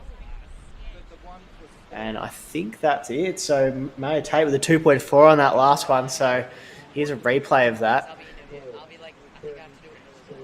Just getting around the whitewater, but just jamming that one section.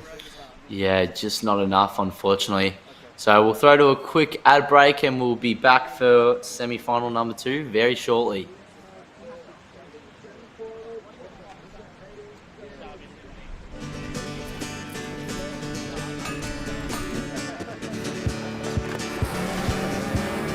On Victoria's Phillip Island, there's 101 square kilometres of amazing to discover.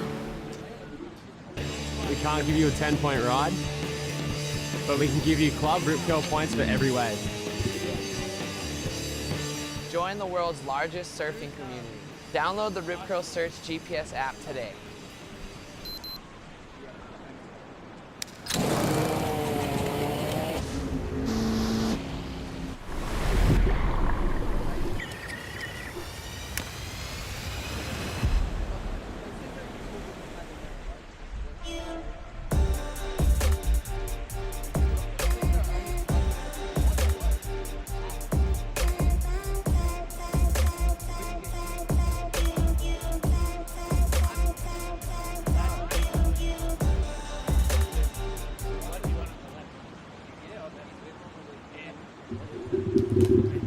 Welcome back to the Rip Curl GromSearch from Phillip Island.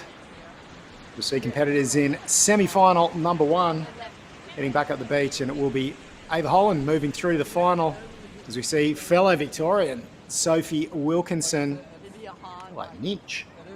Surf Riders, they'll be very angry if I call it Board Riders. Surf Riders Club competitor, off to a great start there. That was a fantastic hit from Pickles. Yeah, that's what they're calling her these days, Sophie Pickles Wilkinson. So sharing your nickname with the world champ as we go to the Rip Curl replay. Yeah, this is an awesome start for Sophie. Massive cut out of that section. Morning Peninsula, they've provided some really, really good surfers over the past couple of years.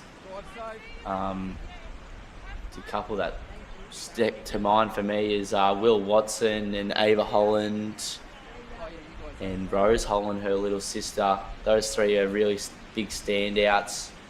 And, you know, they're big competitive surfers, but they've also, like, if you go down there for a senior aggregate or something like that, there's a couple names in the draw that people aren't familiar with, but you watch them surf and you just go, holy moly, like, this club's got a stacked lineup. So come ABB tomorrow, I think it is, the Victorian qualification, we'll see some exciting surfing down there. But Sophie Wilkinson just starting off her heat with a nice backhand attack on that big section. So the judge is going to have a look at that one and lock it in very shortly. Yeah, really proud Board Riders community there on the peninsula.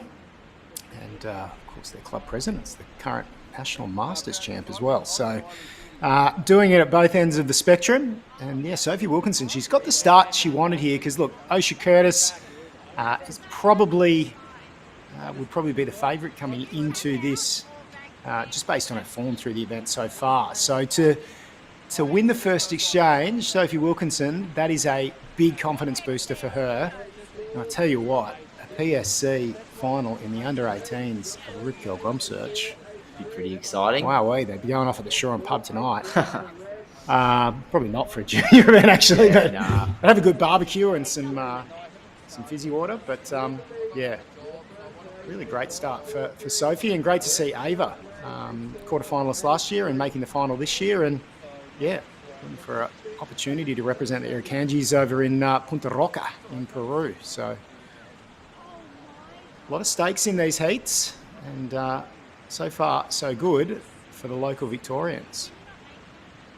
Yeah, it's good to see the Victorians holding on to a couple spots in the semi-finals. Sophie, as you said, locking in the 5-4-3. Nice way to start off start off your heat. Yeah, it's been an incredible decade for women's surfing in Victoria.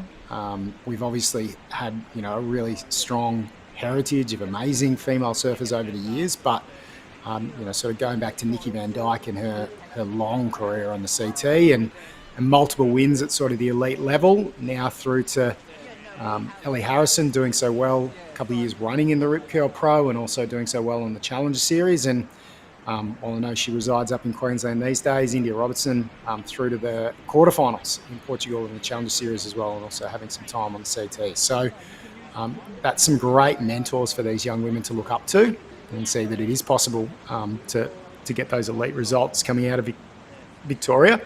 And obviously some transplant Victorians with Isla and Mia Huppets as well, doing so well on the world stage. So there's a lot to like about female surfing in Victoria. It's not the easiest place to be a competitive pro surfer.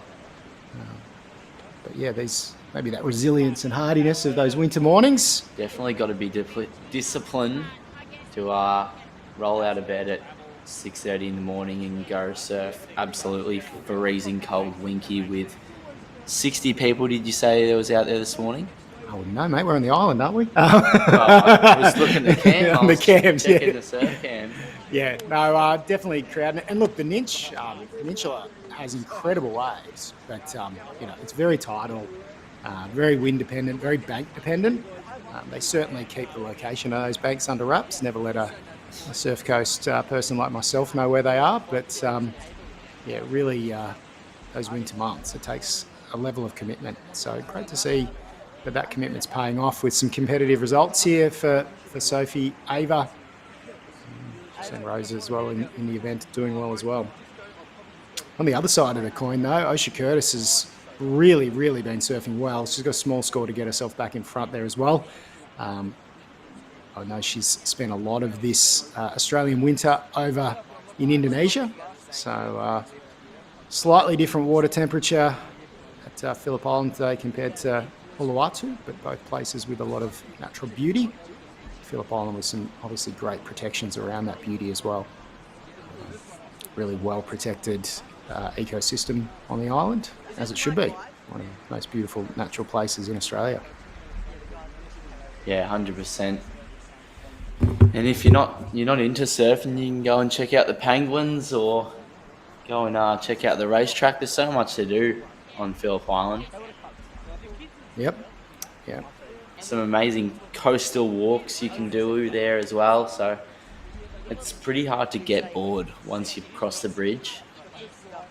Oh, I like that. That should be the Phillip Island tourism slogan. That should. Yeah. I should email them about that. Yeah, I think try to get some. Yeah, payments incoming. Yeah. Yeah. They pay you in penguins. That'd be good. Cold pet penguins. Pet penguins? Yeah. The water bill would be a bit expensive though, I reckon. A fish bill as well. That's what they can do with the salmon. We were asking why he was fishing for salmon before. But anyway, let's get back to business. Thought Sophie might have a look at that one. Decided to let it roll on through. Yeah, Smiths Beach turning the tap on and off through today. We've talked it up a lot, Smiths Beach, and the fact that it's a very consistent place for a surf comp, a lot of opportunities. But while the Cape Sorel boys would tell us the swell's on the rise, as we see a great first turn there from Sophie Wilkinson. Smaller inside runner, but it's got a great shape, and she comes unstuck on that third turn. But a little bit of work done out the back. That's definitely going to move her back into first place, and she did win that first exchange. So if she can get up there close to Osha Curtis's 4.83, and I suspect that wave's going to be somewhere in that ballpark, She's really going to start to put a bit of pressure on as we go to the rip curl replay. This is Osha's last. First turn gets tight, gets a little bit caught up, and that's probably why the judges will keep that score within a range. And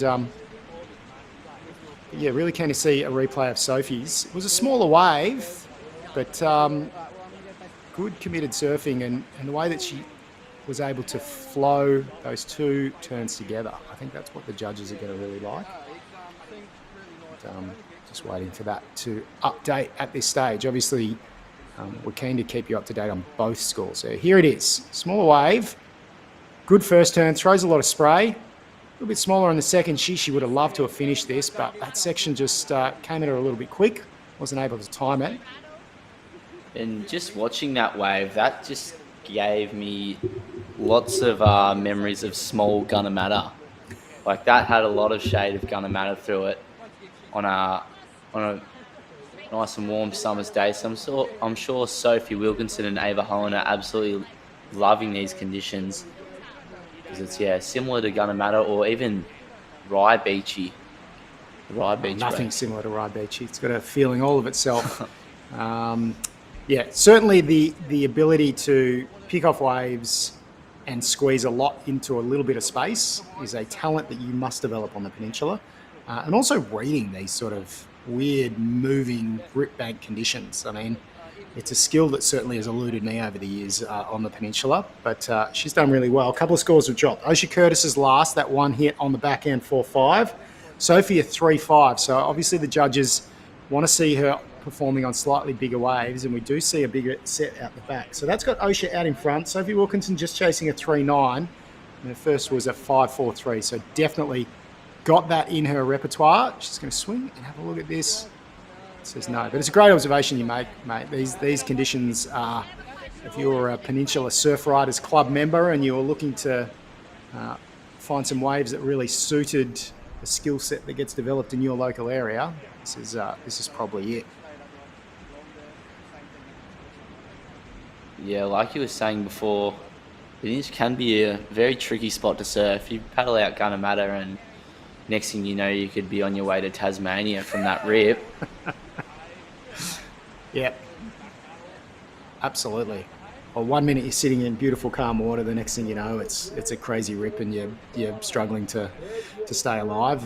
It's a really unique spot to surf. And look, you do see the Peninsula Surf Riders and you know the surfers from the island as well sort of have that beachy skill set maybe over some of the Surf Coast surfers. As we see Sophie, that was a good turn, backs it up again. She'd love a third, but wasn't chasing a huge number there. Looking for a 3-9, her last a 3-5. I'm going to say that had a bit more oomph to it, the wave, and a little bit more velocity in the second turn. So I like her chances here of turning the heat on Osha Curtis, and with 7 minutes 50 on the clock, we have a ring-a-ding-ding battle on our hands. We go to the rip curl replay. Yeah, so slightly larger wave. A lot of spray in that first turn. I really like that. Backs it up with the second. Got a little bit caught up. But I do think there was a little more velocity in that than her 3-5. Yeah, that first turn was really crucial. And like you said, just spray going everywhere. I reckon the judges would be frothing about that first one.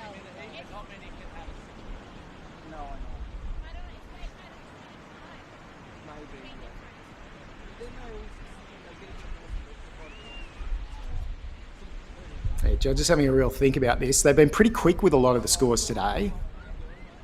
But on this one, they know how important this is. 7 minutes on the clock, semi-final. One of the biggest junior surfing events in the world. Osha Curtis knows how important it is, and she's not going to waste time waiting for that score. She's going to have to put it all on the line in this section, and she does. And whoa. What do we say? I'm not a judge, but that might be incomplete. Yes. So we're still waiting on that score from Sophie Wilkinson, and we will wait for another from Osha Curtis. It's going to be a good number if they deem that complete. We'll know pretty easy because that's going to be all the points on that wave. There wasn't much in that first turn. So here we're going to get a replay of it. So she had a first section here. a bad turn, but really it was all about this section. Money. It was the money. She did get the nose out in front of the whitewater for a second.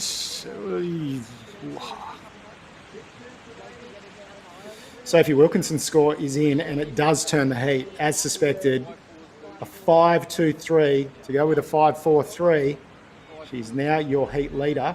She's left Osha Curtis chasing a 5-8-3. That last is in. They did not deem that complete. So 3-6-7 is all she'll get.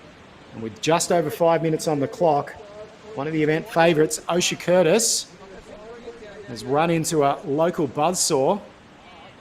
And she's on the back foot here, chasing a 5-8-3. It's definitely doable. We saw her get an excellent number up towards the 9s in the last heat. Sometimes the pressure of expectations can do funny things to a surfer. And this is a great position for Sophie Wilkinson to find herself in. Yeah, 100%. Sophie is in a pretty good spot here with 5 minutes remaining, And like we were saying before, how exciting would it be to see the two Peninsula surfers meet each other in the final? Oh, the Ninja would go crazy, mate. It'd be... I reckon the Peninsula Surf Riders Club would have at least 50 people there right now. Right now, And then okay. could you imagine when the final's on? I'm going to get abusive texts any minute now.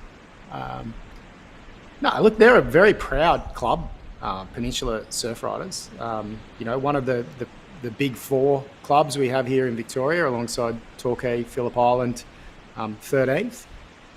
Jan Juck, sorry, I should add into that equation as well. I think you're a Jan Juck Board Riders member? No. Okay, there you go. Well, lucky we could have had the whole debate here on air.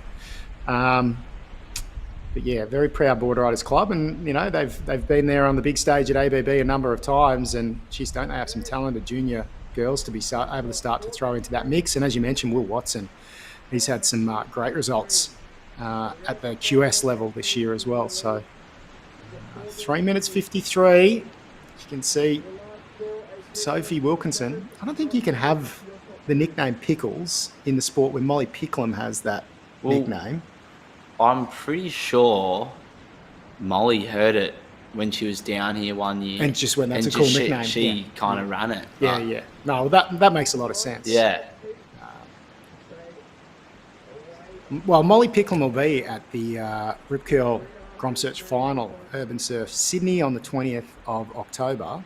So maybe they can have a pickle-off. I reckon that'd be I don't know what cool. a pickle-off is. Pickleball? Maybe like a little expression session. Oh, yeah. We'll whack them on the airwave. Yeah, 100%. They've just announced the Stab High women's division, and Molly Picklum is going to be leading that. So maybe we'll give Sophie versus Molly for a pickle-off for the wave. But yeah, Molly Picklum, Sierra Kerr, Bella Kenworthy, Miller Coco Brown. Wow, that's a stacked lineup already. Yep. So, wowee, if you haven't got your ticket, Stab High in Sydney next weekend. Two of the four are on the CT, and the other two are probably the best young aerial surfers in the world. Miller Coco Brown having the year of years, obviously taking out natural selection earlier in the year as well. But right now in the water, Osha Curtis really wanted that one just to let her in. 2:22 on the clock, and are we on our way to the Peninsula Surf Riders Club having two amazing young athletes in the final of the Rip Curl GromSearch Phillip Island? Sophie Wilkinson. She's only taken off on 3 waves. They've all scored quite well. So a 5-4-3 and a 5-2-3. She's left Osha Curtis chasing a 5-8-3. And there's Ava Holland's dad going for a quick paddle at YCW, I reckon. Or maybe he just got shacked out at EP. Who knows? I know it's quite big enough, but here we go. We don't know who's got priority.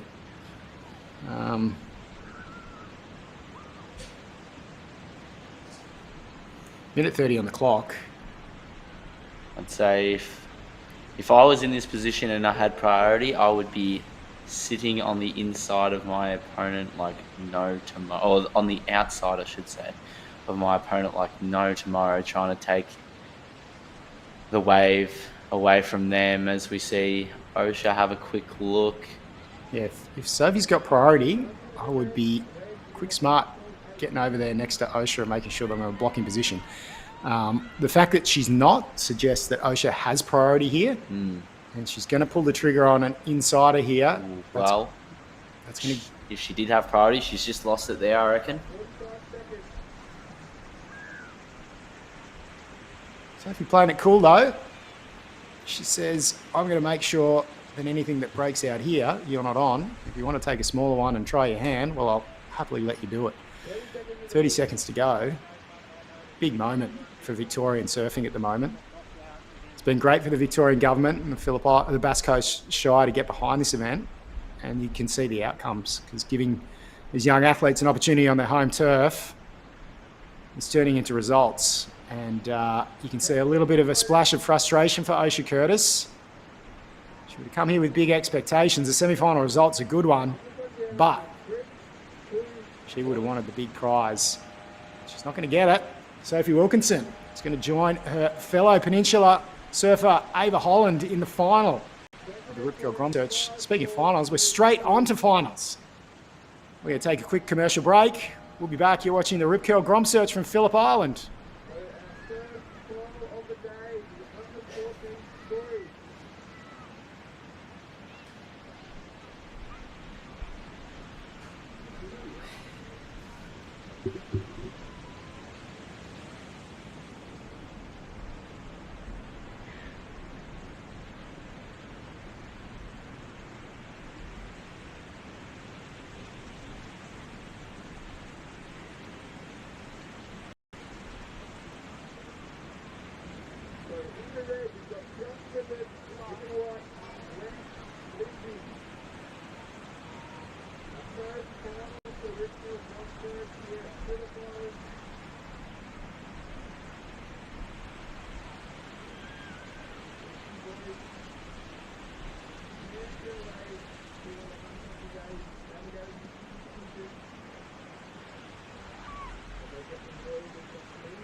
Welcome back to the Rip Curl GromSearch from Phillip Island. Moving into under 14 action, and it is the final. The big prize on the line. Theon Clifford is going to get us underway. The surfer from Sunrise Beach. And wowee, C-section, hit section. Pretty simple, but in that case, it is going to be pretty effective for the surfer in red. Nathan Rivelin joining me back in the booth as we head into final time. And Lennox Lindsay is going to be Theon's sparring partner. The South Coast of New South Wales. We're well represented, the South Coast of New South Wales. We've already spent half an hour talking about and revealing local surf spots on there. I'm only kidding, South Coast locals. But so we go to the Rip Curl replay. Talk us through it, Rivo. Yeah, nice hit off the lip there. Really power turn. So we'll wait and see how that score comes in. But really strong surfing to start off from Theon Clifford. Timing, mate. Timing. Yeah, he hit that nice and crisp. Perfect timing. Looks like the waves have gotten a bit bigger, I reckon. Here goes Lennox Lindsay. Waves have got bigger or the surfers have got smaller. True. Oh, Lennox Lindsay. Wowee. Very crisp timing from Theon Clifford on his turn. Lennox Lindsay with the big dramatic airdrop out of the lip. Shades of Danny Wills with that following the lip line the whole way down there. So a good start to both surfers. A 7 for Theon Clifford, and I reckon we're going to see a number pretty similar for Lennox Lindsay as we go to the Rip Curl replay. Here it is. Nice connection there with the lip from Lennox Lindsay. Surfer from Nowra, part of the Culburra Beach Jones Beach Board Riders. Who's ever come out of Calbarra Board Riders Club? There's been a few. Yeah. There's been a couple. I think ABB champions about 5 or 6 years ago. That was the right team. Hey, there you go. Play on words. Yeah. Nice. Yeah, thank you. Appreciate it. Yeah, beautiful part of the world. Certainly not short of beaches and weird and wonderful waves on the south coast. Very similar in many ways to the island. Beautiful natural region of Australia. Lots of great waves, lots of nooks and crannies. And another beautiful part of the world. So judges really appreciating the timing. The surfer in red there, giving him the nod in that exchange. 7.583, not a bad score for Lennox Lindsay. This priority shifts back to the surfer in red. This is a great achievement for both these guys to get to the final, though, because this is the biggest division. We have, obviously, all the athlete names here, and mate, you need a pivot table to get through the amount of kids in the under-14 boys. So fantastic achievement to get there. And the other thing, as the youngest age group, you get so many kids coming from such a young age. So, you know, in the under-16s, you're sort of all around the same age group between 2 years. But here in the under-14s, you've got kids that are 10, 11, 12, 13. So, fantastic achievement. There's some big names in that division. So these guys have done really well to make the final. You can see from those early performances and the fact that they're being patient, they're playing priority correctly. Two really talented surfers in the lineup at the moment. 25 minutes in this one as well. Yep, long heat. So there's more than 40 surfers in this division, which is pretty impressive. To get to the last two is like you said, an amazing achievement. Both these surfers 13 years old. So to be making a national final at the Rip Curl GromSearch, they'll be stoked. So yeah, Fionn Clifford started off with that 7. Really, judges really rewarding him for that crisp connection with the lip. And similarly, Lennox Lindsay, really nice turn. Dropped out from the lip. Yeah, I think it's Smiths. The judges are a little bit back up in the sand dunes, and so we've said a few times, spray is your friend here.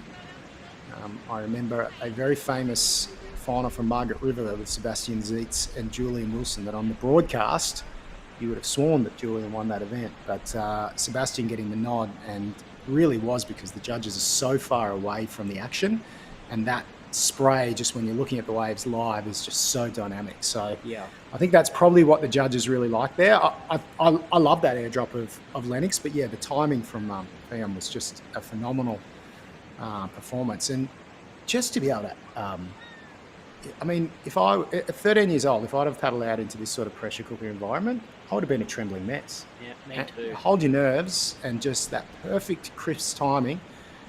Man, that's hard to do, and man, that's impressive for athletes of this age. Absolutely. I've got all the people there on the beach watching. There's that added pressure, and then also, you know, today the webcast. That's right. Being a final, yeah, Nathan Riverland commentating their heats. I mean, it's big. It's very, very cool for these surfers to be sharing a final together. This would be their second year in under 14s, if they're both 13 years old. So they're exciting times. They'll be moving up next year, the under 16s, so they'll be stoked to get into an under 14 boys final in their last year in the age group. And then the winners, I'm not sure if it's both will qualify for the national. I'm assuming both will qualify for the national final, first and second. Yeah, I'm sure we'll see both of these guys in Sydney. Yep. Obviously, this is part of the Surfing Australia National Junior Rankings, and that's what goes into deciding both the participation there. Akanji's going over to Peru, but also, and that's a good decision from Lennox to leave that one there. But also, obviously, who gets to go to URBNSURF Sydney. And it is a great day. Rip Curl really look after the athletes. They've had them at URBNSURF for the last 4 years, both in Melbourne and Sydney. Lots of expression sessions, you know, Owen Wright, Molly Picklum, always coming down. So I've been lucky enough to stand on the pier a couple of years where they've had the barrel expression session sort of during the lunch break, and you've never seen happier kids than that. Just looking last year in the same event, it was Loki Cullen that took out this event. So there's a real heritage here in terms of taking a good result from the 14s and really turning it into Not just a good result, but we're seeing from Loki at the moment moving forward as we go down to the beach. Pickles.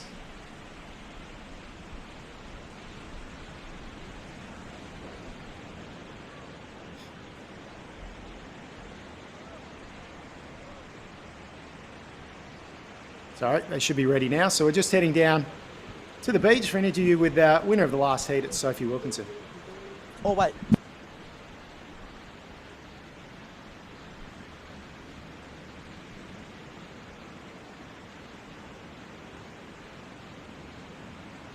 So we should be with Sophie shortly. Throw it down to you, mate. We'll try that one again. So we'll head to down to the beach where we catch up with last heat winner Sophie Wilkinson. Are you off? Okay. Maybe you try, River. Maybe they just don't like me. I'm going to throw it down to the beach for an interview with the winner of the last heat, Sophie Wilkinson.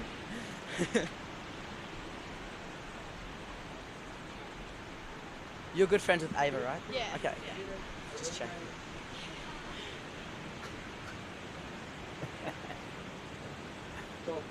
So we might have some issues with the connection down to the guys on the beach, but we're trying to throw to an interview with the Under last winner 18 of the girls heat. semi-final heat 2 done and dusted down here at the Phillip Island Rip Curl GromSearch. Sophie Wilkinson taking that one out. How are you feeling? Yeah, pretty good. It's my first 10,000 final, so yeah, very happy with that. Sick. And you're sharing that final with your good friend Ava. Yeah. How do you feel with that? Yeah, pretty good. We've never shared like a proper man-on-man final, so that should be good. And yeah, Sick. Well, good job and good luck into the final. thank you. Thanks for that, guys. So back into the action in the water. So Fionn Clifford is currently in the lead with a 7-point ride. Lennox Lindsay sitting in second with a 5.83. He only needs a 1.18 to go into the lead. Both surfers have had one good wave, both really crisply hitting the section on their wave, and hopefully they're going to have more opportunity to come. It looks like red and white were both having a bit of a look there, but opted not to go. Yeah, this is Lennox's second year in the under-14 division, coming down here to Phillip Island for the event. Round 2 last year, so a big improvement this year all the way through the final. But this is sort of the era or age group that we just see those dramatic leaps as both their surfing skills get better, they get bigger, but also they really start to plug into those state systems and start to get access to that amazing coaching infrastructure that we see around Australia these days. So we had a score drop in for Fionn Clifford, a 4.43 on his last one. So we might try see if we can get a replay of that last wave for red. So we might have missed it whilst we were with that interview with Sophie Wilkinson.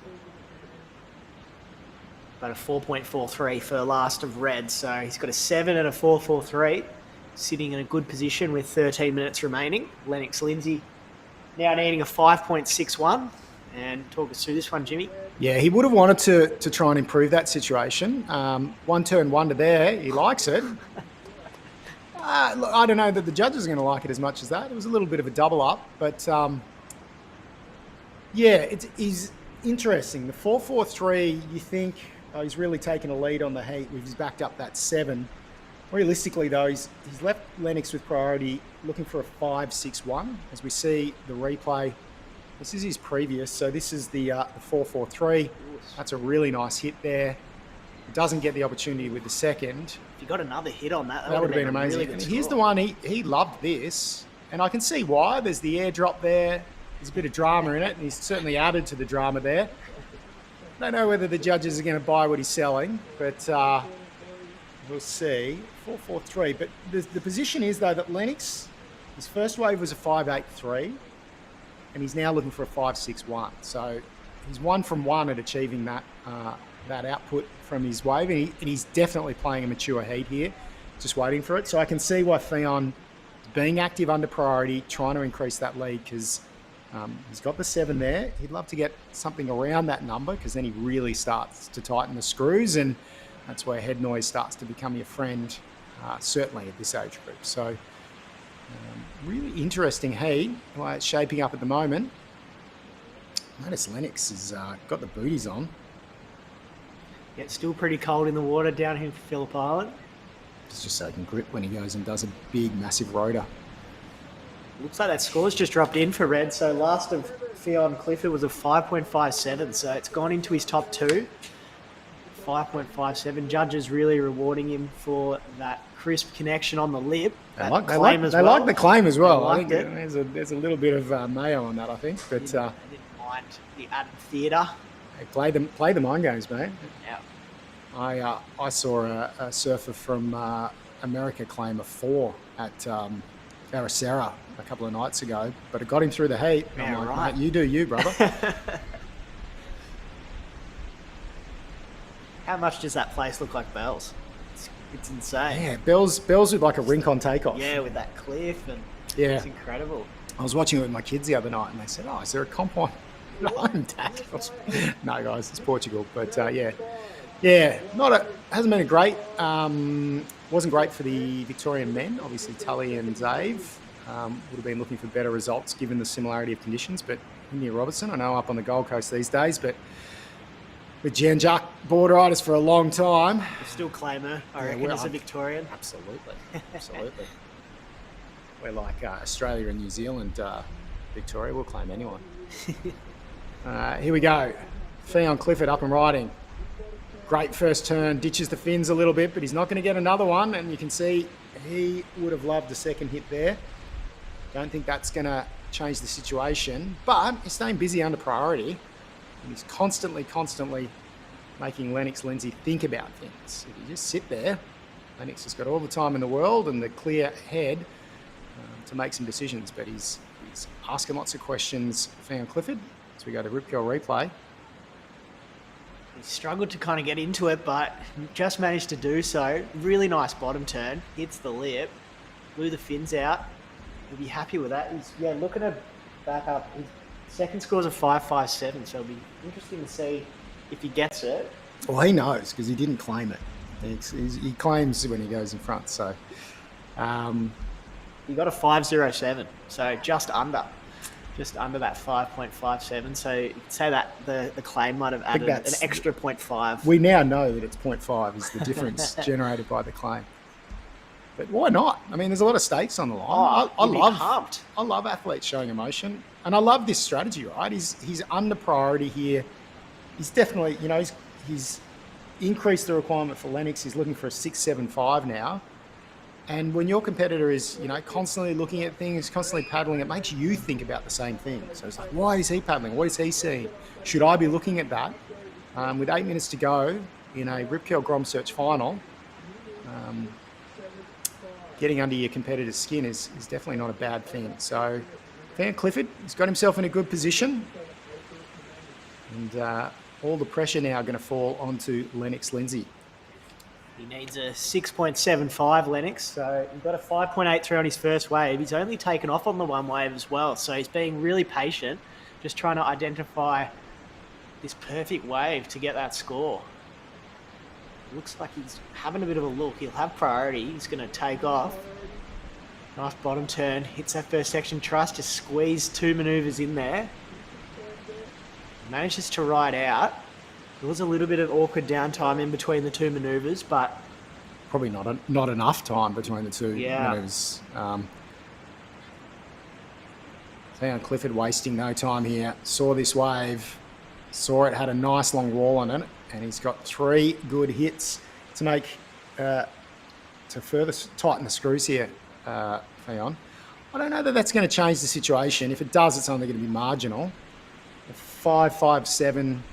Obviously, a big airdrop, dramatic one-turn hit, rewarding was what was rewarded there. So, yeah, that wave probably wasn't as critical as his 5.57 or his 7. So, no.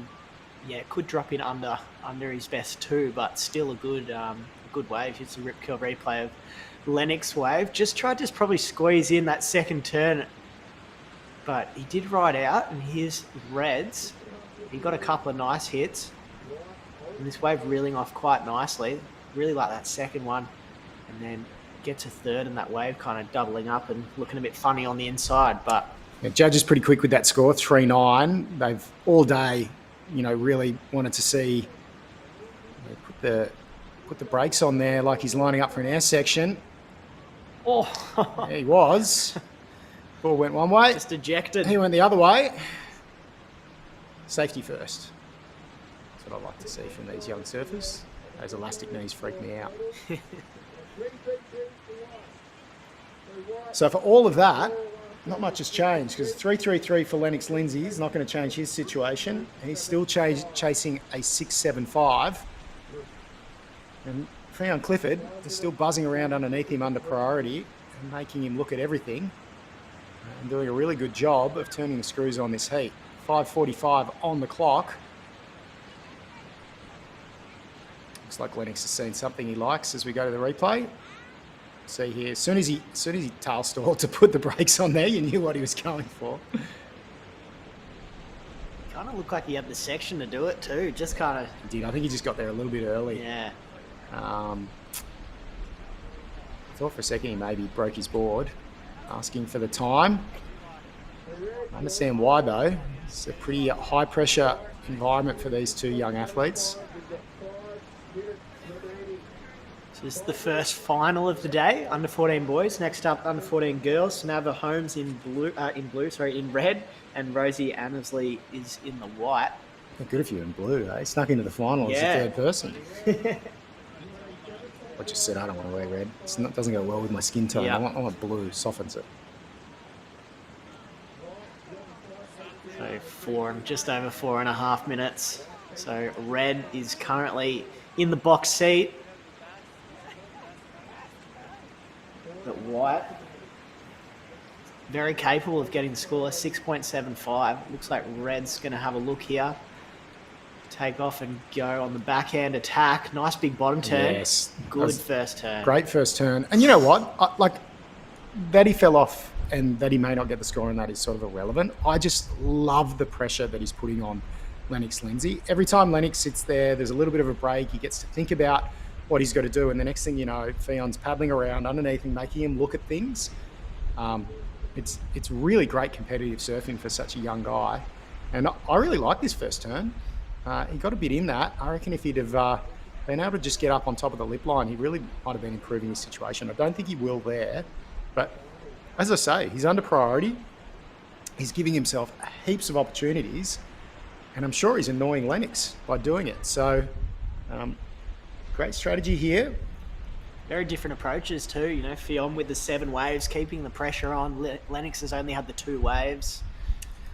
Look, I reckon if you plugged today into ChatGPT and said, can you tell me which of the 2 heat strategies, the drop the anchor or the buzz around like a mad fly, has paid off, I actually think that the surfers that have stayed active probably are the ones that have been winning more heats. It's not a guaranteed win. I know Osha Curtis had 3 waves in her semi-final and just waited for the good ones, but certainly it does seem like the surfers that have stayed active here at Smiths, you roll the dice enough times, you're going to get some opportunities. So Lennox Lindsay, 2:50 on the clock, is certainly still within striking distance. And the good thing is he only needs 1 score. This isn't a situation where he really needs to break this down into 2. He doesn't need to bite twice. He can bite once and definitely get the score. We reckon white's got priority, you'd say, red with that last wave. So if something does come through, white's going to have preference here. Yeah, I think he's had priority for 80% of the heat. The curse of priority. But you're definitely right, Jimmy, with these surfers catching a lot of waves. They've been taking out a lot of the heats by staying busy. Heaps of different opportunities. Obviously, somewhere like Smith's, lots of different waves coming through, different peaks, really taking that opportunity. Red's just paddling for a couple, just trying to stay active. It's worked for him so far in this final. Yeah, I'm sure a lot of people tuning in up on the Sunshine Coast, watching Fionn Clifford here. It's Peregian, yeah. Yeah. I don't know that that's where he's from, but I'm sure he spent plenty of time surfing the beaches up there. They were a little closer to the shore than Smith's, but still weird and wonderful little beaches. As we see, Lennox Lindsay. Herrera rolling right here. He gets 1, 2. He'll ride out. I think a few times he's just gotten into this case of trying to squeeze a little bit too much in, that it looks just a little bit forced. Yeah, and the biggest numbers we've seen in this heat have just been from one hit. So he may have been better served just getting to the bottom and going up into one. But look, this wave was a really good looking wave. He got a good first turn there, but it just ran away when he probably didn't expect it to. So we'll wait for the scores there, but he was chasing a pretty solid number. And if you think back to the 7 that Fionn got to start, I think it's hard to see him getting the number there. With 30 seconds to go, Fionn's going to get right in on the inside. So a little double up section there, Lennox Lindsay, but gets the water out of the wetsuit sleeves, and the body language just suggests Could be a victory lap here for Fionn. Nice bottom turn. Oh, jams that section. He'll be pretty happy with that. Yeah, he's looked back to see where his competitor is, but he's stoked. He knows he's got it. The Rip Curl GromSearch Phillip Island Under 14 Boys Championship. It's heading back to the Sunshine Coast. Fionn Clifford. First time down here to the island, and he's going to take home the Bickies, and he's stoked about it, as he should be. Huge result, not just in Victorian surfing, not just in Australian surfing, but in World Junior Surfing. So well done to Fionn. We're going to move into the Under 14 Girls Final next. Before we do, though, we're going to take a quick break. We'll be back right after these commercials. You're watching the Rip Curl GromSearch from Phillip Island.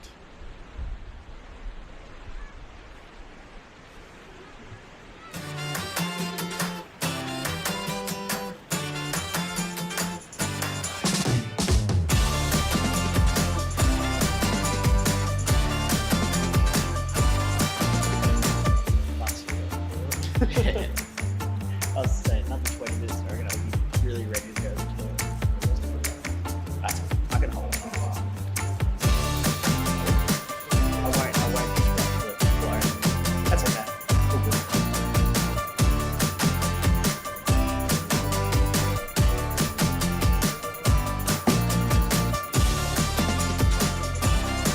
Second coffee for the day.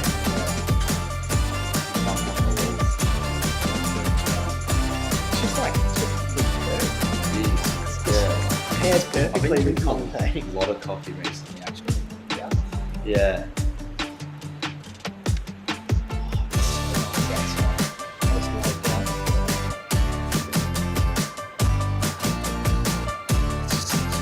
Nice temperature.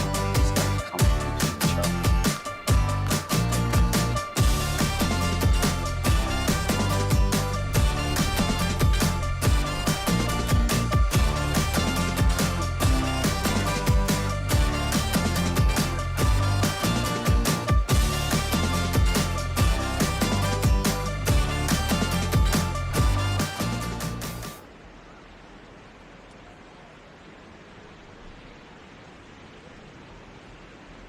To the Rip Curl GromSearch at Smith's Beach on Phillip Island. This is a national surfing event down here in National Surfing Reserve down at Phillip Island. Ooh, a bit of a paddle there for the first wave in this under 14 girls final. We've got Nava Holmes in the red and Rosie Annesley in the white. Nathan Riverland here with Finn Murphy. Thanks for coming back into the booth, mate. It's been a great day so far. It has been a great day. The weather's really turned on. Smith's Beach has turned on for us. There's not many places I'd rather be than here with you, Nathan, commentating some very exciting Grom surfing. Absolutely, mate. It's been an awesome day so far. We've got 22 minutes left in this one. Yeah, it's pretty special that these surfers get 25 minutes of Smith's Beach all to themselves and one other. And we keep talking about how special it is for them to get to surf man-on-man heats at such a young age, because it will become very important later on in their careers. So we've got the 13-year-old Nava Holmes from Tugun, a part of Ali Board Riders up there in Queensland. And then Rosie Annesley from Margaret River at just 11 years old. So 11, probably one of wow. our younger competitors in the under 14 girls. So she's got certainly some years in this age group ahead of her, and to make an under 14 girls final already at 11 years old is an incredible 100%. achievement. And here she goes. So just at 11, and wow, just cracks that section straight away. That's pretty insane that she's only 11 years old surfing an under 14 girls final at the GromSearch. Yep, pretty incredible achievement for both these surfers. So 21 minutes remaining. We'll wait and see how that first score comes in for Wyatt. This is Red taking off on her second wave. Nice vertical hit from Nava Holmes.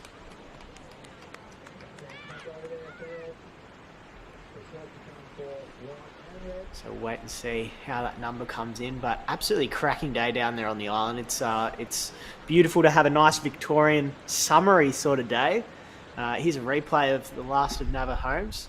So really like this first turn, right in the critical section of the wave, and then went to squeeze in another foam climb.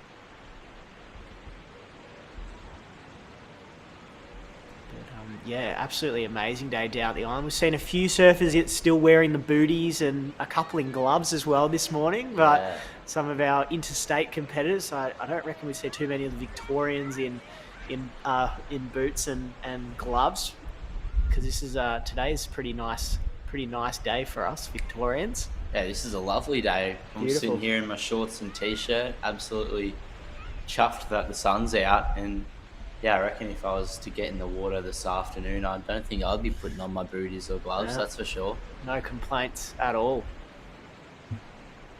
I can see where they're coming from. You come down from Noosa or Queensland, it's going to be absolutely freezing, as we see Rosie just trying to get past that section. That wave just getting away from her though. So she'll have a couple of scores to drop in. The girls in this heat have been getting busy early on in this final. Saw in the last heat a bit of a different approach from both surfers. Fionn Clifford was catching lots of waves, and it worked well for him. He was able to take out the under 14 boys division. So a couple of scores just dropped in. Nava Holmes, her first score of consequence of 4.33. And Rosie Annesley with a 3.33. And here's a replay of Rosie's last one. At Whitewater just getting the better of her on that occasion.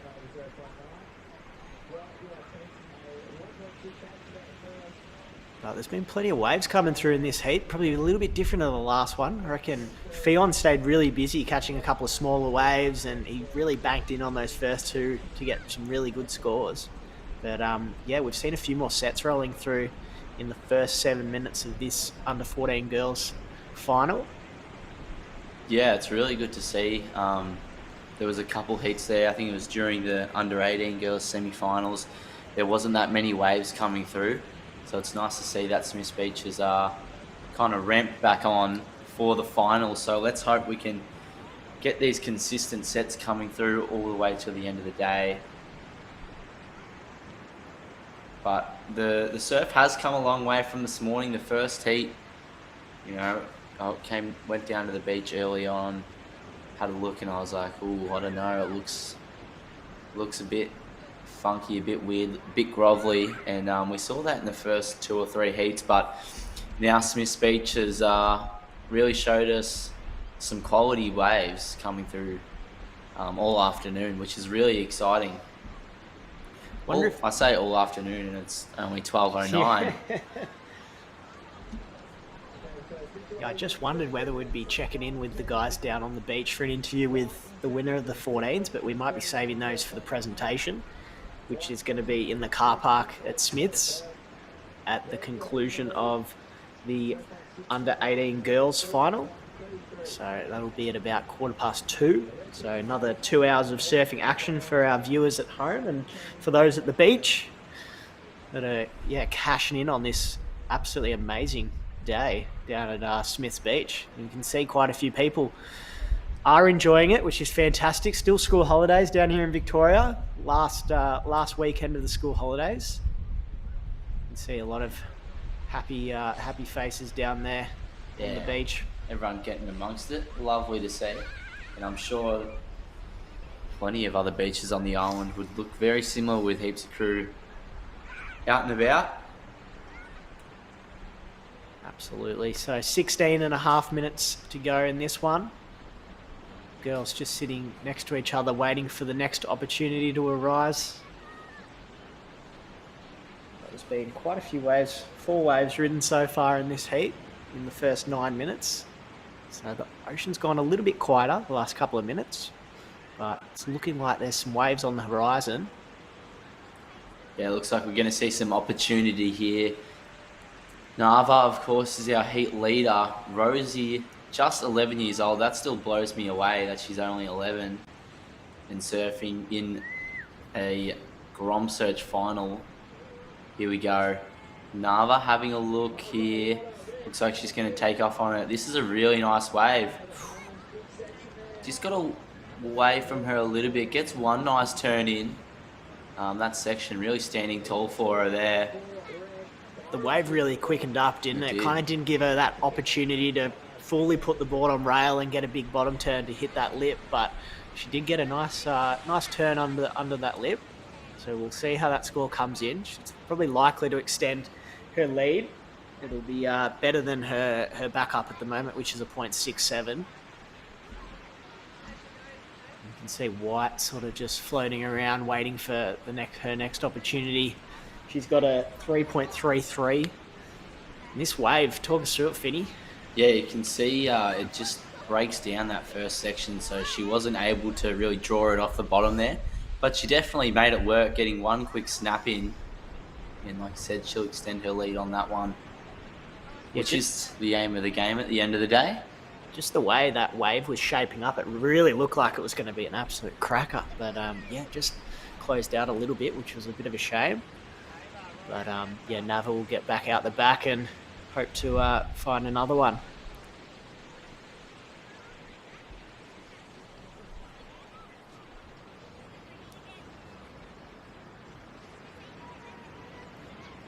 So huge thanks to our supporting partners of this event, Bass Coast Shire Council, Visit Victoria, Victorian Government, Park Lane, Phillip Island, Vitality Brands, Beyond Coconut Water, Surf Better Now and Surfing Victoria.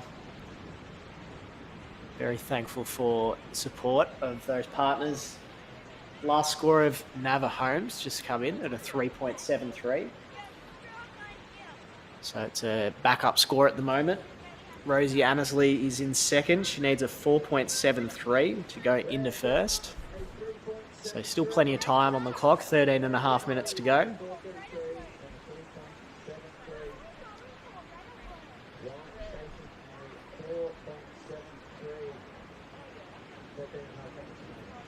Yeah, still a bit of time. And just as we were saying that there's been consistent sets rolling through, it looks like they're in a bit of a lull here. So hopefully we can see a flurry come through. If you're in a heat, are you talking to your fellow competitor? It's a final. Final's a bit different, I think. Final. Do you just? I don't know if these surfers have surfed against each other, both a couple of years apart in age, but yeah, do you say something? I think final, I'm kind of just like doing my own thing, maybe not talking. Yeah. Maybe if it was you and me out there, I'd try getting your head maybe. But depends who you're against, doesn't it? Yeah, it's a bit, especially if you don't really know them that well, I think you're kind of just like worried about yourself. Yeah. Whereas if it's a 4-man though, and it's a maybe opening round, of round of 16 or something like that, you might be chewing that fat for a little bit. But I think when it's final, it's really comes down to business at the end of the day. So absolutely, these girls are trying to take out a GromSearch final, a national event. surfers from all over the country competing in this event. It's the 10,000 point ranking points to the Australian National Junior Rankings. And this is Red, Nava Holmes, pumping around the white water, jams in a turn under the lip. Yeah, so Nava's staying busy in this one. I heard James talking about strategies with you just before about people hanging fat out the back and just waiting for the right ones to come through, or people trying to stay busy. And,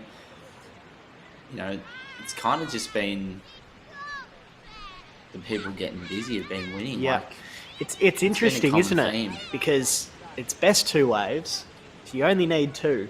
But we have seen for most of the day, the surfers that have been staying the most busy have actually been cashing in and getting those scores. So it's a replay of Red's last one.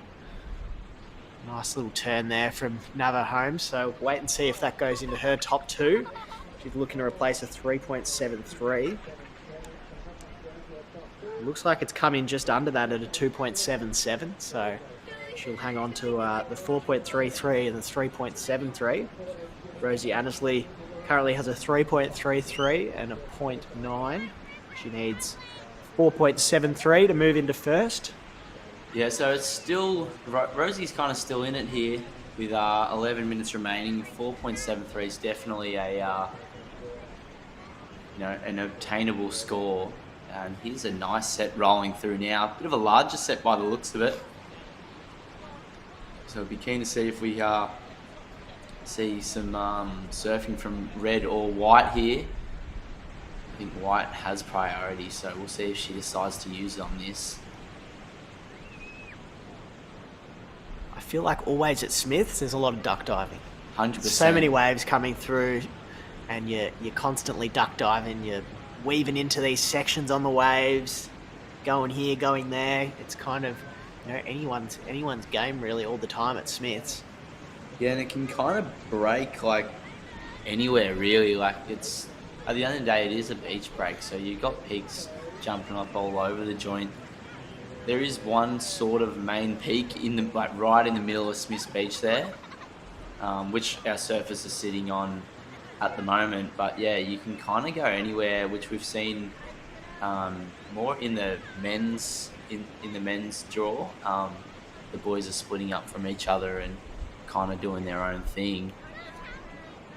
But like you said, you can turn around and just see some come out of the blue and you duck diving for the next 5 minutes. And these guys would be pretty stoked on the beach. Sun's out, getting to watch the country's best surfers. It's a pretty good Saturday at the office for. It's a great Saturday at the office for those on the island. So 9 minutes remaining. Well over halfway through this heat. Nava Holmes is in the lead.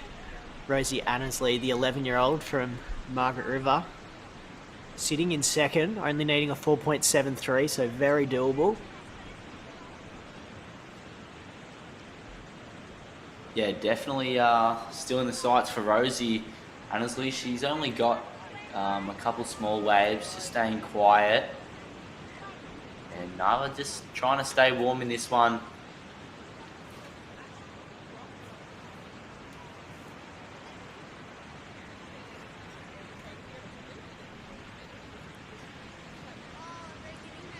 Of course, we'll be moving on to the under-16 boys final with Rio Lutherbar and Loki Cullen.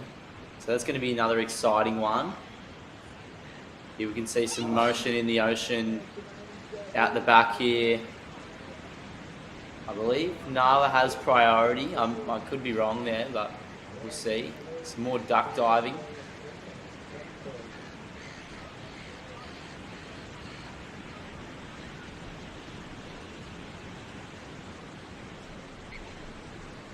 Seagulls look like they're having a ball. Flying all over the screen. They're always around. Snagging a couple of chips maybe down there on the beach. Yeah, they've got a good little kiosk just up the road from the Smith's Beach.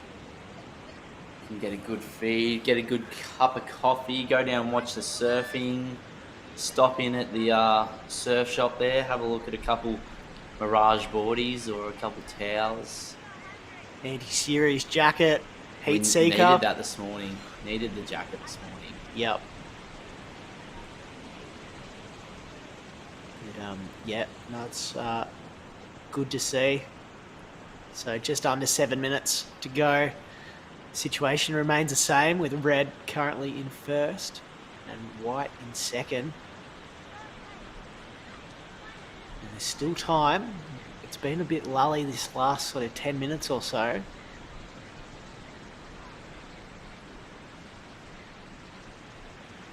So at such a young age, yeah, you know, adding this sort of feather to your cap at being a, you know, winning a national event like the GromSearch is pretty amazing.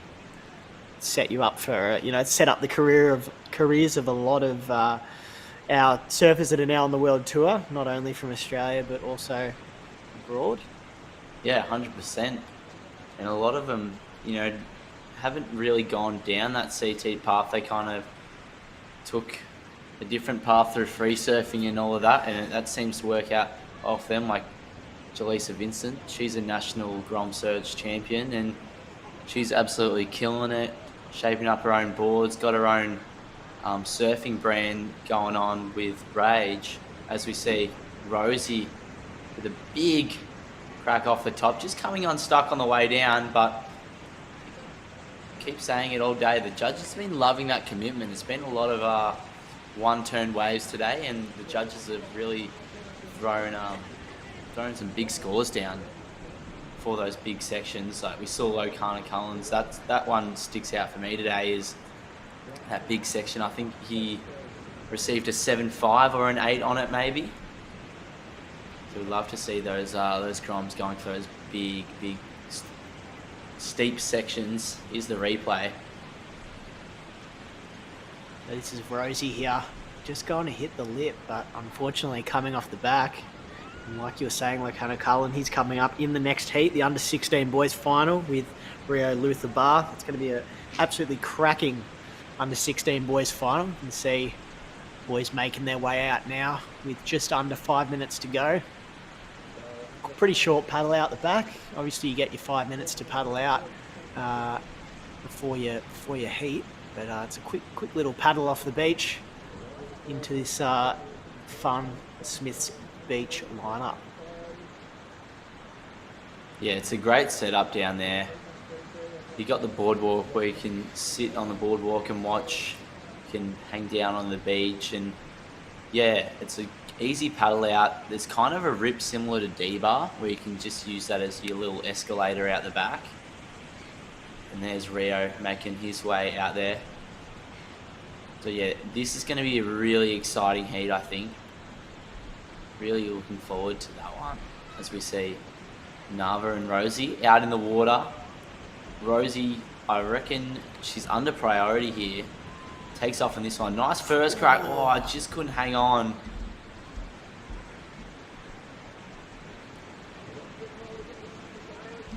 So I like that she's going up and attacking the lip though. She's putting it all on show, trying to get that opportunity. She's needing a 4.73. So she knows she needs to do something strong to get that score and knock Nava out of first place. We've got a rip curl replay of that last one. As you can see, Rosie hits it off the top, but unfortunately probably a little bit too heavy on the back foot and just come off. So 3 minutes to go. Rosie's really looking to drop that back up of a 0.93 so she can improve her position in this under 14 girls final. Yeah, it's kind of been Nava's heat, this heat. Rosie was a bit quiet. She's obviously looked down at the GPS watch, seen that there's about 5 minutes left and gone, okay, I really need to start getting busy and start to find some waves. Here's Nava Holmes looking to extend the lead. So hooks that one under the lip. That wave not offering heaps of opportunity for her. Yeah, backup's currently a 3.73, so not sure if she's going to get that sort of score to improve her situation in first. but nevertheless, she's staying busy and has added another wave to her heat.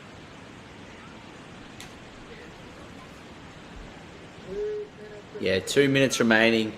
Rosie's really going to want to start to get busy now. I think she needs a score of a 4.73. So if she finds the right one, she could definitely get rewarded with that score. We've seen her put all of her cards in one hand and try and go big or go home. And, you know, if she connects with one, it could definitely put her back into first place. Still plenty of time, and, you know, can the 11-year-old, you know, get this score in the last minute and a half? Nava just got another one there. Surfer in red, who's our current heat leader. Yeah, just 11 years old. It's absolutely mind-blowing. Surfing this well, this confident, and she's in a GromSearch final. Can you just imagine when she gets to top age of under 14s, she's already been surfing for 3 years in this division. Yep, pretty incredible. So here's the last of red. It was a really nice turn there from red. One of the better ones for this heat. So we'll wait to see if it goes into her top two.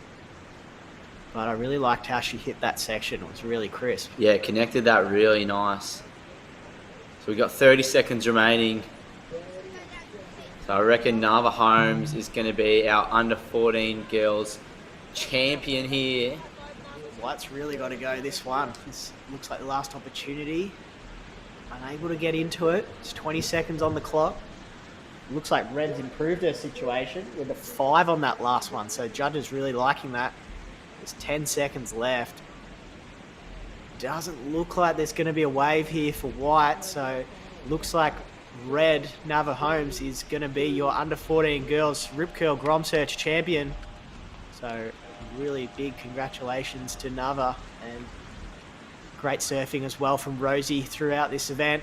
We're going to throw it to a quick break, and we'll be back with the under 16 boys final.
Okay, and we're back. So we just finished off the under 14 girls final. Nava Holmes taking that one out. Back with Jimmy Miles in the booth for the under 16 boys final. You excited or what, Jimmy? I'm so excited. This has been two of the form surfers, and over the years, obviously the under 16 division, you know, really has been a big part of what GromSearch is about. You go back through some of the winners from both here in Australia and globally, and it is a who's who of modern surfing. I think the under 16 girls international final last year was Eden Waller, who was through to the quarterfinals over in the Challenger Series. So, you know, this division is not that far off, you know, some of the world's best surfing. And of course, Rio Luther Bar, Mikey Cullen, they've had to go through a murderer's row of amazing surfers to get to the final. So, yeah, really exciting to watch this.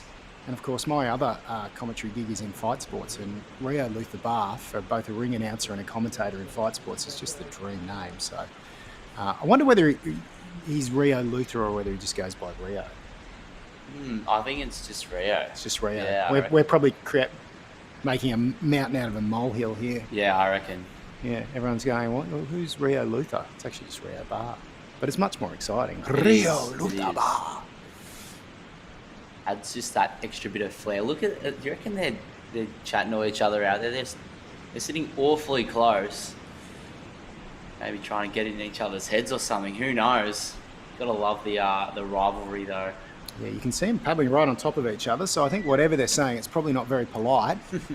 But, you know, it's one of the interesting parts of the broadcast is that we often do go to commercial breaks. As we see, like Cullen's going to be the first surfer up and riding.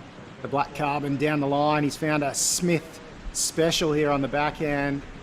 2 good turns. Yeah, not a bad way to start off the heat. That CI Pro looking insanely good underneath his feet. He looked really sparky. I think he would have liked a little more out of that second turn, just to put an exclamation mark on it. I mean, this is the best of the best now. He's given up priority. He's headed to the other end of the beach. As we go to the Rip Curl replay, though, up quickly, generated speed straight away.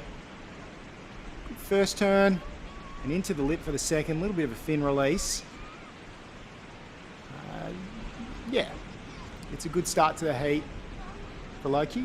And, you know, one of the things we do know, obviously, is if he finds his way into trouble, he's got the firepower to get out of it because his aerial game is world class, as we see Rio Bar. Up and riding, the goofy footer. C-section, hit section. And that is a really great start to the heat for Rio. Super interesting contrast in waves, though, Finn. How do you think the judges will see this?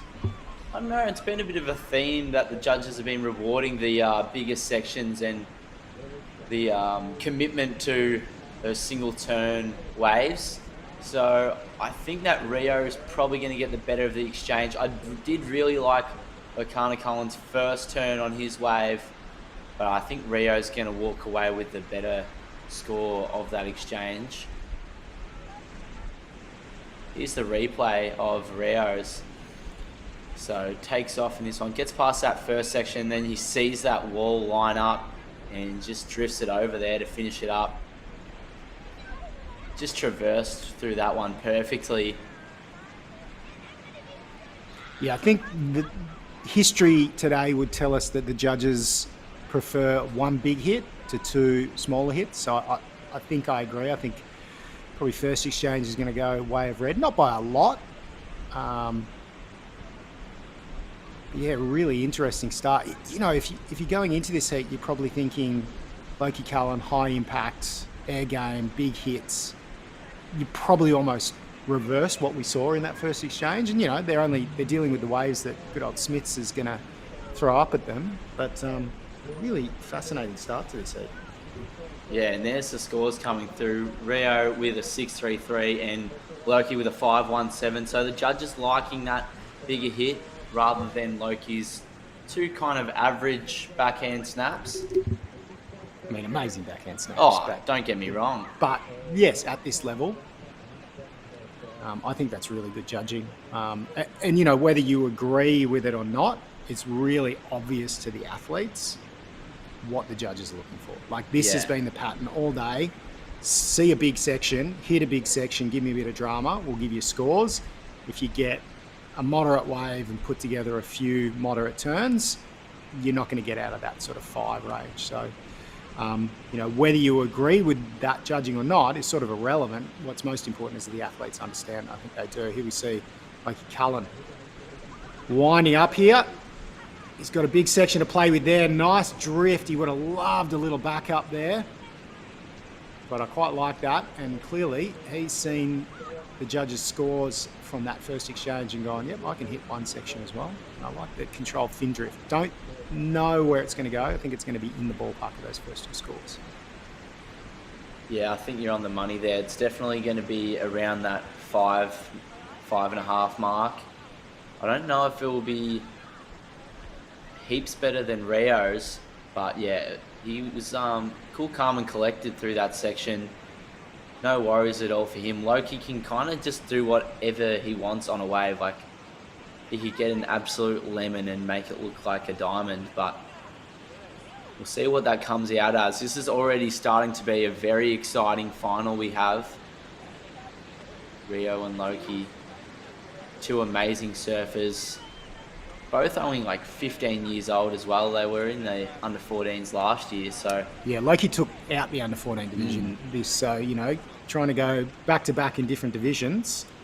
2 weight class champion. He's got the Conor McGregor go here. Hopefully he doesn't have a similar career to Conor. But yeah, there's that score locked in for Loki. Just coming in under a 5. So nice round heat total for those OCD watchers like me. As we see, Rio Barr up and riding on his forehand. Got a good first section, finds the second section, drift the fin. So lovely way to back up his first score, and I think he's going to remain out in front as we go through 2 exchanges here. The boys really making it easy from a commentary perspective here. Looks like we might have just missed Loki on a wave as well.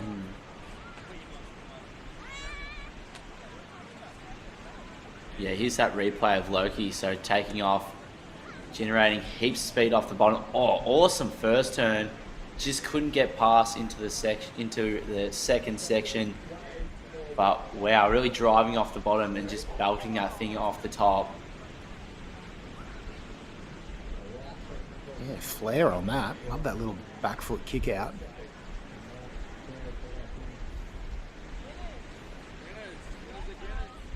As I mentioned, he's been helping us up as we go to the replay here. We'll get back to that. But this is Rio's second. Roundhouse cutback to get things started. And then we won't see the end of that wave, but I can describe what happened. He belted a section. Here we go, back to live action. This is Loki Cullen. This is the replay of Loki's wave, so you need to see a few different views of it. And geez, I like that first turn. How's that? Little tweak, a little bit of Griffin Colapinto A lot of style griff to it. about that. Yeah. Well, there's probably worse surfers to model his style on than Griffin 100%. Colapinto. Yeah, 15 minutes remaining. I think Rio got one there as well.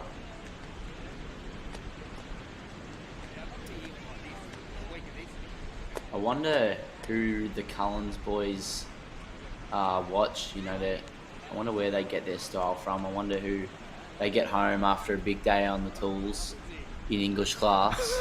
Yeah, I was and gonna say, go, what tools?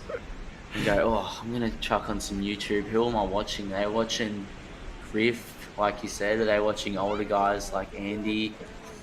It's hard to tell who these lads are watching. Maybe Arlen can fill us in next time he's on the interview.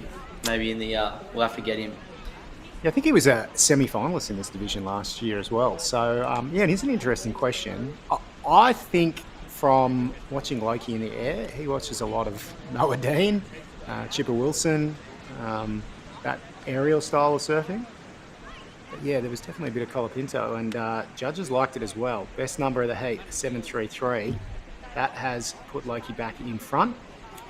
Rio's last, a 4.57 for that 2-hit combination. So that puts him into second place. Certainly no need to press the panic button just yet. He's chasing a 6.18, and obviously his first one-hit manoeuvre got him a 6.33. So pretty even Steven as we move through, not even the halfway, but well, just coming towards the halfway point of the 25-minute heat. You just see the maturity of these athletes though. 3 waves, 2 waves. They know that they're not going to get away with grovelling their way to a Rip Curl GromSearch victory. And as you say, looking down at the tide watch, just going 13 minutes to go. I'm happy to just sit here and wait and try and get a really significant number. Yeah, it's good to see that they are worrying about wave selection. They're not kind of just going everything that rolls through the bay.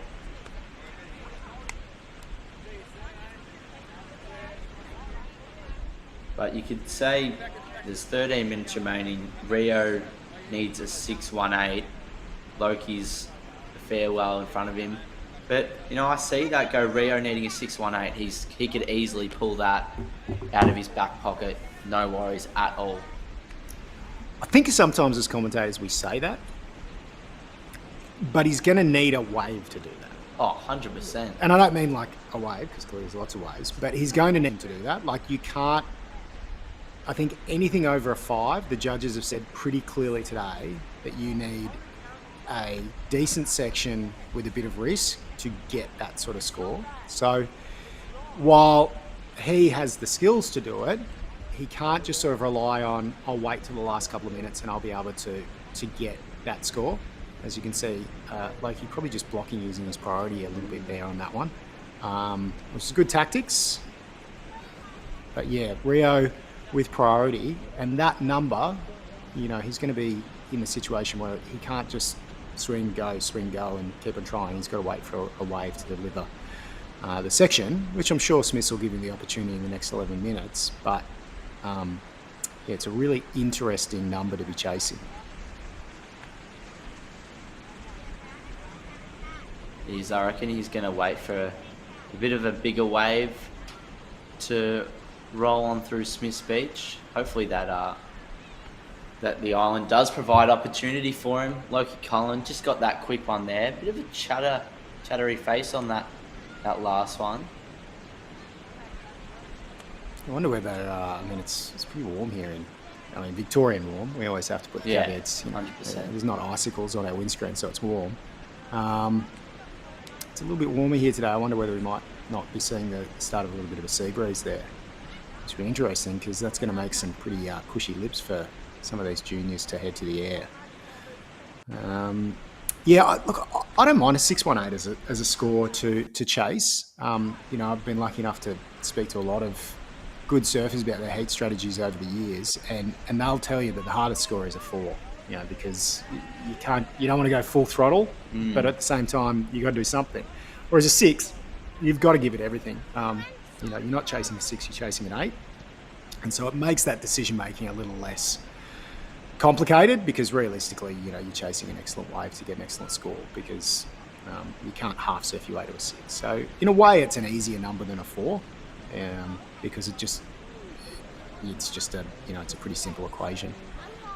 See Loki paddling out of screen there, and I thought there might be a little wave here. So this is Rio Bar up and riding, sees the one section, goes wild, and my goodness gracious. That would have been very interesting if he had have stuck with that one.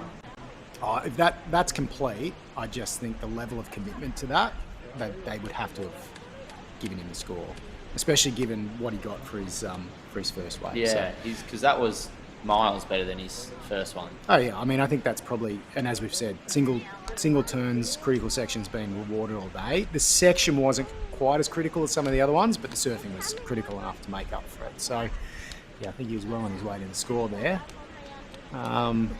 But that's okay. 10 minutes, reload. As you say, Smiths is good for one thing, so you don't have to paddle very far to get back amongst the action. So he'll reload, 137. Not going to change the equation for him. Maybe under priority, he can be a little more loosey-goosey around the lineup and try and find a more creative way to that score.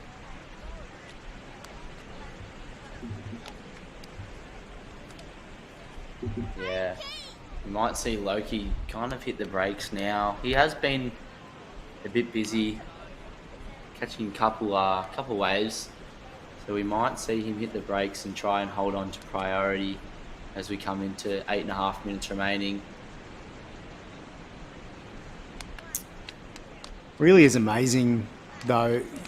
I don't think you can understate the importance of winning these GromSearch events. If you go and look globally at who has won a Rip Curl GromSearch event or a GromSearch series around the world amongst its history, Gabby Medina, Caroline Marks, Katie Simmers, Tyler Wright, Holm Wright, Maddie Wilkinson, Kaloha Andino, Sally Fitz, Brissa Hennessy.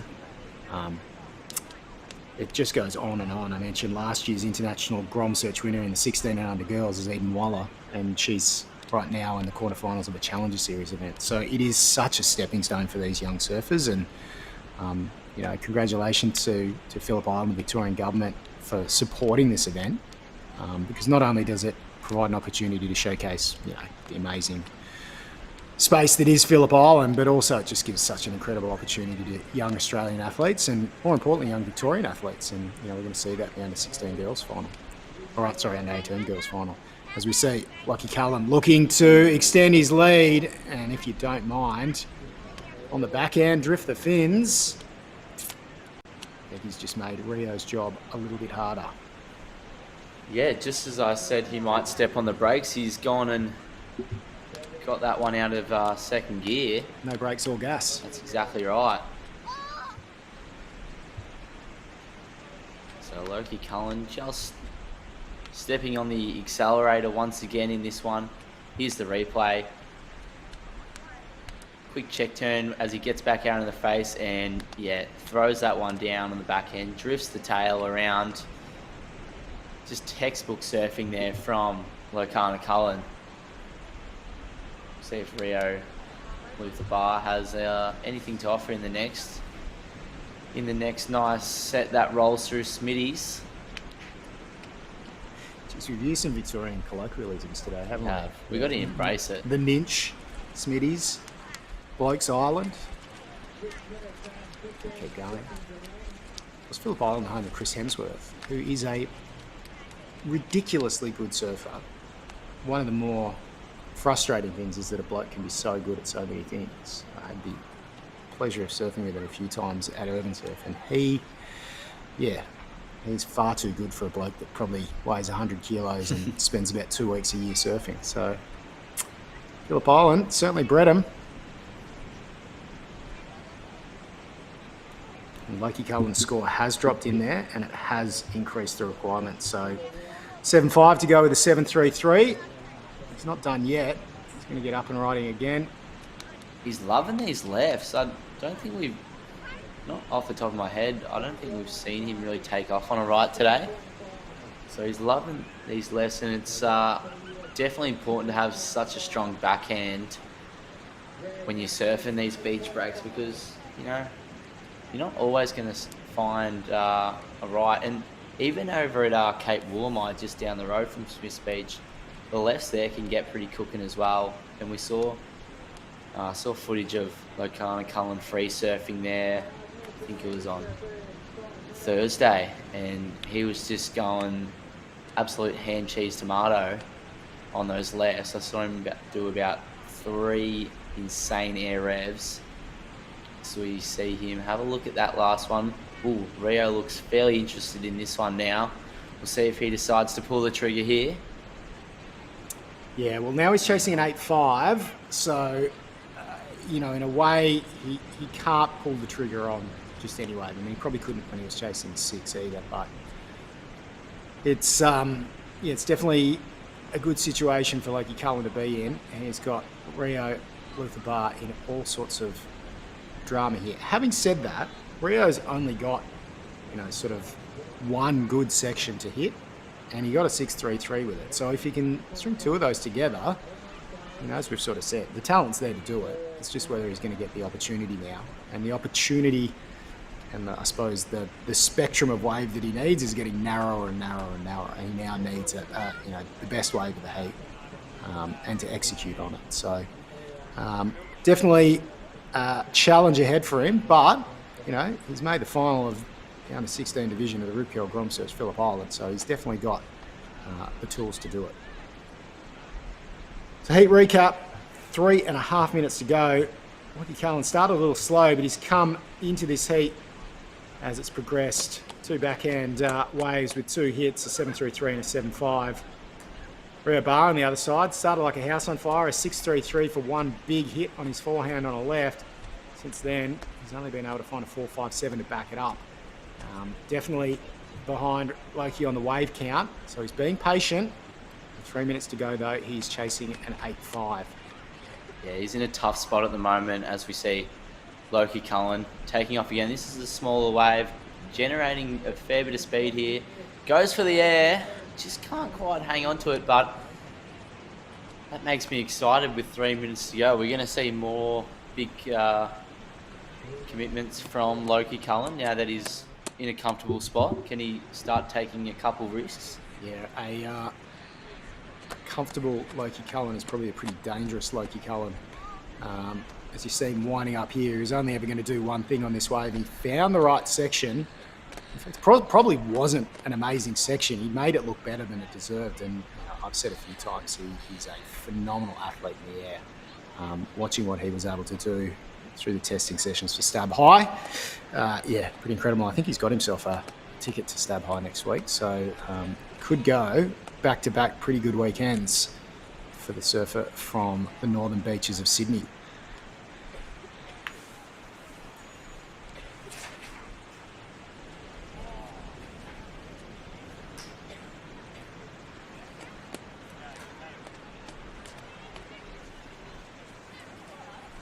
So just embarking on 2 minutes remaining. Rio Luther Bar still trailing. Needs an 8.5, and we can see lines starting to make their way into the bay. Yeah, that's one of the biggest sets we've seen so far. And you can see Rio's on his bike. He's got priority, so we'll see if he decides to use it.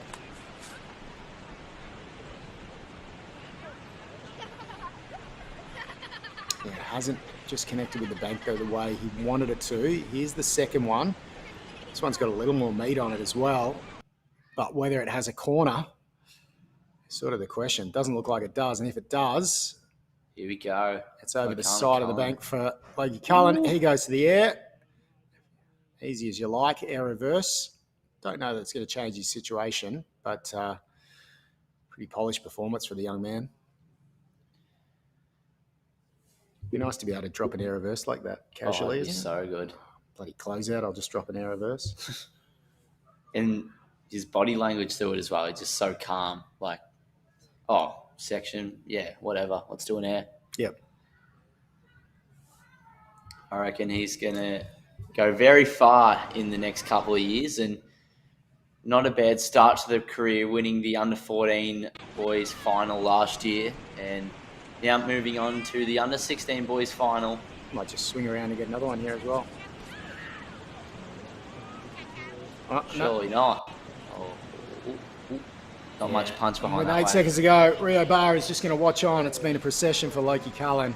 Fantastic performance, and he will take out the under-16 boys final. The Rip Curl GromSearch, Phillip Island. Phenomenal performance, backs up his win in the under-14s last year. And like you say, it hasn't been a good year already for Logie. Well, it's getting better by the day, and I think he'll back this up with a trip to Sydney next weekend for Stab High, and we'll obviously see him in the National GromSearch finals at URBNSURF Sydney as well. So all roads leading back home to Sydney for Logie Cullen. Rio Barr, fantastic performance. Should be really happy with a final in the under-16 boys of a Rip Curl GromSearch.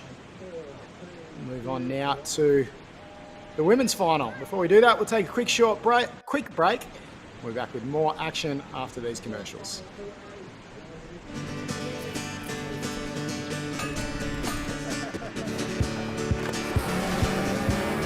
On Victoria's Phillip Island, there's 101 square kilometres of amazing to discover. We can't give you a 10-point ride, but we can give you club Rip Curl points for every wave. Join the world's largest surfing community. Download the Rip Curl Search GPS app today. Yeah, I didn't take those because I didn't know if they were.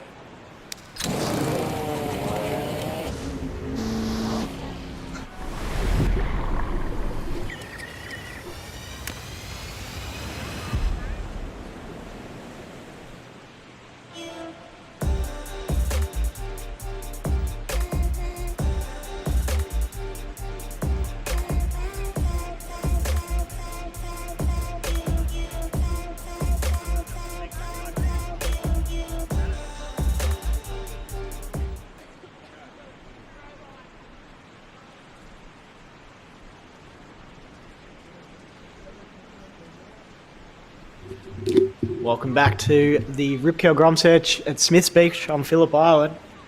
Absolutely beautiful day. We're into finals, under 16 girls final, hitting the water now. It's been a fantastic day, James. It's been awesome. James, there's James. James. There's Hey, your Mum. first James of the day. What did I do wrong, Mum? Finney got me earlier with it, James. Yeah, been an amazing day of conditions. We sort of said at the start of the beach, as we see Loki Cullen chaired up the beach, as has become the tradition. I mean, geez, school holidays, Phillip Island for a week, Rip Curl GromSearch. Doesn't get much better as a grommet, does it? Pretty good. Life, pretty epic. Life is good. So we've got Talia Tebb in the white and Eliza Richardson in the red. We're pretty close to having both the Richardsons in the final. Yeah, But, Talia Tebb, though, she held played her some nerve. well. Yeah. Yeah, that was a really good performance to come back late in that semi-final and get the job done. Eliza Richardson, really good in her semi-final. Interesting to see. We saw a bit of a change of conditions in that final there. Start of the heat, it was all lefts, but did start to look like this right bank that Talia's gone and sat on, that a few of the double-ups were heading over that way. So interesting to see the positioning at the start of this heat. Eliza heading over in her direction now as we see one of the biggest sets for a little while outside. And these were the sets that were sort of doubling up and connecting on this right-hand bank. So it'll be interesting to see what happens here. Eliza not putting any pressure over in that direction. It is great, one of the great things about these broadcasts is that we're able to see the start of these heats. The first 4 minutes is often when make and break. As I say, we go to Talia's quick replay of her first wave here. But the tactical battle at the start of these heats is so important. You're essentially trading priority for that first wave. And I know priority here at Smiths Beach isn't such a big thing, but it is a good start to this heat is so important. And so the decision making and the wave selection here is such an underrated thing. And I think because on the WSL broadcast, we don't often see it. But when you see, if you're lucky enough to see, elite competitive surfing, these 4 minutes are just so important. And it's always interesting to watch these juniors as their careers evolve. Absolutely. So here's white, Talia Tebb on her second wave. The heat comes off the bottom. Wow. Nice finish. Rides out of the white water. So that was an impressive wave there from the surfer in white, Talia Tebb from Avoca Board Riders. So should be enjoying her time down here on the island into a final and inching closer to a spot in the Irukandji's team to head over to Punta Roca.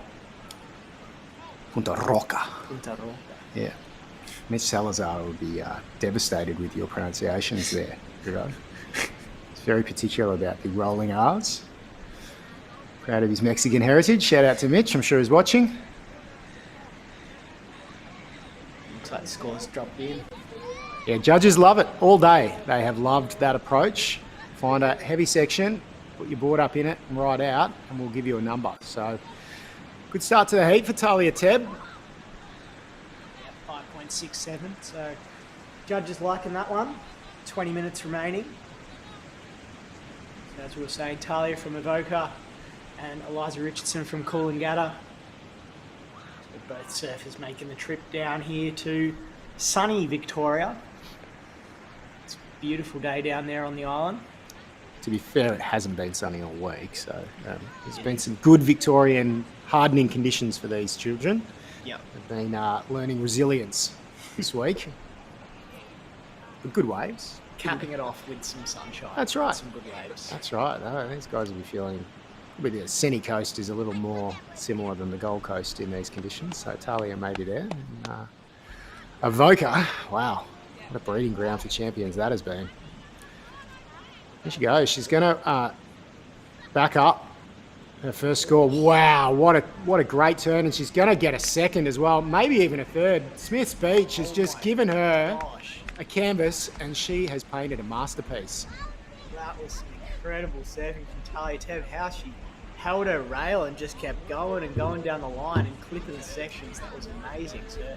Yeah, she had a 5.67 for one hit, and I think all three of those turns were almost better than that one hit. So you're going to put the scoreboard pressure on early. Yeah, the scoreboard pressure on early. I was racking my brain for a sporting cliche to use there, but no, she has absolutely found an incredible wave, and looking forward to the Rip Curl replay here. You can see over the white water there, a little bit of a drift, getting up into the lip for the second one, that's really impressive. And a third, none of those sections were perfect. She had to be so crisp, so precise with her timing, and she was able to execute. And yeah, I'm waiting for the judges to lock in a score here, but I'd be somewhat surprised if that doesn't go up towards the excellent range. We say, Rivo, I'm not a judge, but that is excellent surfing. You're pretty spot on. That was some fantastic surfing. In the context of the heat as well, the 5 sets the scale. If that 5 is good surfing, then yeah, that's a phenomenal performance, and to do it under pressure as well. We spoke a lot in that last heat about the stakes and the heritage of winning an under 16 Rip Curl GromSearch event. There is a laundry list of world champs that have won these divisions, and so yeah, scores locked in now. Ooh, I wasn't right. It's okay, not the first time, not the last time the judges have disagreed with me. A 7.67, so just under excellent there. But yeah, 13.34 heat total within the first 10 minutes of the heat before your competitors got a wave. Great performance and great opportunity for Eliza Richardson to really knuckle down, quieten the head noise, and come back, because she's certainly got those numbers in her repertoire, and Smiths Beach is nothing if not full of opportunities. I wonder if she threw a bit more spray on each of those turns, whether it would have been a bit higher. She was flying down the line, and I guess the pace of the wave, she was having to hit it quick and kept going and going. So, but I feel like that's what made the wave so good. Yeah, you're right. I mean, again, whether you agree or disagree with the judges, they've been really consistent here today. If you want to get a score, find a section, hit a section. And yeah, she probably didn't have that single section to hit. I just thought the way that she flowed it together, and the technique to really pick those spots on those crumbly sections that would allow her to get a little bit of pizzazz, a little bit of flavour in those turns. Yeah, I think it was great surfing, but judges have been consistent. Hit a big section and we'll give you a big score. So it looked very good rail to rail though. Oh man, from a technique perspective, wow, that is world class, and obviously some great surfers and great coaches and a great sporting infrastructure up there on the Central Coast of New South Wales, and it's paying off with for an under 16 girl surfer. This is a very mature start to a heat, both in her surfing and her wave selection. As we see, Eliza Richardson start the long road back, and looks like she's got a nice wave here at Smiths on her forehand. She's patient, waits for the section, hits the section, and yep, wow. Judges have rewarded that all day, as we said. And wow, didn't she know that? Like, you saw her ignore almost 2 sections there to go, there is something at the end of this, and she found a pot of gold at the end of that rainbow. I reckon there was a little bit of a no claim at the end. Oh, for sure. Just the straight up, yep, I've landed it. Yeah. That was really impressive. She just needed to blow a little snot out of her nose, and it would have been even more obvious. But yes, she knew that's definitely a couple of steps down the road to being back in this heat. And wow, yeah, we have a bit of a cracker on our hand right now in the Rip Curl GromSearch under 16 girls final. Of course, supported by the Victorian Government and Phillip Island, and this is a replay. I'm looking forward to seeing. This is Talia's. She might have got this at the same time. So that's her 5. Yeah, I can see the broadcast team are giving us a lovely comparison there. So that was the 5, 6, 7 that Talia got to start the heat. And so we're able to compare directly this. She was so patient, and I think there's a little bit more in that. So I'll expect that number to go north of a 5, 6, 7. I was wrong last time, though. But hey, commentator, I can say what I want. It doesn't really matter. Here goes White, Talia Tebb. On her backhand, scoots around that whitewater section. Oh, nice vertical hack. Yeah, someone out the back's liking it, or that's actually great. She's trying to distract the judges. Look at me, don't look at that. Yeah, so Talia, again, she's learned. This is the maturity of these girls, right? We saw a really beautiful flowing wave that visually to the eye, you think that's got to be excellent. Judges bring it a little bit below, and you can see these girls adapt their styles. They're like, right, this is what you want. You want the big drama, the big one-hit punches. You want us to see us really swinging for the fences, and that's what we're going to give you. So, not a care in the world here for Talia, though. Very relaxed going into that. And she was able to get the fins above the lip, which I really like. Probably not as consequentialist section as Eliza Richardson, and she's been rewarded there 7.57, right back in the heat. Currently chasing a 5.78, but that may increase because Talia holding on to a 5.67 for her first. So we don't have both scores up on the screen, so that's why we're giving you the extra context there. Judges are really rewarding that one single maneuver if it's super explosive, like it was for Eliza. They're loving it. Yeah, that she's either really read the situation well herself or really well coached there, because she could have definitely done a foam climb and got to that section, but it would have probably would have been a bit risky. She might have got there late, and so she just focused on the one turn. That's really good. Last of Talia Tebb before 5, so not going to change the situation. So Eliza Richardson, a 5.78 is the requirement at this stage. And if you're playing the game of we're halfway through the heat, so let's look at who's leading at the halfway point with the best wave. You got a 7.67 for Talia and a 7.57 for Eliza. So she's pretty tight. Very close. So next final in the water, it's going to be the under 18 boys. Go take the mic down there with you, mate. We'll have Darcy Dwyer in the red and Mitchell Peterson in the white. So I'm really looking forward to watching that. Hopefully it'll be as close as this one. This is a pretty close heat, like we were saying. Talia with the 7.67 and Eliza with the 7.57. Here's a replay of that big explosive one maneuver. Oh, actually, this is a replay of something else. That would have been a great score too had she landed that. Yeah, so under 18 boys next, and then of course the Mornington Peninsula comes to Phillip Island because we have a Victorian on Victorian under 18 girls final. Ava Holland, Sophie Wilkinson. Of course, Sophie Wilkinson now locked in to come to the national finals and take on Molly Picklin to see who gets the nickname Pickles, because two people can't have that. Doesn't seem right.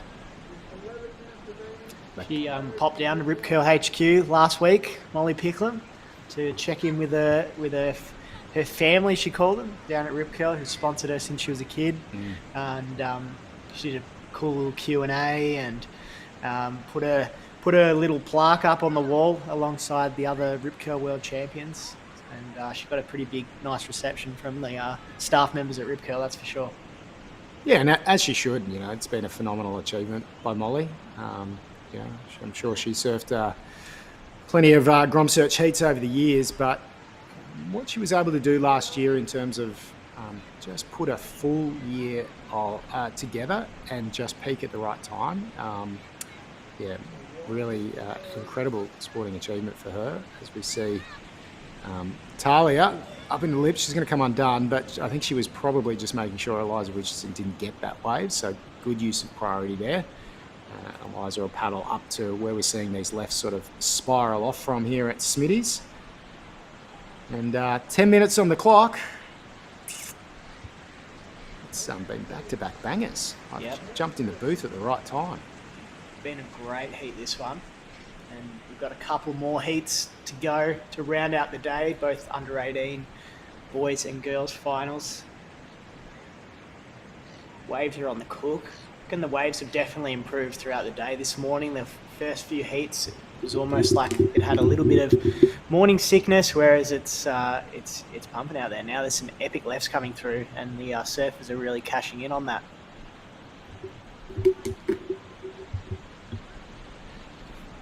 So we've got a replay here.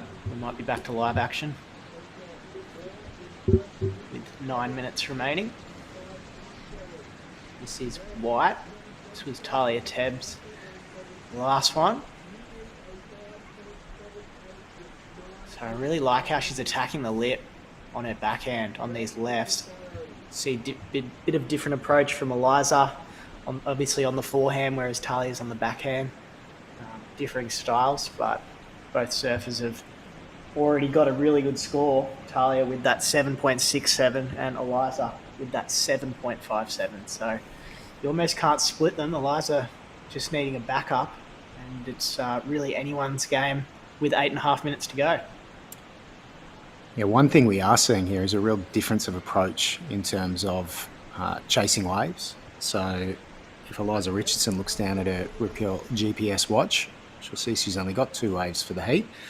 Talia Tebb, on the other hand, already got 6 under the belt. So, you know, we've talked about this a bit today. It does seem to be that most heats we've got one surfer that's happy to drop anchor and wait for those opportunities, and the other surfer buzzing around and trying to make those opportunities. So that contrast again here, and right now it's 50-50. Talia obviously out in front, but with 7.5 minutes, you're really looking at that main. The primary scoring wave is probably the most important component of this heat if you're looking at it in terms of heat structure, and you know, both of them around the 7.5 mark there. So fascinating last 7.5 minutes. You can see you sitting there, Rivo, with your in your hands, a bit of nervousness here in the booth. You can feel the tension rising. You can. It's crunch time. It's finals, national event. There's plenty on the line for these surfers. Group 1 racing in Melbourne today, the Turnbull Stakes, they call it moving day. This is moving minute, I reckon, in this heat.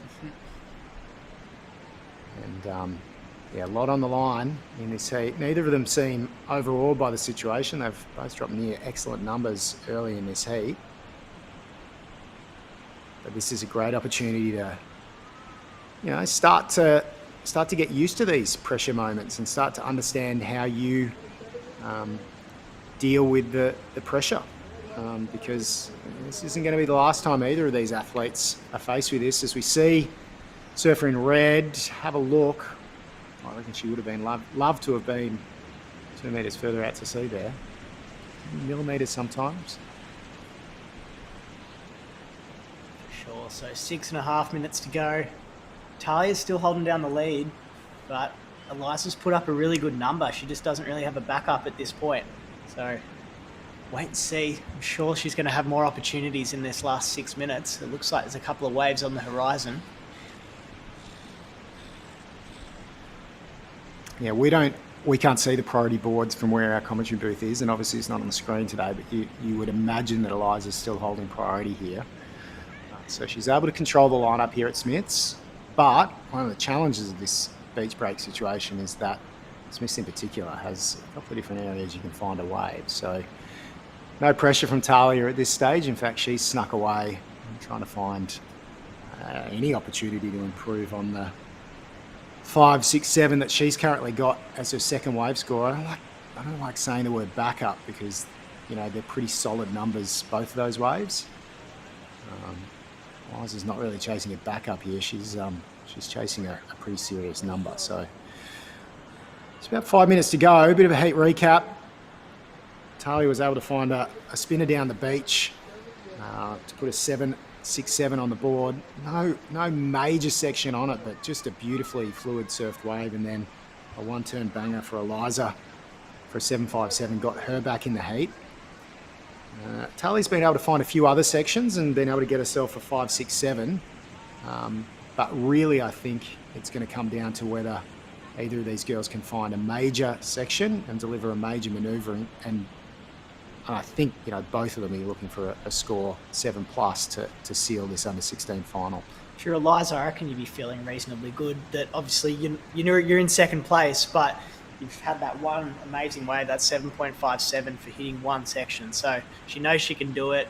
She needs a 5.78. So I agree, I think from a commentary perspective, sometimes we don't tell the whole story in that we panic that someone's behind. But realistically, they're both in a pretty similar situation right now in that while one of the surfers does need a score, it's definitely an eminently achievable score. And the second surfer is, again, they're probably looking for a similar score to really try and turn the screws in this heat. And plenty of time on the clock. There's not going to be any change of strategy as they get close. We see Eliza Richardson turn here. She has priority. It's a bigger looking set. She's going to get a first turn, draw it back. And you can see she's waiting for the section. There it is. It stands up. She hits it, connects, rides out. Wow. That was some committed surfing. That second turn was where the money was. Yeah, she didn't quite get to the lip, but she turned really well underneath it. And, you know, it's an interesting one is that it was a bigger wave. She was able to deliver 2 turns. So while that second turn maybe didn't have the dynamic nature of her first 7, I think the combination is really going to rattle the cages of the scores that she's after. Wow, it's great wave selection, though, and that's why she was waiting. That's why she was patient. Let's have a look at this wave. She drifts off out of screen. We'll try again on the rip curl replay in a second, but you can see here from the second camera angle. You could see she was trying to be patient. She just wanted to get to the end and hit this section. She gets it there, jams it under the lip, a little bit of an airdrop underneath it. Yeah, I think there was a bit more in that on the second viewing, and I think we're going to find ourselves with a new heat leader. With 2.5 minutes to go, and that's sort of what we were talking about. That's why she would have felt comfortable. She had plenty of time on the clock. She just needed that wave. And Talia's second score, obviously she's got a 7.67 as well. The 5.67 was always going to be achievable if she got the opportunity. So just watching the live heats app at the moment to see that score drop in. But yeah, wow, nerves of steel there from Surfer in red. She's waving to the judges to try and get that score. They're obviously deliberating on that one of where that number's going to come in. But yeah, wow.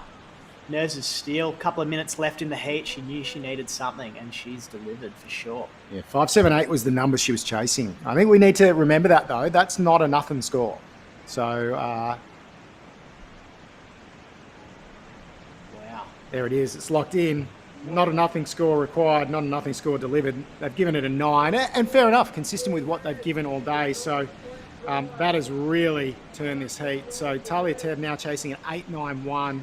She's got a minute and a half to do it. What a, 3 waves, 7.57 and a 9. That is a really mature heat performance from a surfer in the under 16s. And obviously most of the athletes in this division have got the talent, but she's showing not only does she have the talent, she's got the temperament and she's got the tactical heat management skills to go a long way. So fantastic performance in this heat from Eliza Richardson, but Talia Teb not out of it. She's shown she's definitely got the firepower here, and she will be praying to the gods of Blokes Island that Smithies sends a wave her way. So she's gone from being in that first position to now needing an 8.91. So it's a pretty big change up, pretty drastic from that huge score, that 9-point ride from Eliza Richardson. And judges really loving that commitment, particularly that second turn. She obviously carved it back to the whitewater on that first one, and it was a bigger wave, a wave of consequence for sure. So I love this, though, that she is just not rattled by the situation at all. She's like, I'll let you go up the beach and try and find, a magic wave. This is where I've been getting my scores, and I'm going to stick to the game plan. And with 10 seconds to go, we see the surfer from the Central Coast taking a look at this one. She's not going to get the opportunity. Eliza Richardson's going to get a victory lap, and she is going to get wild on that one. I don't know whether it's going to change the score, but it's not going to change the situation because Eliza Richardson is going to take home the Rip Curl GromSearch under 16 title, and she will work her way up the rankings and towards that Irukandji spot to head over to Punta Roca in Peru and represent the green and gold. And this will be a big moment for her. Great performance from both girls, though. Really mature surfing. As I said, they've all got the firepower, but the way that they were able to deal with that pressure situation and put on a fantastic final can't be overstated. So great surfing. We'll see her chaired up the beach. Head on to the under 18 boys final. I'm going to hand over to my fellow commentator, Finn Murphy, and we'll take a quick commentary break and be back with the under 18 boys final. It's the Rip Curl GromSearch from Phillip Island.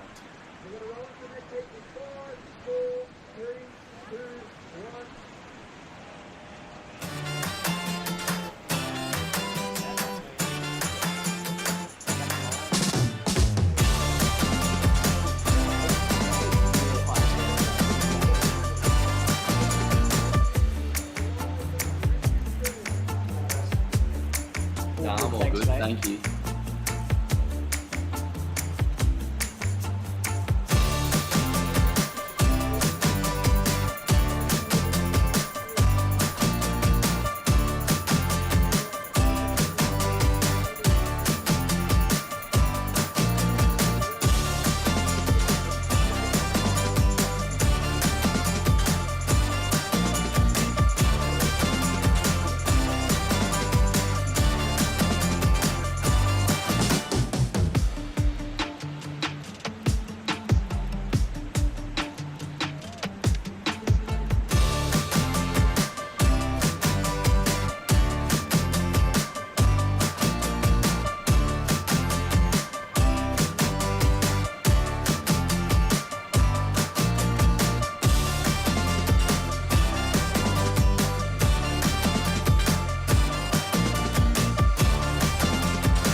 So welcome back to the Rip Curl GromSearch at Phillip Island, Smiths Beach. Absolutely turning it on today for us for finals day of this national event.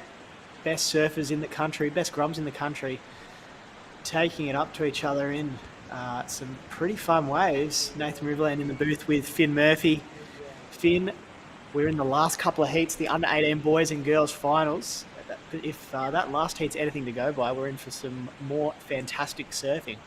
Yeah, well, we got two pretty big names out in the lineup right now. Mitch Peterson and Darcy Dwyer, both from Noosa Heads. So this is going to be an exciting matchup. And the next team in the water, the two Victorian locals, Sophie Wilkinson and Ava Holland in the under-18 girls. Two really, really exciting heats to go, Rivo. I'm definitely keen to get these underway. Absolutely. So, yeah, both the Noosa boys. I wonder, they probably surf a bit together, these two, I'm assuming. I reckon. If they're both from the same small town up there on the the Queensland coast, Sunshine Coast. So, very excited. They've both been on fire today, and throughout the whole event, you have to be making an under-18 boys final here at the Rip Curl GromSearch. And with a win, they'll secure a spot on the Irukandji's team to hand over to the ISA World Junior Championships. So plenty on the line. And also a spot in the national final, which will be at URBNSURF Sydney on the 20th of October. So it'll be awesome to see these guys in action at that event. Yeah, it's definitely going to be exciting. I think it's going to be a real bat fight, this one.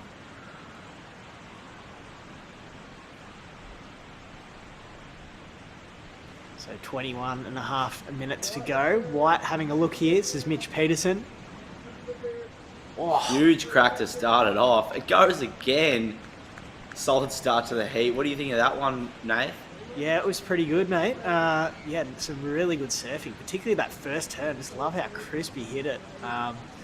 Lots of spray. Second section as well. It was right in the sweet spot. So I think that's going to be a pretty good score. We'll wait and see what the judges think, but definitely liked it, Finny. It was a good start. We'll get the Rip Curl replay here. Bit of a smaller wave on the inside, but that first section, a halo of spray, and second section too, just nailing it. So good start for Mitch Peterson. Yeah, and here's Darcy Dwyer getting a bit of speed here. Goes to the air, grabs a rail, just launching out of that one, and he loves it. How's the claim on him? He loved that one. Wowee. What a start to this heat. We're not even 5 minutes in. See, probably a good score drop in for Wyatt. And then, wow, air rev from Red. That was super impressive. Far out. These boys wasting no time. We're just getting stuck straight into it. It's awesome. Incredible. So, it's going to be a good exchange. Here's the Rip Curl replay. We'll hopefully get that one up and show you the damage Darcy Dwyer did on that last wave. Yeah, I'd definitely be keen to see this. Here we go. So getting heaps of speed, sees this section, and just clicks into that thing. No worries at all. Throws the arm up, looks up to the judges' tent. What more do you want from me? Surfing with passion. I love it. Yeah, it's good to see. Good to see. We've seen a few claims thrown around today. Most of them have actually been, I reckon, have added a little bit of extra pizzazz to the score. Just stamping that, to the judges. All right, that was really good.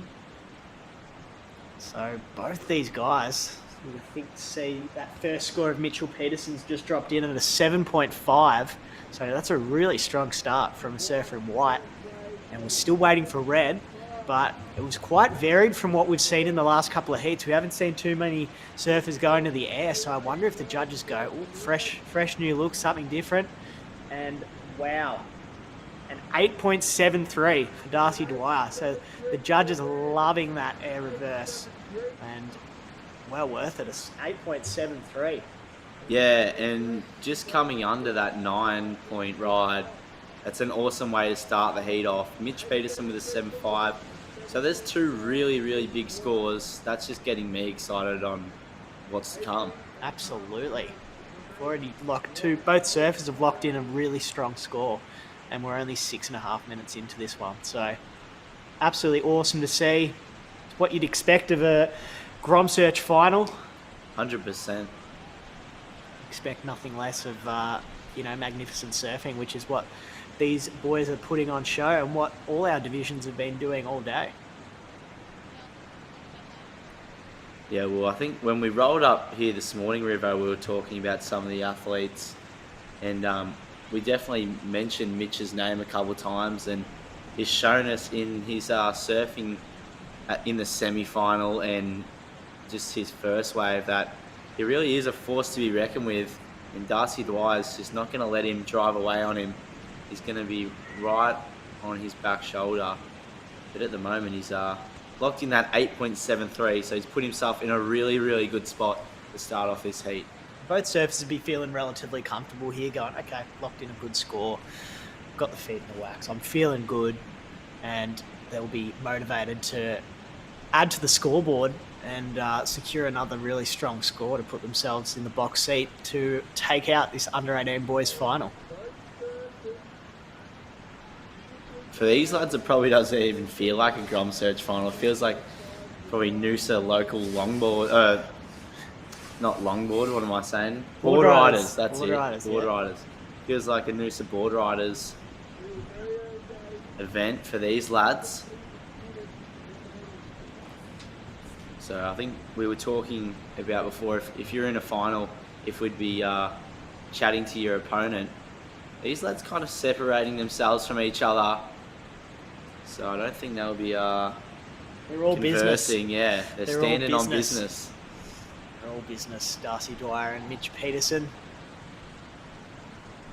Like we said, plenty on the line. Spot at the national final. Spot at the ISA World Junior Games. So these surfers will be wanting to do their best, absolute best surfing to get a glimmer of that. So the ocean's gone a bit quiet since that last exchange, but just to recap, It's got to recover from the belting it just got from Mitch and Darcy. Yeah, Darcy with that 8.73 for that air reverse on the right-hander, and then Mitch Peterson a 7.5. So both surfers really taking advantage of these conditions on offer. The waves have really improved throughout the day. Offshore conditions, sun's out. It's been absolutely awesome. It's going to continue for the next 40 minutes or so. Here goes Darcy Dwyer. Looked like he was shaping up for an air, but just at the last second went, yep, that's not it. Yeah, I thought he was going to take flight again there, but deciding that's not the one. Got to save the rocket fuel for later in the final, I think. Absolutely. But geez, he's shown he can go to the air and really capitalise. We saw him go on, put it on rail earlier as well, so he's obviously got the full approach.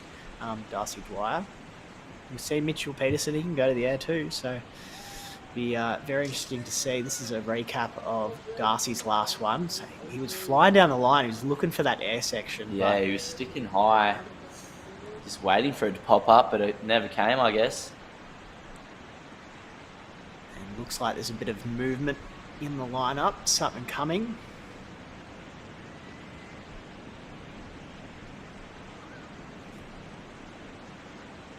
Yeah, it looks like Mitch might take off on this one. He's scratching into it. Here we go. This is a really nice wave. Draws this one off the bottom, straight up there. Brings the tail around and sticks staunch with it.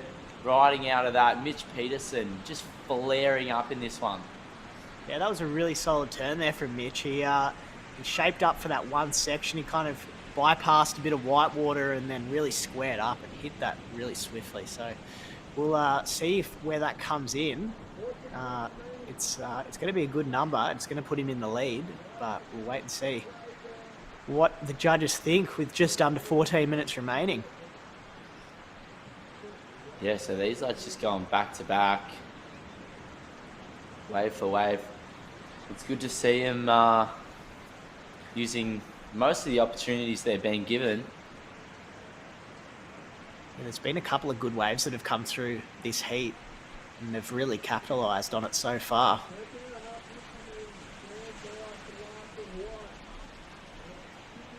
looks absolutely great for a swim or a surf. Does. I reckon we'll be getting in after this. 100%. I'll get the boogie board out, maybe. So that's Mitch Peterson's last one with the Rip Curl replay. Psycho turn there. Read that wave like a book. Definitely be excited to see what that score has dropped as. A 7.57. The 7.5 and a 7.57 for Mitch. Darcy Dwyer now chasing his 6.34. And we have waves approaching. So that was Mitch's best wave of the heat by a small margin, but he has that 7.57. Judge is really loving him squaring up to that section and hitting it with speed.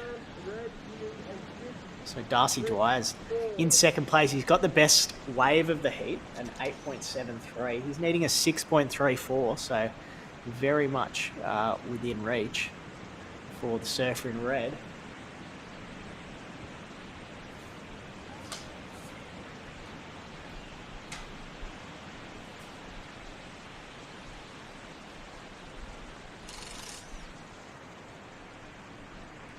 Yeah, 12 minutes on the clock. Boys in a bit of a lull here. So we want Smith to fire up now. Obviously, these guys live, around the corner from each other. They're both in Noosa. Wonder if, Darcy goes, "Hey, Mitch, what did you do on that last one, mate?" Yeah, I want to paddles back out and goes, "Oh, that looked pretty sick, mate." It's pretty good. Or are you just, is it radio silence and you're just in comp mode, not saying anything? I don't know. I'm not, I feel like Mitch Peterson would just be like trying to be staunch out there. So just over 11 minutes remaining. Mitch Peterson in the lead with a 7.57 and a 7.5. Darcy Dwyer in second. He's got the best score of the heat, an 8.73. But just a 1 point ride as his backup. So he will be sure to drop that out of his score by the end of this heat. We saw in that last heat, Eliza Richardson really capitalised in the last few minutes of that heat. She was super patient, got a 9 and then an 8. So an 8 just on the buzzer. So incredible surfing from the goofy footer. And we've seen some great surfing already go down in this heat. And the scores have been high once again. Yeah, Darcy Dwyer, he's having a look at this one. Maybe not, leaving it to Mitch Peterson. So Mitchy's going to take off on this one. On a highlighting, might see him take to the air. Just couldn't hang on to that. That would have been pretty mental if he landed that, I reckon. I don't think it was as big as Darcy's. But it was definitely pretty psycho. Yeah, I reckon that would have been around that mark had he landed it. Similar score to Darcy. We slid that one on Mitch's backhand. Darcy did his air rev on his forehand, going right. Yeah, and he grabbed the rail as well, so adds a bit of extra flair. Yep. Absolutely. So this is the under-18 boys final. Next heat is the under-18 girls, a Victorian affair with Ava Holland and Sophie Wilkinson. In the next one, both surfers from the Mornington Peninsula, and that'll be the last heat of the day, of these big couple of days on Phillip Island. Been at a couple of different locations. We're at Smith's Beach today for finals day. Awesome waves on offer. Plenty of opportunity for the surfers. Sun's out. Waves are good. And there's nothing to complain about, I don't reckon, Finny. Nah, not much to complain about. The only thing I can complain about is that I'm not in the water right now. But it means I have to hang out with you, which I think is pretty good. Thanks, mate. I'm pretty happy to be hanging out with you too. Is Mitch maybe? Maybe not. Darcy's kind of putting the pressure on him. Yeah, just quietly in the background, just keeping an eye on him. So red will have priority. This looks like a bit of a wave, but it's going under the surface. Probably a good call not to take that one. 8.5 minutes to go. So we saw in the last heat, this was, around this sort of mark was when Eliza Richardson got going and started to get her excellent numbers. We've seen both boys already throw down some really good scores. Darcy Dwyer with that 8.73 and Mitch Peterson getting a 7.57 and a 7.5. So it's been a great heat so far. Wonder what's going to happen in this last 8 minutes. Yeah, you can see Darcy, he's looking out the back, looking for something to roll on through. And we could see him scrape into this one, maybe not. So a bit deep on that one. Smiths can be a bit tricky to find the spot sometimes. We were saying this earlier, there's peaks all up and down the beach. We got the main peak that the boys are sitting at now, but it's easy to find yourself in no man's land. Yeah, absolutely. It's pretty sweepy at Smith's Beach. I was going to say Sweepy Beach.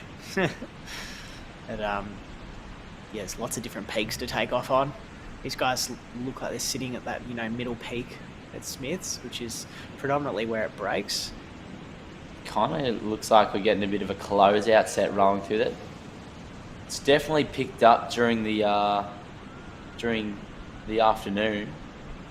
100%. And it looks like the wind might have affected it a little bit as well. Yeah, nevertheless, still some great waves on offer for our 18 boys and then under 18 girls next in the water. And that's another GromSearch down here in Victoria, done and dusted. I know, I can't believe it's already all over. It felt like 3 heats ago we started off the day with these boys surfing against each other in the quarterfinals, and now they're about to write themselves in the history books as we see the 2 girls from Peninsula, Ava Holland and Sophie Wilkinson.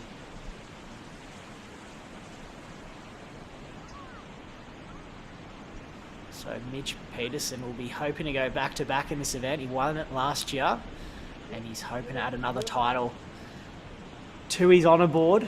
There's 6 minutes left. He's in the box seat with a 7.57 and a 7.5. Darcy Dwyer needs a 6.34. So he's been patient this heat, Darcy. He hasn't been taken off on too many waves. Yeah, he's stuck fat out in the lineup, waiting for something to roll through. There's been a couple options there for him, but at the same time, those bigger sets have come through and just kind of closed out.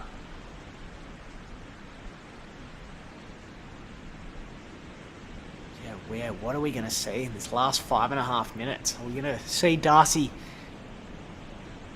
pull a trick out? It looks like he's going to go this one. Late takeoff, comes around the white water, squares up, big turn off the top, stamps that authority, he likes it. Yeah, massive section there lined up for him. He went full throttle, no worries at all. Just clicking that one. And yeah, he seemed to like it, gave himself a little bit of a claim. Yep. Needed a 6.34, so it's going to be interesting to see where that number comes in. But he certainly liked it. We'll wait and see if the judges do as well. Yeah, and I'm sure Mitchie P will be wanting to hear that score. See where it leaves him in the situation. With just under 5 minutes. So we will await that score from Darcy, see if it mixes it up a bit.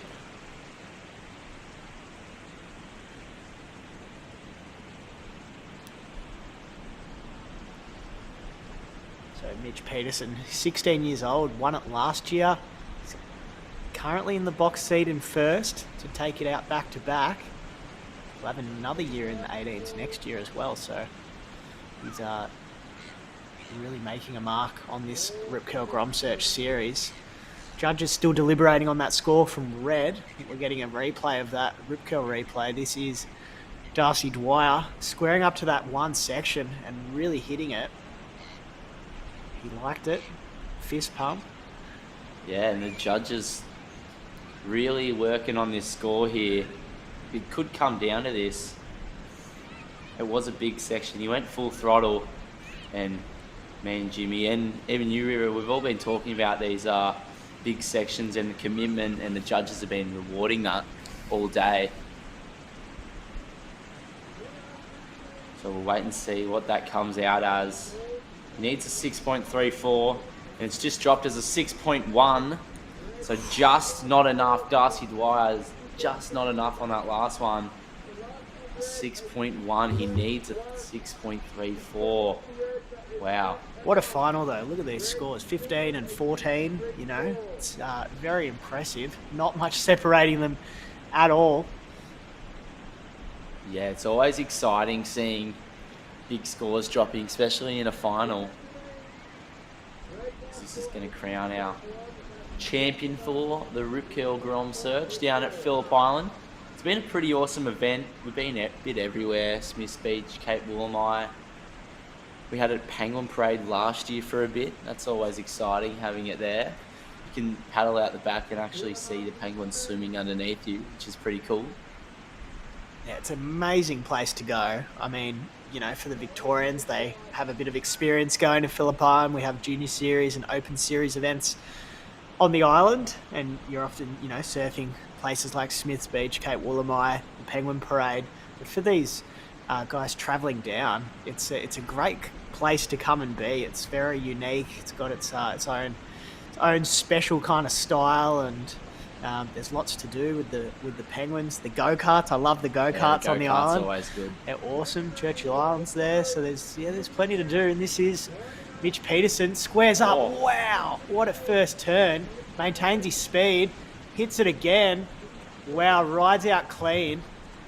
That is going to be a good number for Mitch Peterson. He's already tucked away 2 good scores. Will that go better, and will he improve his lead?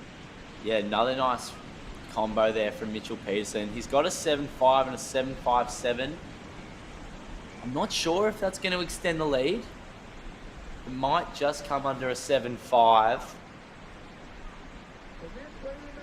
I think that first turn was incredibly crisp on that section, so I'm thinking it's going to be around that mark, if not better. I'm not a judge, but yeah, it's a common theme with us. We're not judges. We like to talk about the scores, but I don't really like writing them down. That's too stressful for me. Yeah, we just like dissecting them and speculating what it's going to be. Right. We're into the last minute here. Darcy Dwyer is going to need something, I reckon. He's in second place. He needs a 6.34 at the moment, but I reckon that requirement may go up. 40 seconds left. Is he going to be able to find something? The Noosa surfer. Both surfers from Noosa. I'm sure they'd surf against each other and with each other all the time. Looks like Red's having a look. Gonna have a look. Talk us through it, Finny. Needs a 6.34 here. Taking off. Goes right. Big section lining up there. Goes for the punt. Oh, can he hang on? Oh, that's going to be incomplete. Oh, far out. Darcy Dwyer just giving it everything he's got. And Mitch Peterson, his last one, 7.77. You're on the money there, mate. Best score of the heat. And that's going to wrap it up. Mitchell Peterson back-to-back in the under-18 boys here at the Rip Curl GromSearch. What a great achievement. We're now heading into the last final of the day, the under-18 girls. Ava Holland in red, Sophie Wilkinson in white. We're going to take a short break, and we'll be back with the last heat of the day.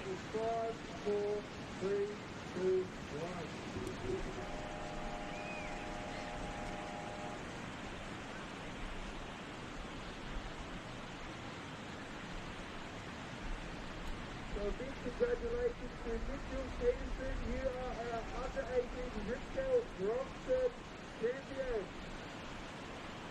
Just a reminder to our under-18 competitors, our finalists, to keep your rationals for the presentation, please.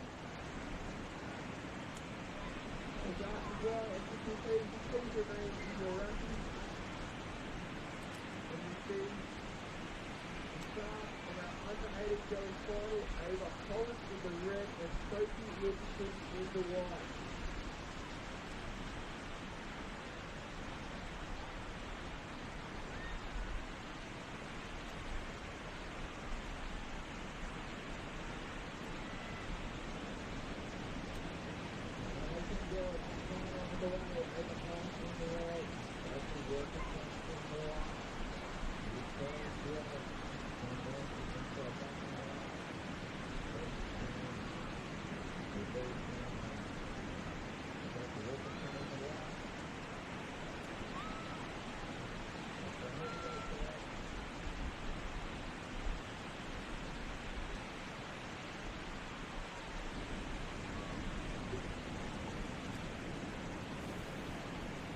Welcome back to the Rip Curl GromSearch Phillip Island, of course, supported by the Victorian Government, the Bass Coast Shire. We are watching the final of the under-18 girls.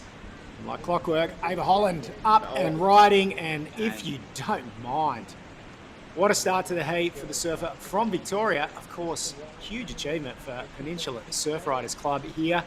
Sophie Wilkinson and Ava Holland, club mates from the Ninch, as we've been calling it today, from Peninsula. A huge weekend for Peninsula Board Riders Club, as we see Mitchell Peterson, back-to-back winner of the under-18 boys here at Phillip Island. And of course, something you don't know about Mitchell. When he spent some time down in Victoria over Bells, he was converted to the Richmond Tigers. So a good Tigers man there, winning a national title, which is good. But yeah, under-18 girls final, both surfers from Peninsula. Huge weekend for the club because tomorrow they defend their ABB title again here at Phillip Island, likely to be here at Smiths, which they won last year. And just going from strength to strength as a club at the moment.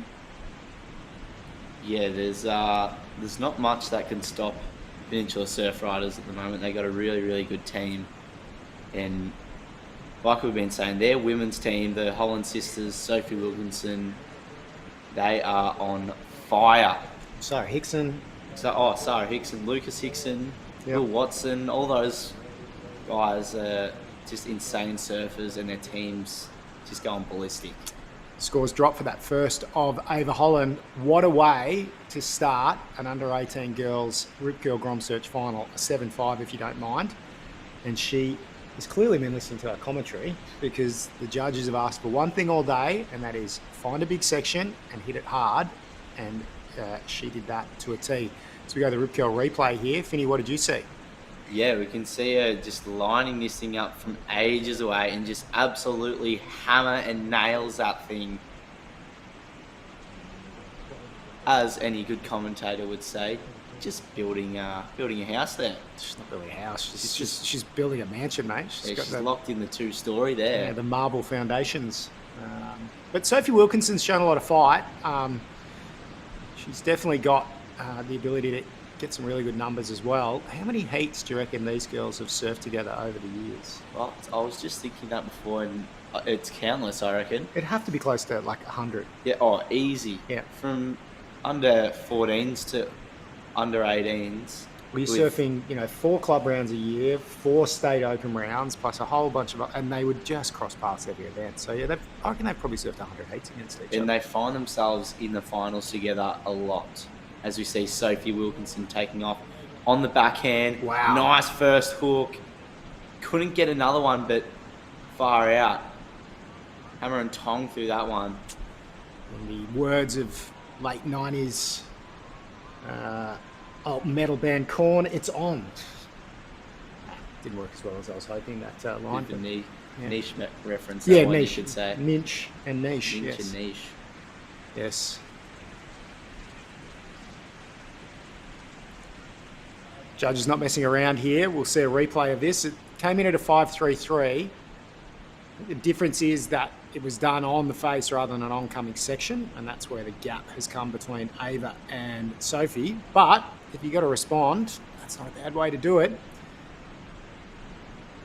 So Ava Holland will be really happy with where she's at. Ignore the fact that she's in second place at the moment because she only needs a 0.5. She's definitely holding the advantage. She's going to try and get into this one. Or just scratching in there, so taking off. Pretty nice first turn, bit of a slash there. Now jumps on the rail to carve it back, and that wave just flattening out on the inside. Judges have not really liked that. No. And I think as soon as she, paddled the 10th time to get into that, probably knew that she was on a road to nowhere there. But it's okay. She'll take the lead, put a bit of scoreboard pressure on Sophie Wilkinson. And Sophie now is probably just going to have to bide her time, wait for a section, and obviously she'll be looking for one of those lefts and to use that dynamic backhand that she's been displaying all day. As we mentioned a few times, just a stunning day down here in Melbourne today. Phillip Island, one of the greatest nature reserves in the world. And on a day like today, it just doesn't get any better.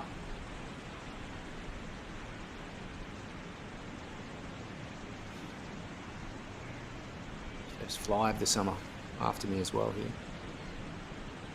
Yeah, it's definitely nice to see the sun pop its head out. It's getting me very excited for summer. Yeah, she's been a slow start to summer this year. Looking at the water temp at Urban Surf Melbourne this time last year was 18 and yesterday it was 13. So pretty big difference. It'll probably get up to 18 by the end of today. But what do you reckon Sydney would be at? What does that get to? Sydney's 22 at the moment. Far out. Yeah, so Groms are going to be spoiled when they're up there in 2 weeks. Boardies and a brush fest. It's it's boardies in Sydney from basically now through till May. Yeah, but I mean they had a rough winter. A lot of rain up there. But yeah, beautiful day all up and down the east coast today. And of course we've got viewers tuning in from all over Australia. Queenslanders be happy with the outcome of the last. We had Lockie Cullen from Sydney lock away a title as well. Isaac Richardson, obviously from Queensland, so a bit of a mixed bag across the states. And one way or the other, Victoria's going to take home the under 18 girls. And good heritage there. I'm pretty sure Nikki Van Dyke nabbed a GromSearch title, and I'm definitely sure that Ellie Harrison did. So Victorians have done quite well in this event over the years, or at least the GromSearch event over the year. Started at Juck. Pretty sure Adriana D'Souza won the first one at Juck. Really? That's showing my vintage there. Some good knowledge. Some really good knowledge. And that is pre-Adriano on tour. And what was amazing about that was the development of his surfing from what we saw at Juck, which was a bloke with a really wide stance who could do really quick air reverses, but probably couldn't put a board on the rail to save his life, to what he became, which is, probably the most, if not one of the most well-rounded Brazilian surfers of all time. And his backhand rail game was truly elite. I remember a final against Ace Buchan from one of the Rio Pro events, and yeah, just an incredible evolution as a surfer, and now quite successfully coaching. He's got Leo Fioravante in his team and a few others, so good to see Adriano from winning a junior event at Jan Juck to the heights of world surfing. Yeah, it was at Jan Juck for so many years, and then we brought it over to Phillip Island last year, which is exciting. Bit of a change of scenery. Phillip Island is a great venue. We were saying this earlier today. You can just have an event anywhere. There's probably 4 spots they could have surfed today, whereas when we have it down at Jan Juck, you're kind of limited to that one peak. And car park rights or bust. Yeah, rarely, but sometimes it can let you down. Very rarely. I think you said before it's surfable like 360 days a year. Yeah. It's probably good one of them, but it's I'd surfable. give it 2. 2 days. Yeah, 2 days. It's pumping. Yeah. Pumping Juck. I think that's an oxymoron, but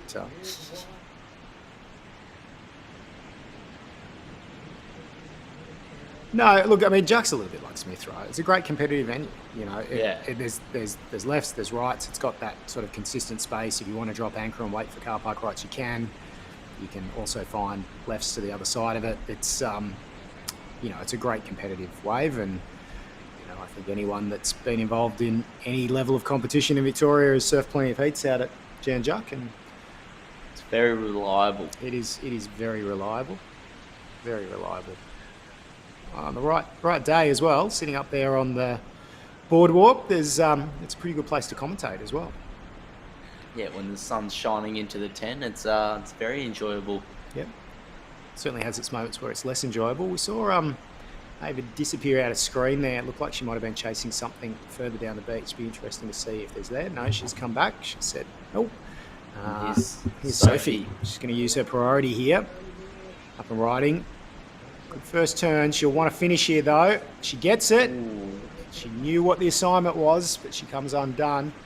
She'll reset, head back out. She may not be chasing a number to take the lead, but in the context of the heat at the halfway point, with Ava holding at 7.5, she's definitely still going to be wanting more.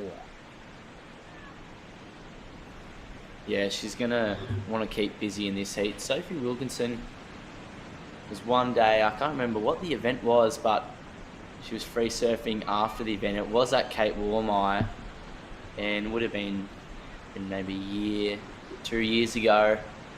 And she was out there by herself, and it would have been like at least 4 foot, pretty big Woolmai, like pretty hard yeah, work. hard work. That's exactly right. Full on washing machine. And she was out there absolutely ripping, making it look so easy. I'm like, this looks good as I'm going to paddle out, and had probably one of the worst times of my life.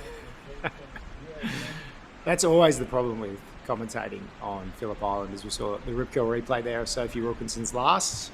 Numbers dropped in at 2.57, so not changing the situation. If you're just joining us, Ava Holland started this heat, house on fire with a 7.5. Sophie Wilkinson has clawed her way back in the heat. She's got a 5.33. She's currently chasing a 5.25 to take the heat lead. But Ava Holland currently got one hand on the under-18 girls final here. I mentioned before what a great year it's been for Peninsula Surf Riders Club. Obviously taking out the ABB Victoria round last year, and that's no small feat. You know, a team from Torquay with the likes of Tully Wiley and Cowbell Warren and Todd Rosewell. It's a pretty red-hot team to come up against, but they were able to get the job done, went up to the national finals and surfed really well. Joel Reid, their club president, had a great result, taking out the Masters title at Nationals. Of course, Lockie McDonald was named a life member this year as well, and I think he's a 632-time club president, so it's a great club down there. They've had the East Coast Cashy the last couple of years, and one of the most entertaining and fun events that you'll see. It's an all-in club challenge, and Xavier Huxtable taking it out this year.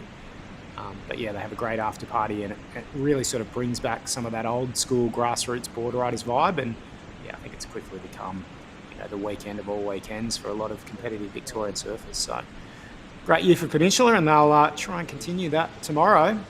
Victorian ABB round there from Phillip Island. 2 spots up for grabs in the national final, and 4 pretty red hot clubs. And of course, Torquay missing all of its Challenger Series stars, Ellie Harrison, Tully Wiley, Xavier Huxtable, all over on Challenger Series duties in Portugal. So be interesting to see how it all comes together. Yeah, there's a couple big heavy hitters out of town this weekend for events, like Willis Truma, he's out.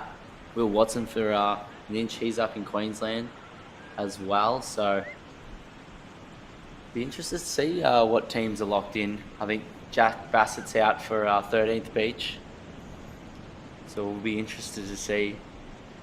It's going to be a good day regardless. Anyway, any day on the island's a pretty good day. Phillip Island, team surfing, sun will be out, good fun waves. They might even get to another venue tomorrow, I think, with a little more swell, although I think it's on the decrease again tomorrow. 10 minutes to go here, heat recap. Ava Holland with a 7.5 out in front. She's trying to turn the screws on Sophie Wilkinson, who has a 5.33, and Ava will try and do her best. She's got a 3 on the scoreboard, backing up a 7.5, but that's not going to change the situation. So Sophie Wilkinson, she knows what the assignment is here, a 5.25. And look, that is well and truly in her wheelhouse today. She's got a 5.33 already in this heat, so she knows she can get it, just needs the wave. There's one of these Smiths Beach sidewinders heading her way, but it's just going to hit that bank and double up and fade away.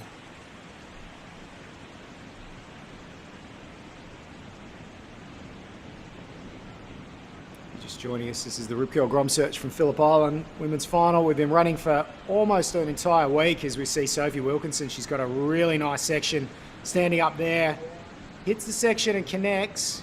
Little bauble on the bottom turn there. We'll see what the judges make of that. Certainly the back end of that turn was really dynamic, and it was a good section.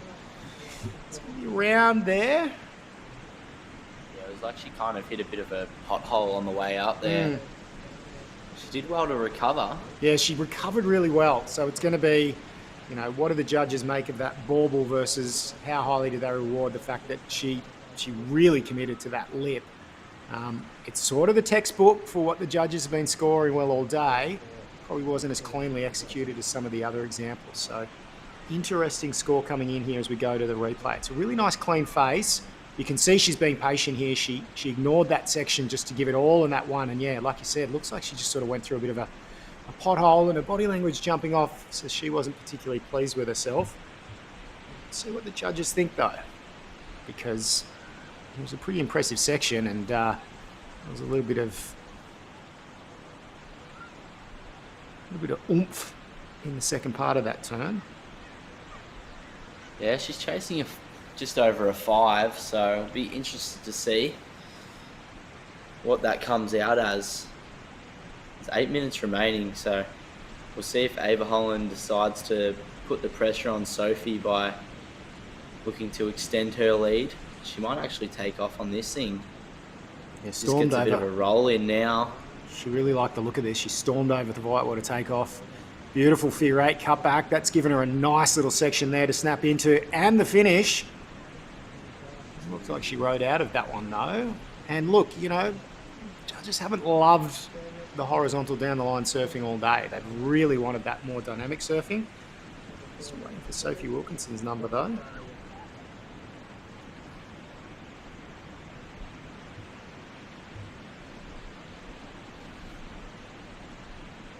Unless that's the 257 that they've already locked in. So yeah, she clearly knew she wanted this. She raced across, took off in the whitewater. Beautiful technique there on that roundhouse cutback. A little jam in the pocket. I think if she'd finished it, it probably would have definitely improved on her 3. Given what the judges have been scoring today, it's going to be round about the number. There's Sophie's score dropping a 5.63. So Sophie's back into the lead. Ava Holland now needing a 3.46. Of course, she does have that score for her last wave coming in. Could be around that 3.5 mark. We'll wait and see. Yeah. I mean, you know, we've said it all day. Judges are being super consistent with what they're looking for. And they've repaid that commitment to the lip line with Sophie Wilkinson, a 5.63. It's definitely there in the back half of that turn, so consistent judging there. And as we say, you know, on the flip side of that, the judges have not rewarded down the line more horizontal surfing. It looks fantastic. It's beautiful technique, but it hasn't been what the judges have been looking for. It is enough though. It's a 4.33 for Ava Holland. So she has improved her position. That 7.5 is really anchoring the heat for her. Sophie with 2 mid-5s, she's now going to need to go above and beyond to a 6.21 to rein in her PSC teammate. Either way, great achievement, but Ava Holland, Sophie Wilkinson, I'm sure they'd love to be the number 1 and give you bragging rights down at Rye Back Beach for the next year, wouldn't it? Yeah, 100%. I reckon whoever wins this comp might have the priority for the next couple months at Gonna Matter. Such thing as priority at Gonna Matter? I know I've never had it, that's for sure. I've definitely never had it. The Rips normally got priority for me at Gonna Matter. Yeah, you were mentioning before, often, you know, at the end of these junior comps, you watch some of the kids go out and just make the rip banks look so fun, and then you'll paddle out there yourself and somehow you're halfway to Tasmania or caught inside the entire time. It's a very specific skill set.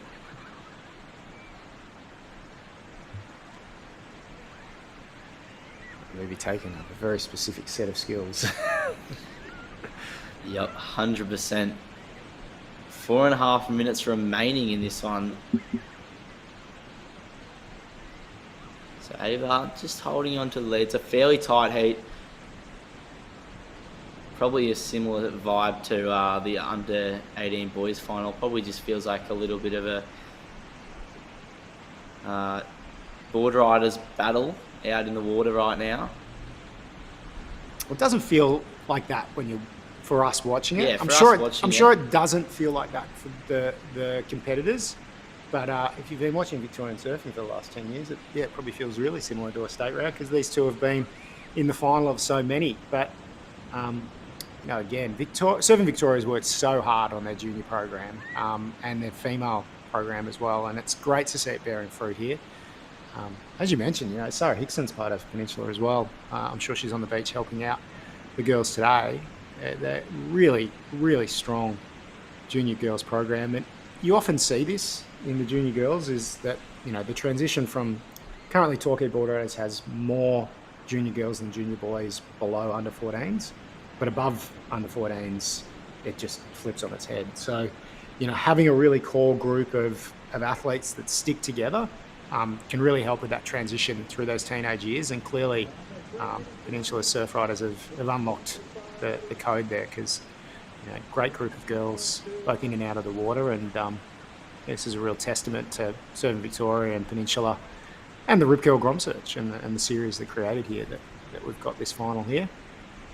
And Ava Holland, well, she's less than 3 minutes away from a Rip Curl GromSearch final. There's a bit of something on the horizon.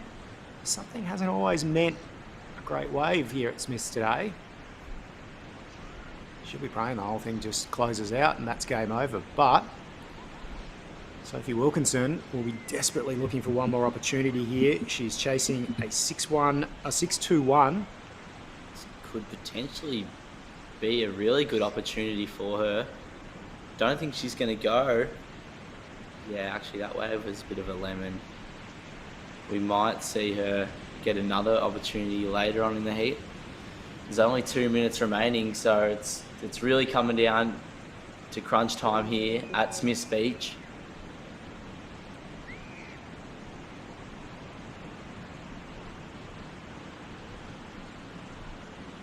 She's on the move now. You really tell the difference between on the move and seriously on the move when they start to kick. No kicks there. Ava Holland. Ava Holland, though, she's got a steep section in front of her. A wicked backhand hook to get this one started. It stands up in front. Is she going to seal herself a national GromSearch title? She might very well have done that because that was an excellent wave. And you can see a splash of the water from Sophie Wilkinson. I'm sure she'll be happy for her teammate, but she may well have just seen the Rip Curl GromSearch final slip out of her fingers because that was a great 1-2 combination from Ava Holland. We'll wait for the Rip Curl replay. But 1:18 on the clock, and I suspect that Sophie Wilkinson is going to be chasing a rather larger number than she was prior to that wave for Ava Holland. Yeah, I think most definitely that's going to extend Ava's lead. Look at the wave. That is a Smith special.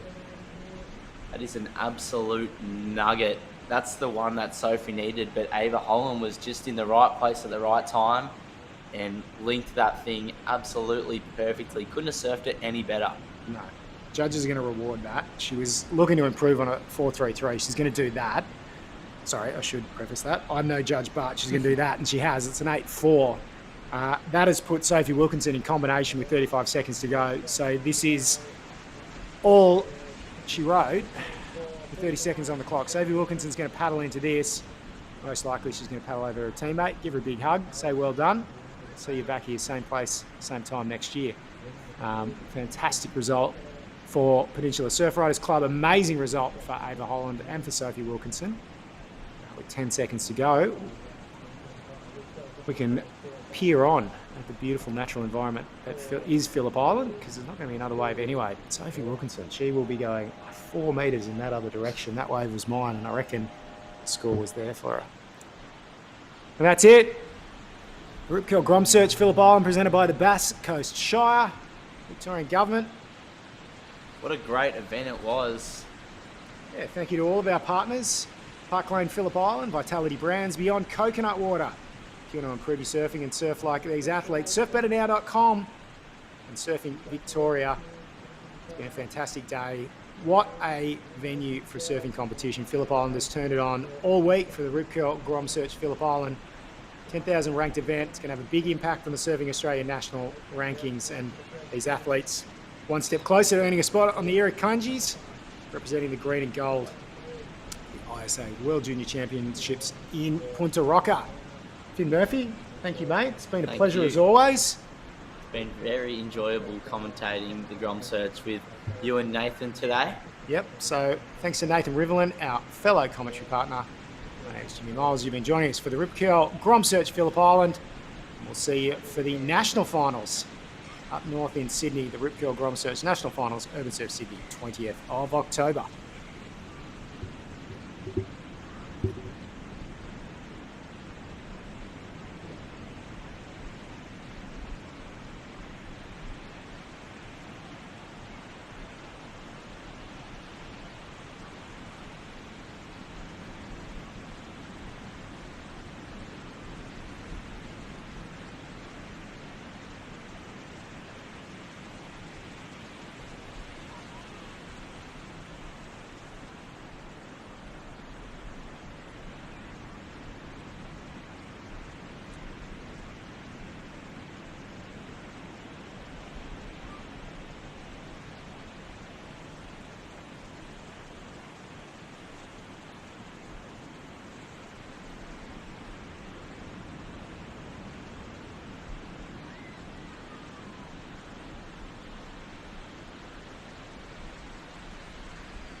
So on the backhand, goes for the rev. Oh, just can't make it out of that one. He knew what he needed. He definitely did. Here we go with White. This is Rose Holland from Peninsula. Hits that first section nicely. Backhand to turns in. Looks like she's leading on this one. Going left, nice turn, nice start. Nicely. Hits the second hit and third. Yes. Nice surfing there from Rose Holland. Paddle here, Jimmy. So up and riding the surfer from the Gold Coast. Good first hit. Puts it all on the line for the second room. And she may have found herself another decent Smiths Beach section here. Very quickly to Looks like Red is going to go. Nice first section. Oh, wow. Wow. Yeah. And that's probably what she needed. And she's done that there, and that is going to definitely break down the requirements for the surfer from the Gold Coast. As we see... Scores. It was fun. You got 2 sevens. Do you want to talk me through your best wave? I don't know what my highest score was. 45 seconds on the clock. All the bickies are on the line on this wave. As we see, Eliza Richardson. Great first turn. Beautiful technique. Up through the lip on the second. She'll look to finish, but the damage has been done out the back. Wow. Doesn't even matter to say quit. She has an opportunity here, looking for the biggest number of the heat. One big whack.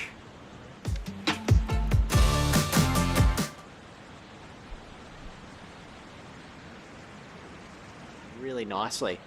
Looks like Red's got priority, so Rosie Richardson on backhand attack. Nice 2-turn combo, throws it up to the whitewater on the third occasion. And a fourth. So good surfing there from the surfer in red. A couple of heats time, we'll be into the division finals. Here goes Talia Tebb. Oh, huge there. Oh, just couldn't hold on to it though. Maybe not, so she's going to keep her cool. Let Talia Tebb have a look at this one. There's another big section. Oh, White is going to use priority. So wow. Talia Tebb. Got to ride out of this. I think that's it. That's going to out there, paddling over the top of each other. Is Darcy starting us off. Nice backhand attack on that one. So all the way over to Portugal and lose first round, like plenty of the Aussies did. As we see, Darcy Dwyer. This time he gets one section, and Darcy so far making a good show of it. He's got another section here. Will he go to the air? No. Whoa, huge drifts crack. The fins. Big challenge in front of him here, Caden Francis. Some big opportunity, and Darcy Dwyer is just on fire. Hey, look at that. That rhymed. He's going to go to the air here. Can he? Hey, maybe not. Maybe not. Darcy. And Darcy deciding to use his priority on this one. Huge first turn. Finds a second. Priority, which is what he needed to do. And so, yeah, smart surfing from Caden, and he's up and riding now. That's a great first turn. It connects for a second, yeah.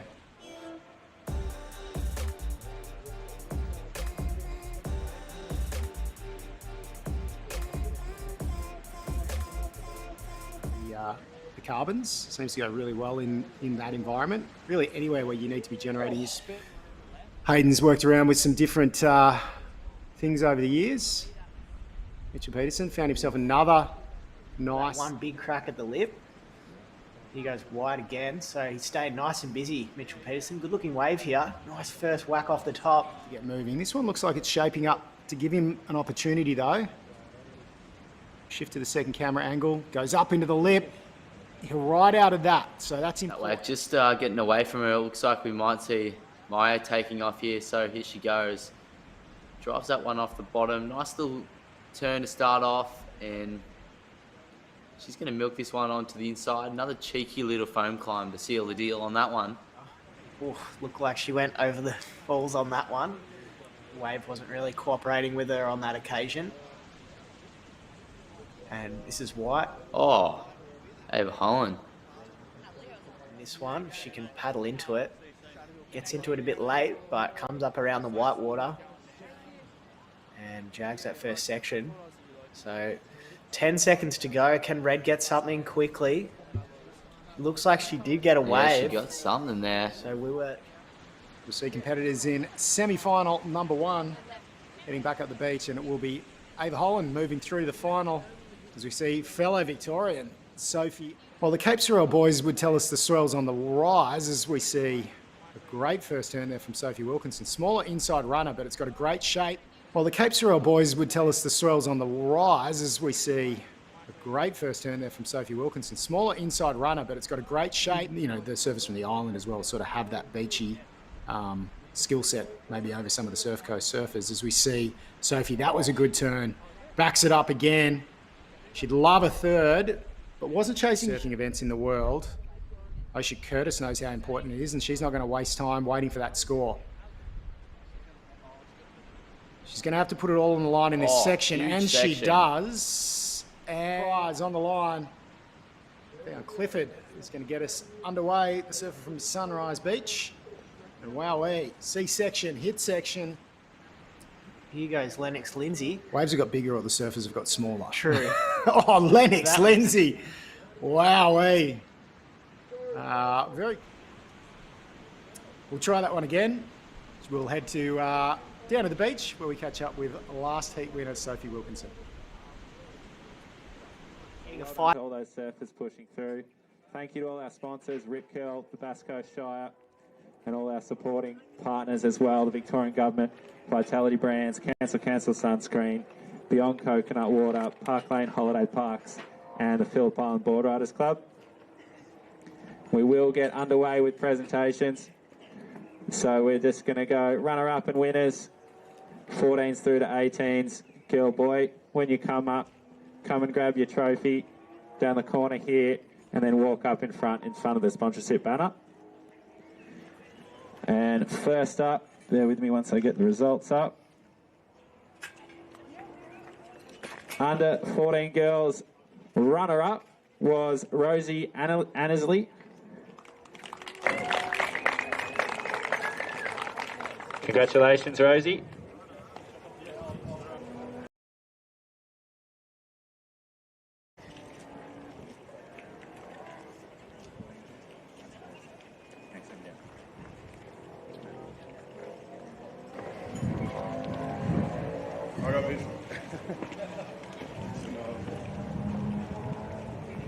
Congratulations, very well done. Round of applause for Rosie. And our 2025 under 14 girls champion for the Phillip Island Grip Curl GromSearch was Neva Holmes.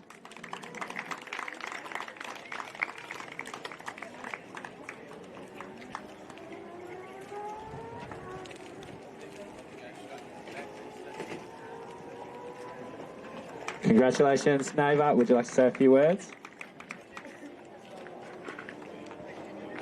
I'd just like to thank all the event organisers, Surfing Victoria, my coach Jade, my friend's dad Daniel for bringing me here, and my sponsors Sharper and Rosie for a good final.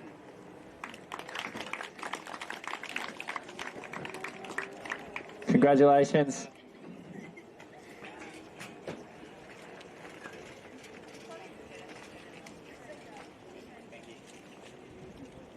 So next up we'll have the under 14 boys, and a runner-up in that division was Lennox Lindsay.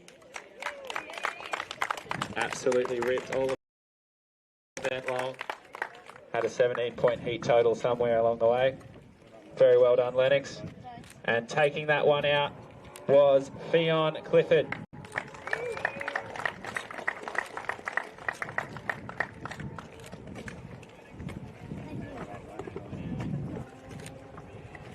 Congratulations, Fionn. A few words for us? I also want to say thanks to Rip Curl for giving me a wild card to this event. Thanks to Surfing Victoria for an amazing event. Thanks to Harry DeRoth and their family for Spoken.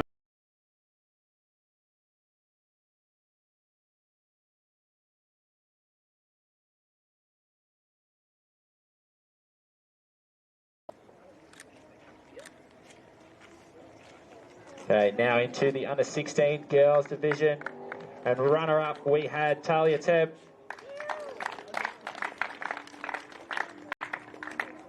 And taking that one out with a 17-point finals total was Eliza Richardson.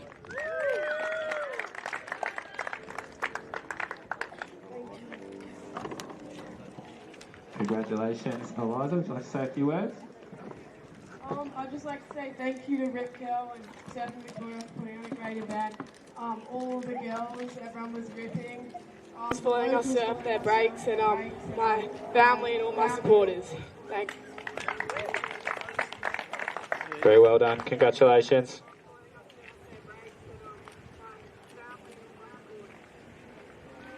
Nice. Thanks. All right, now into the under 16 boys. This was paddling around and surfed amazing all event long. No first hand, this guy can do 100 push-ups in a row. Our runner-up, Rio Lutherbar.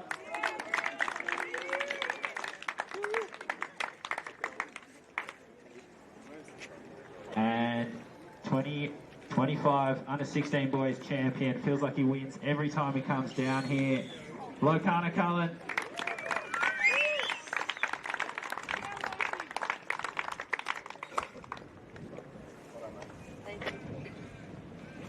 Loki, a few words? Yeah, I'd like to thank Surfing Vic and just Phillip Island, probably my favourite comp of the year. I'd like to thank Rio for such a fun final. He was ripping the whole event. And I'd like to thank my family, my biggest supporters, and all my sponsors, Maddie Califer, best coach, and yeah. Thank you very much. Congratulations, boys. One photo out.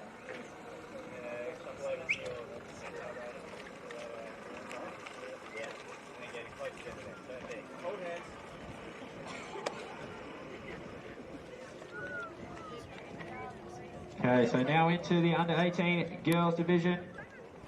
And the Victorian Peninsula pair competing out in the final. Runner-up, we had Sophie Pickles Wilkinson.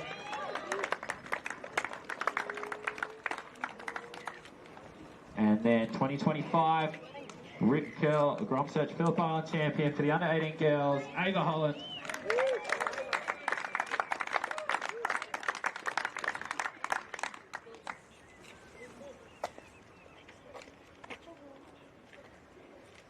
Congratulations, Ava.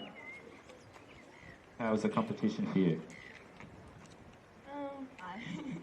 It was fun. I get to verse Pickle quite a lot, so I enjoyed versing Pickle again. Yeah. And thank you guys for running such a good comp again. Short, sweet. Congratulations.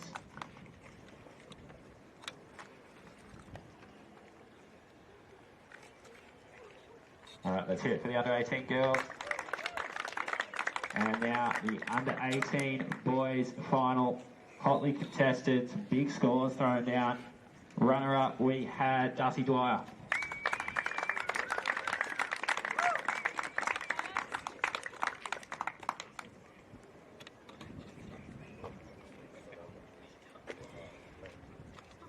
And 2025 Rip Curl GromSearch Phillip Island under 18 boys champion, Mitchell Peterson.